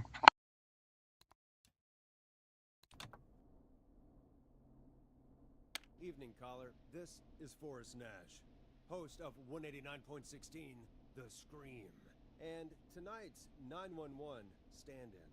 This is Murphy! Hello, Murphy. What have you got for us tonight? Two things, Forrest. First, happy birthday to my son, Fernando.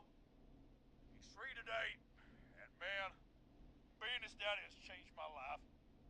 I've learned how to live, how to laugh, most importantly, how to love.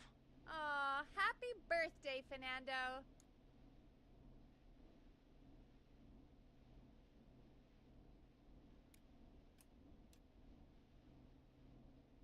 Feels like a weird night to celebrate, but, congrats?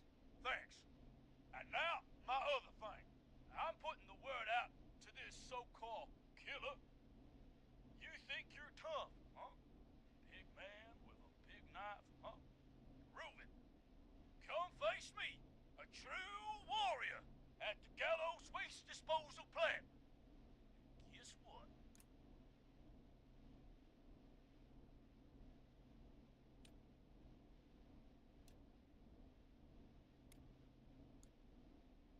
Oh boy, here we go.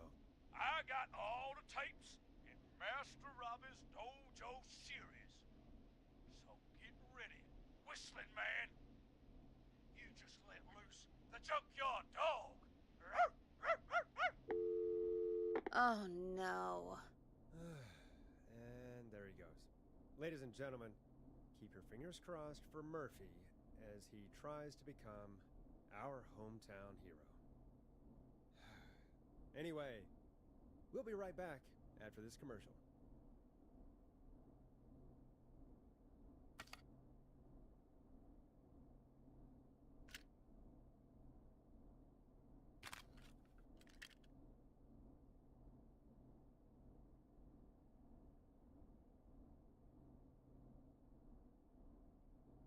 Time to play a commercial.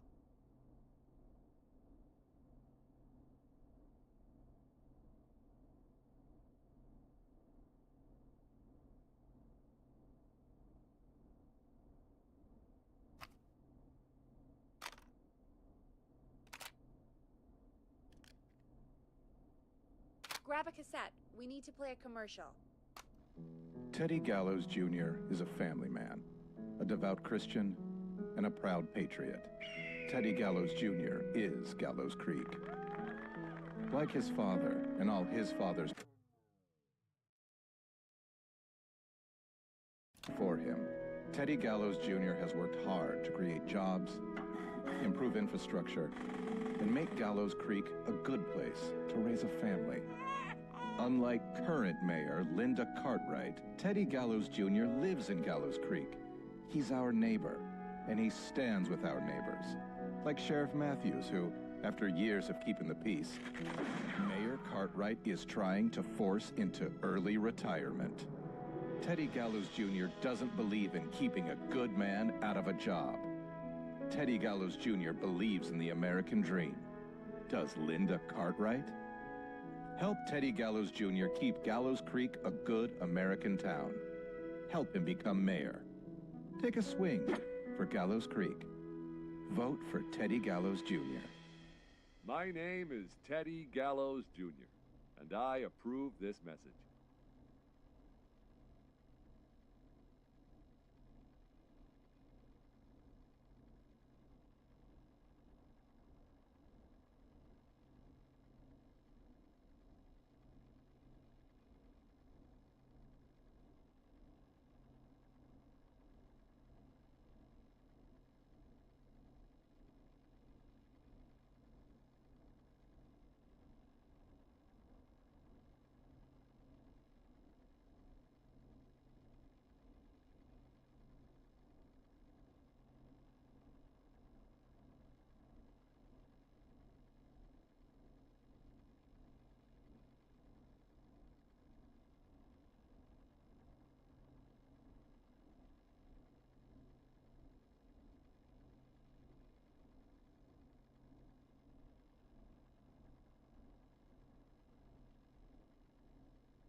Teddy Gallows Jr. is a family man, a devout Christian, and a proud patriot. Teddy Gallows Jr. is Gallows Creek. Like his father and all his fathers before him, Teddy Gallows Jr. has worked hard to create jobs, improve infrastructure, and make Gallows Creek a good place to raise a family. Unlike current mayor Linda Cartwright, Teddy Gallows Jr. lives in Gallows Creek. He's our neighbor, and he stands with our neighbors. Like Sheriff Matthews, who, after years of keeping the peace, Mayor Cartwright is trying to force into early retirement. Teddy Gallows Jr. doesn't believe in keeping a good man out of a job. Teddy Gallows Jr. believes in the American dream. Does Linda Cartwright? Help Teddy Gallows Jr. keep Gallows Creek a good American town. Help him become mayor. Take a swing for Gallows Creek. Vote for Teddy Gallows Jr. My name is Teddy Gallows Jr., and I approve this message. God, what a jackass. 100% grade A asshole. Linda Cartwright isn't super herself, but she's not... Yeah, we don't have any more of those ads to air tonight, do we? No, just the one. Good. I have to ask, though. Take a swing for Gallows Creek? He set the home run record for Gallows Creek High. Of course he's one of those guys. Yep, he played lots of sports back in the day, and he never lets anyone forget it. Right. Let's just get back to the show. Well, folks, hearing that reminds me that every vote matters. That ad really made me want to take a swing at Teddy Gallows. You mean take a swing for Teddy Gallows? Yeah, sure. Let's find out from our next caller who's got their vote. We got a caller. You know what to do.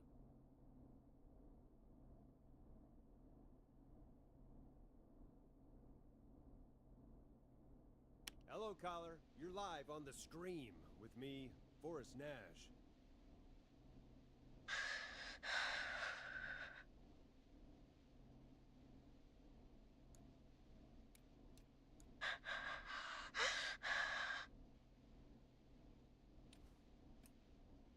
Hello.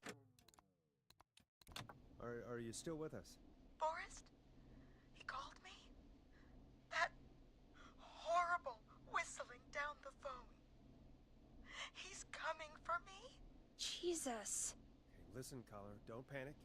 We've done this a few times now. We can help you. A few times already? So, you saved them, or? Well, you know, we learned a lot. Oh, God. We're gonna help you. Can you tell me your name, caller? I'm Dr. Sullivan. Virginia. Sorry. Take some deep breaths, Virginia. You're gonna be okay. Please don't let me die. I won't. Just calm down. Tell me where you are right now. What's your address? Oh, God.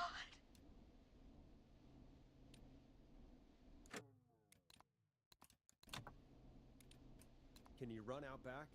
No. What if he's outside, waiting for me? Oh, God. Maybe you can hide in your house? He'll find me. I know he'll find me. Is there a neighbor you can call for help? No. Everyone's away tonight. There's just a fraternity down the street. You live by a frat house. Yes, they're having a party. That takeout coming in all night. One covered in beer cans. They're getting wasted. And I'm about to get... Oh, God. Virginia, what's the name of the frat? It's... Oh, God. I can't think. I can't... Any idea what the frat might be, Peggy? If I knew where she was, I might know, but... Wait, the takeout! If we can get takeout to the frat, we can get a message to them to go and help. Virginia, who did they order takeout from? I don't know.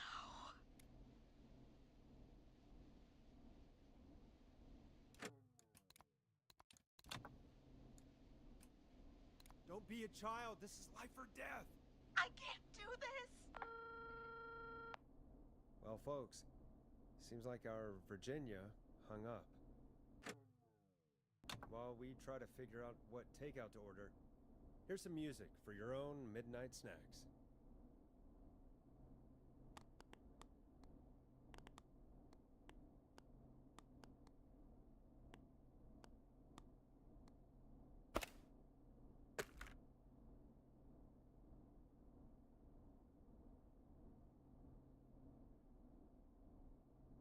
Play a record, Forrest. Peggy, what places do takeout in Gallows Creek? Off the top of my head? Well... There's the barbecue place, Grilling Spree, and you can order from Chalupa Cabras. Oh, and of course we have Ponte's Pizza. That's it, I think.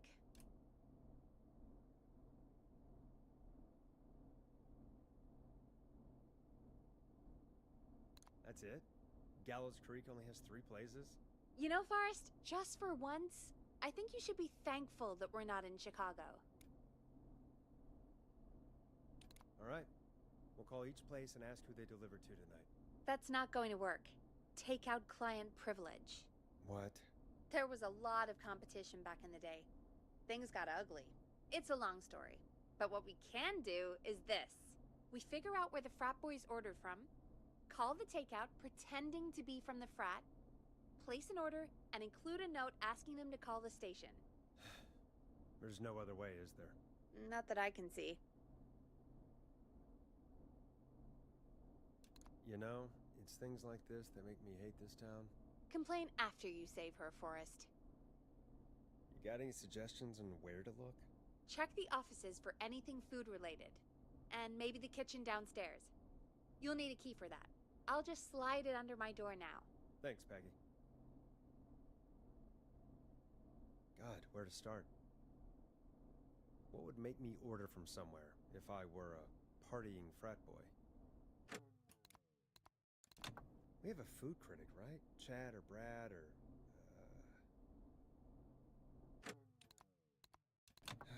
I'll just have to look around.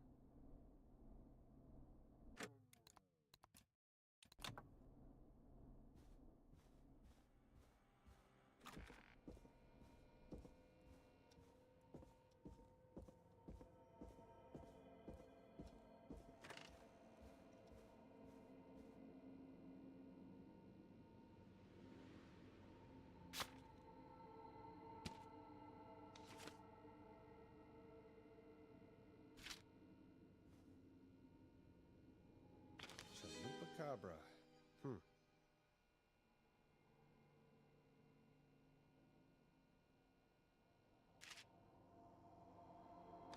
promotion, huh? Maybe if I find the people. It's a box.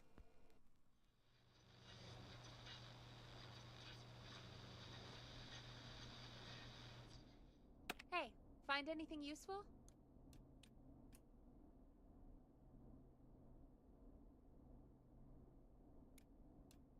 I'm just gonna wing it.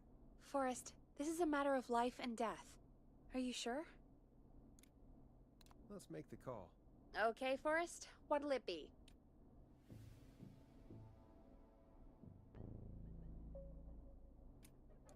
Call Grilling Spree. Okay. The Grill Reaper is on the line. You're through to Grilling Spree. We've got barbecue you'll die for. Hey, dude. What's going on? Can I just have your order? I want ribs. Big ribs. For my frat house, brothers. Right. And where'd you want that delivered? Same place as before. So boring. Frat house. Same address? Alright. We'll get it to you soon. Oh, and one more thing.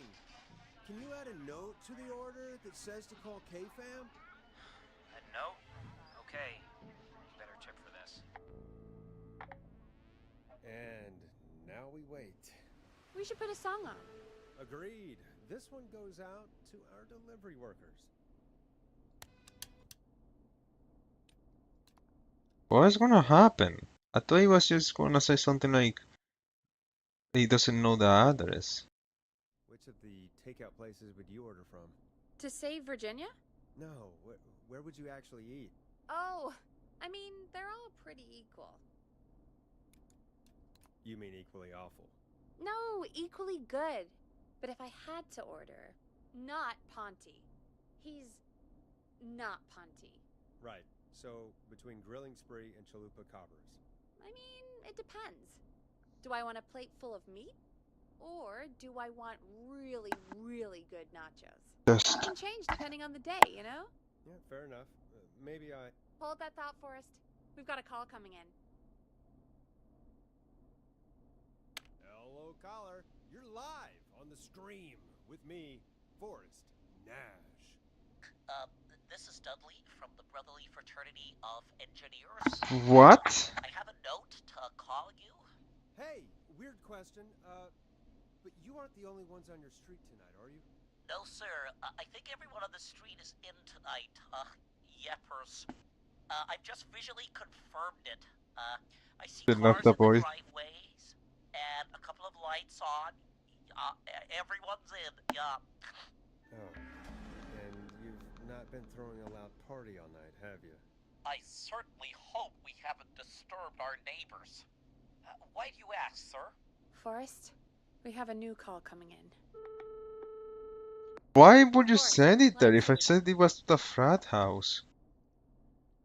Either you don't know the address or... Why a random address? That doesn't make sense. Hello, you're live on 189.16. That doesn't make sense. Forrest, it's the whistling man. He's at the door. Oh my god. It's you.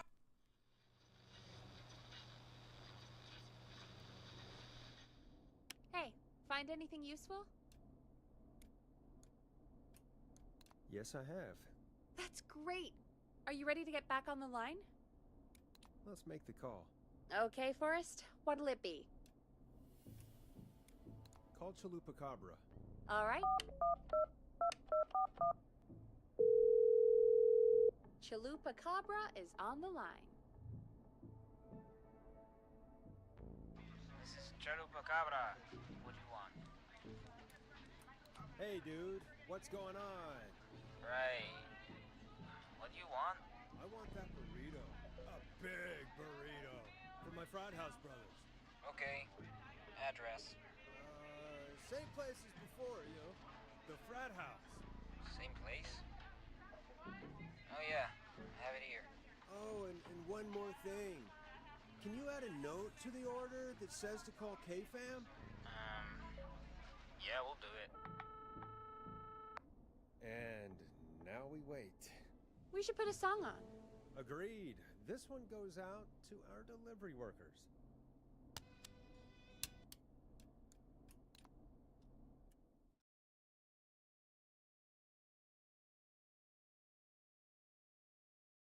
Which of the takeout places would you order from? To save Virginia? No, where would you actually eat? Oh, I mean, they're all pretty equal.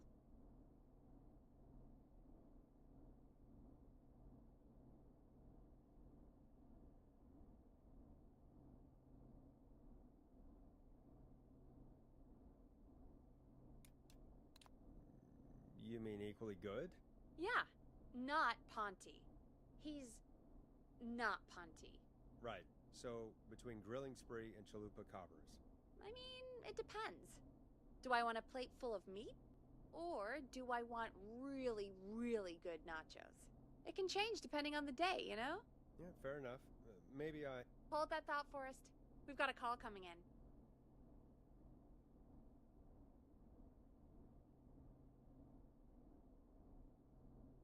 Hello, caller. You're live on the screen with me, Forrest Nash. This is Dudley from the Brotherly Fraternity of Engineers. Oh.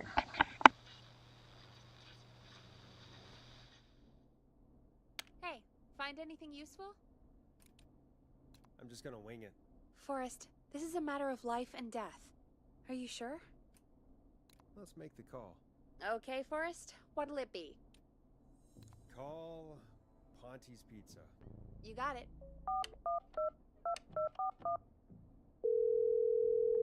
Ponty's Pizza is on the line.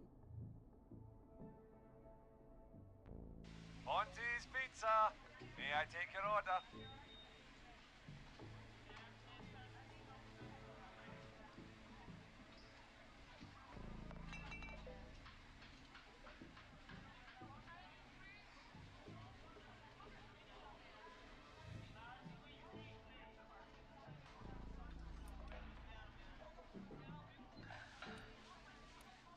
Frat men calling. We're in major need of foods for dudes. May I take your order? Oh, man. I got a frat to feed. So give me that slow roast pizza. Oh, a fine choice. But that will take 3 hours. You sure? I'm sure. Can do. Where do you want that delivered? Same place as before, you know. The frat house. Got it. And we'll have that over to you right away. Oh, and one more thing. Can you add a note to the order that says to call K-Fam? K-Fam? Oh, consider it done. The folks at K-Fam are huge fans of Potty's Pizza, you know. I should really call them and let them know. And now we wait. We should put a song on. Agreed. This one goes out to our delivery workers.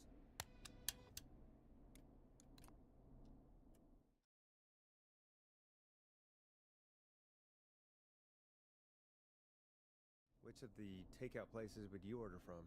To save Virginia? No, where would you actually eat? Oh, I mean, they're all pretty equal.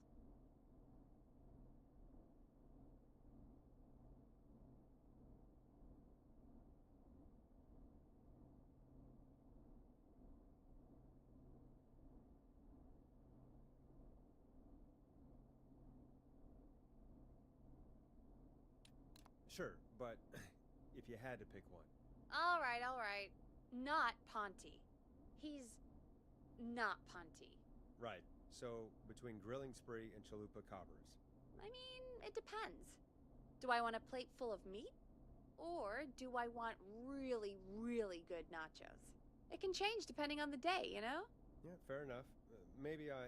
Hold that thought, Forrest. We've got a call coming in.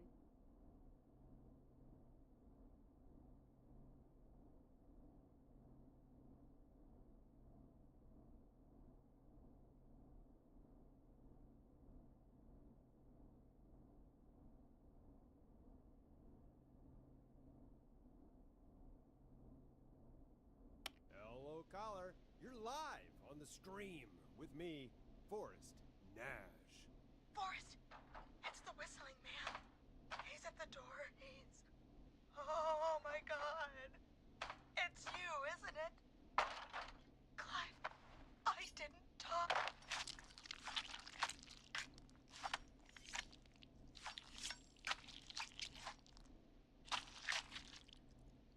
Oh boy. Damn it, Peggy. This scheme was never gonna work. This was your idea.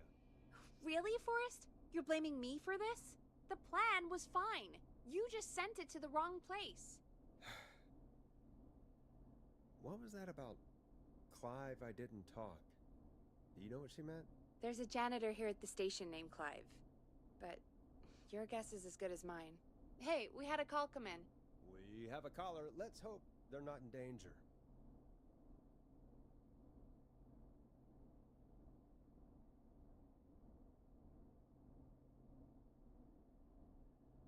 We have a call waiting.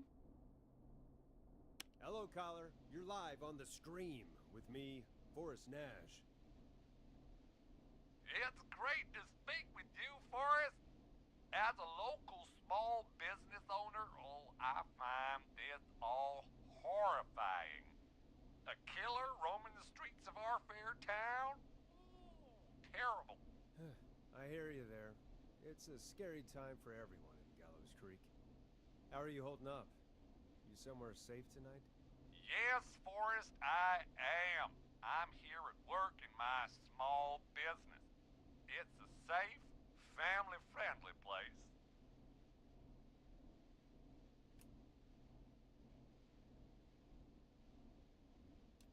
Good for you, friend.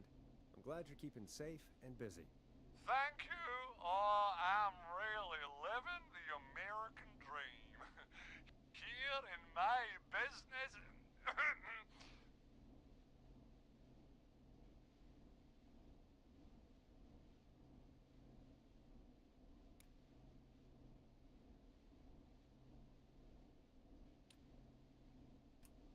You must really, really love your work. Oh, I do. My small business really is my whole world. What's your small business? Oh, well. Oh well.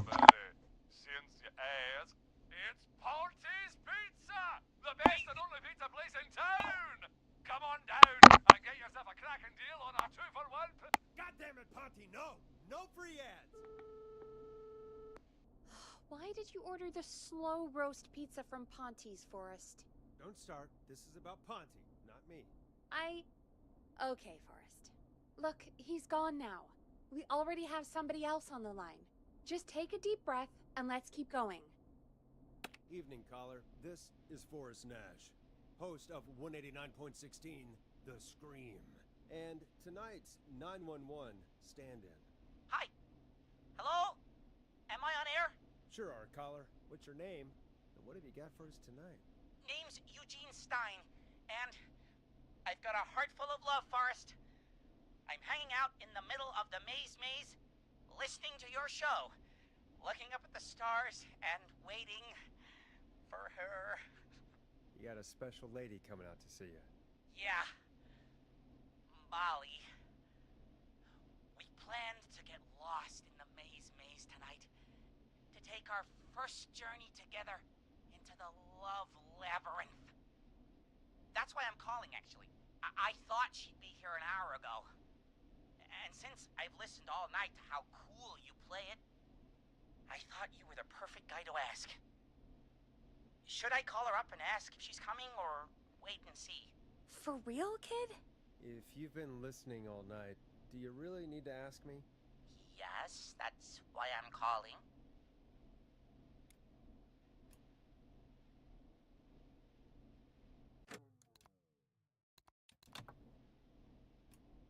Eugene, do you really need to ask? I'm just not sure, you know? What the hell. Stay and wait. Forrest, that's a terrible idea.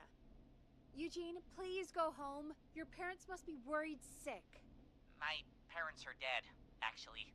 But, Oh, jeez. yeah, I guess it's not the night. Hang on. I hear some rustling. I guess she came after all. Molly! I'm in the middle! It'll take a little while to get here, but, thanks again, Forrest. It's been good talking. Wait a second. Molly can't whistle. No! This is supposed to be the best night of my life! Not the worst.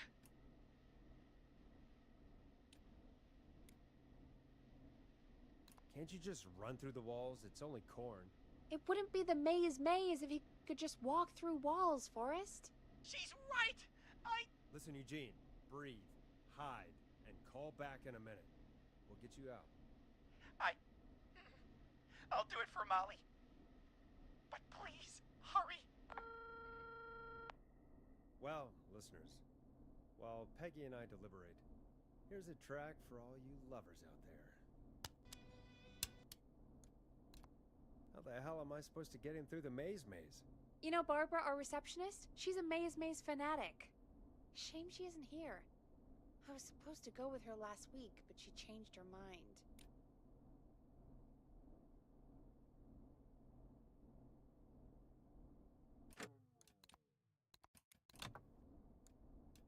You were gonna go last week. I thought the maze was for kids. It's not just for kids, Forrest. The maze is fun for kids and adults.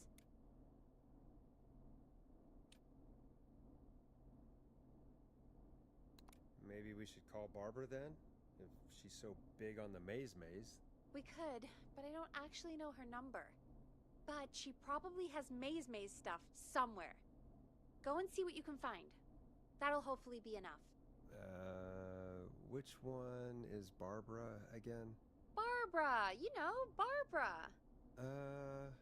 Forrest, I've seen you speak to her. Help me out, Peggy. She's the receptionist. Sits at reception. Never does any work because she's talking to Brad all day. Ring any bells? Right, yeah. Sorry, I guess it's just the stress of... No excuses. Just go and find something to help us. Any luck? Nope. We'll just have to wing it. Oh... Eugene called while you were away. He's on line 1. Welcome back to 189.16, The Scream. I hope you lovers like that track. And I hope we can help our lover in the maze. Eugene, you're back on air. lost, Forrest. I just ran and I don't know where I am. I'm at a crossroad, facing a tractor statue. There are hay bales painted gold on my right.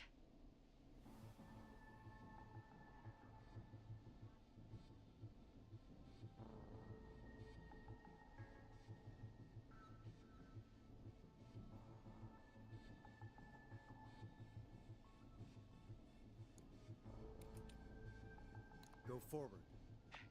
Okay, here I go. This, doesn't look right. No, I'm going back to where I was. Jesus! Oh, shit! He's cutting through the walls! Where do I go?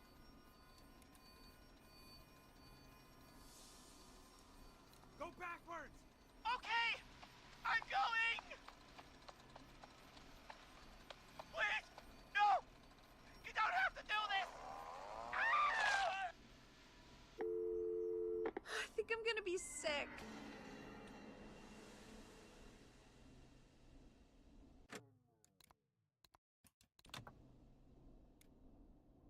I guess that's what love does. It makes us fall to pieces. Bruh. Don't, Forrest, okay? Don't. By the way, why do you think Molly missed their date? Do you think she's okay? Unfortunately for Eugene, I think she probably never left home. She's just done. Stupid kid.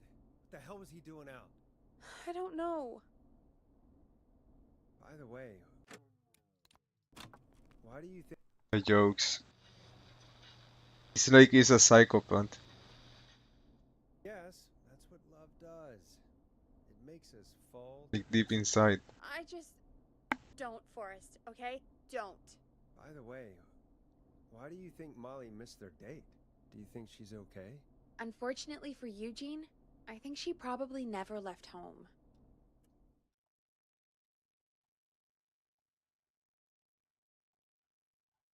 Test. Thank you for calling in, Mr. Walton. We'll make sure to add the town librarian to our list of suspicious Clives. Remember, report a Clive to stay alive. Next caller is up, Forrest, so take it away. Caller, you're through to Forrest Nash on 189.16, The Scream. Hey, wonderful show tonight, Forrest.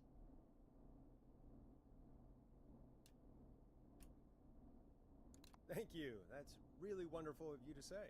What's your name, caller? You can call me Dawn. Could you play my tune, Forrest? Your tune. Sure. Long Ride Home. That old song. Sure. We got it. I think I played it the other day. Thanks. It'll be good to hear it again. All right, folks. Coming up is that old classic. Forrest, I don't think you're gonna find that song. What do you mean? I played it a few nights ago. I know, but, we don't have it anymore. What are you talking about? I threw it away. You threw it in the trash? No, I threw it out the window earlier today. Peggy, that's a bit extreme, isn't it? Brad was annoying me all afternoon. He played it on repeat because he knows I don't like it. So I grabbed it and threw it right out of one of the office windows. Not my finest hour, but I can only take so much.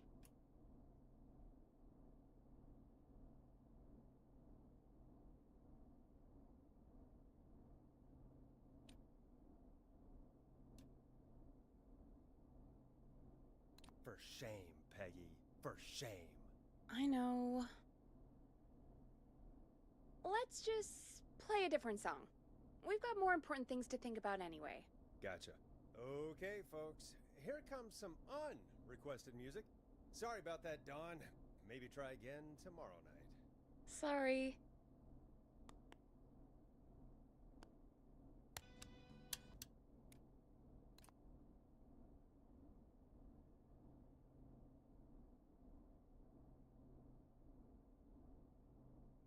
Of all the songs to request, why'd it have to be that one?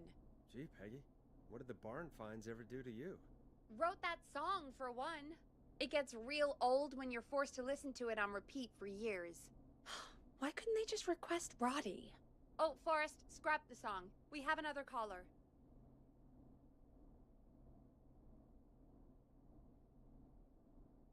Sorry to cut the music short, folks. Callers take priority tonight. Welcome to 189.16 The Scream. This is Forrest Nat. Forrest? Oh, thank God. It's me again. Murphy.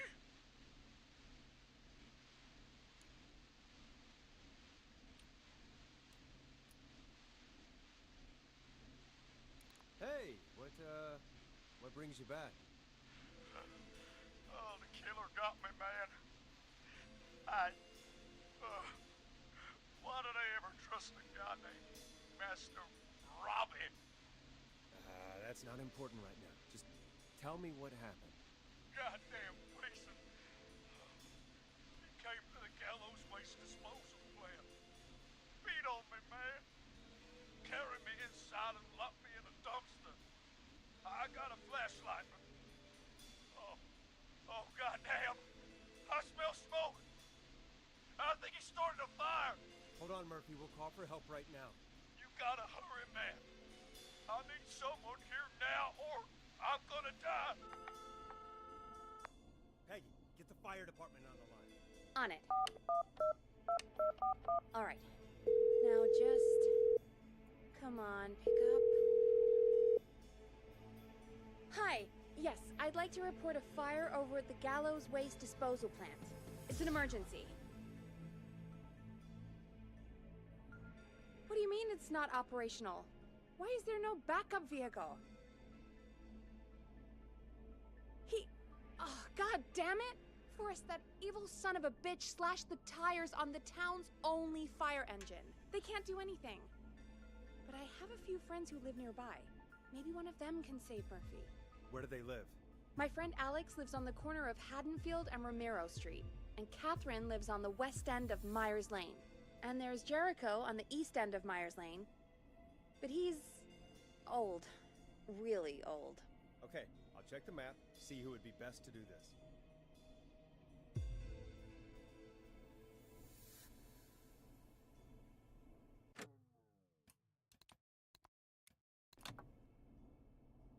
All right, Forrest, who should I call?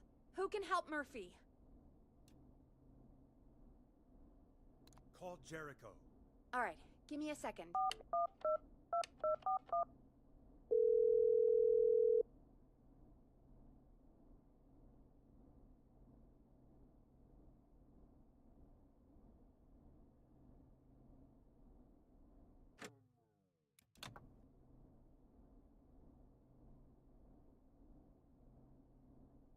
They're on the way. They'll call from the plant. You can direct them from there. Let's hope they get there in time.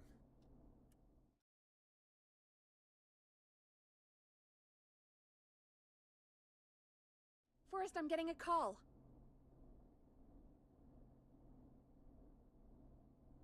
Are you sure you can't?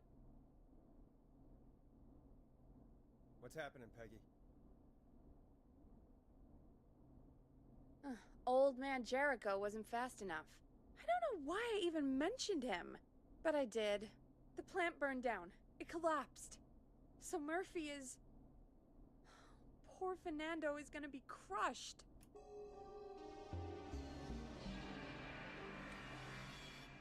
Yeah, Fernando will be crushed. Just like his dad. So, poor kid. Forrest, I wasn't trying to set you up for a punchline. No, I know. Ugh. Murphy, I promise we will stop this. For you, and for Fernando. Peggy, it's going to be alright. Forrest, we have another caller. Let's not waste time. Alright, folks. Another of our good citizens is on the line. Let's see what they have to say. Welcome to 189.16 The Scream, with me, your host, Forrest Nash. Forrest, Teddy Gallows Jr. here. I just want to say that my thoughts and prayers are with my Gallows Creek neighbors during this awful time. Oh, it's mayoral candidate and scion of the town founders, Mr. Gallows. Are you in danger? We need to be a town of law and order. We need cops who have the tools and funding they need to keep us safe. Okay, Teddy. I know you're an outsider to our little town here, Forrest. But you're really stepping up to bat for us all tonight. I just want to say thank you for taking a swing for Gallows Creek. Jackass.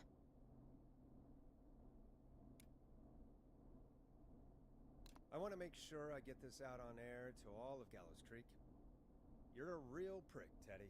I just want to make sure our town is safe and prosperous. That's why the Gallows Family Factory, founded by my father, Theodore C. Gallows, God rest his soul, which employs over 200... Teddy, unless you've got an emergency, I'm cutting you off. You know what? I do have a problem. A problem that's ruining our town. You know what it is? I didn't ask about a problem. I said emergency. The problem is that woman, our current mayor, Linda Cartwright. Oh, here we go. She just isn't one of us. Linda Cartwright is un-American, unstable, and... You're not better than anyone, Teddy. Just because you inherited half the town, Your producer sounds a little unstable, too. Don't you dare speak to me that way.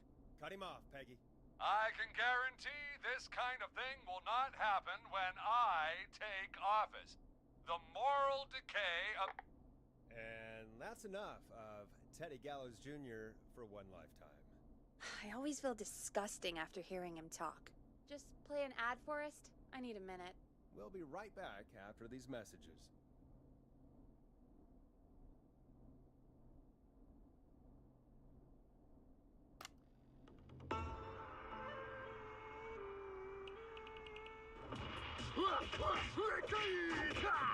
Do you seek ancient wisdom? Do you want to double your power? Are you ready to unlock your inner warrior for only $24.99? Then step into Master Robbie's deadly dojo of Kung Ra-Te and receive direct by video warrior instruction from me, Master Robbie. You will learn the 4 qualities of an ultimate conqueror. The power of the alligator, the discipline of the tarantula, the speed of the tuna, the poise of the scorpion, and the wisdom of the bullfrog. Using classified techniques,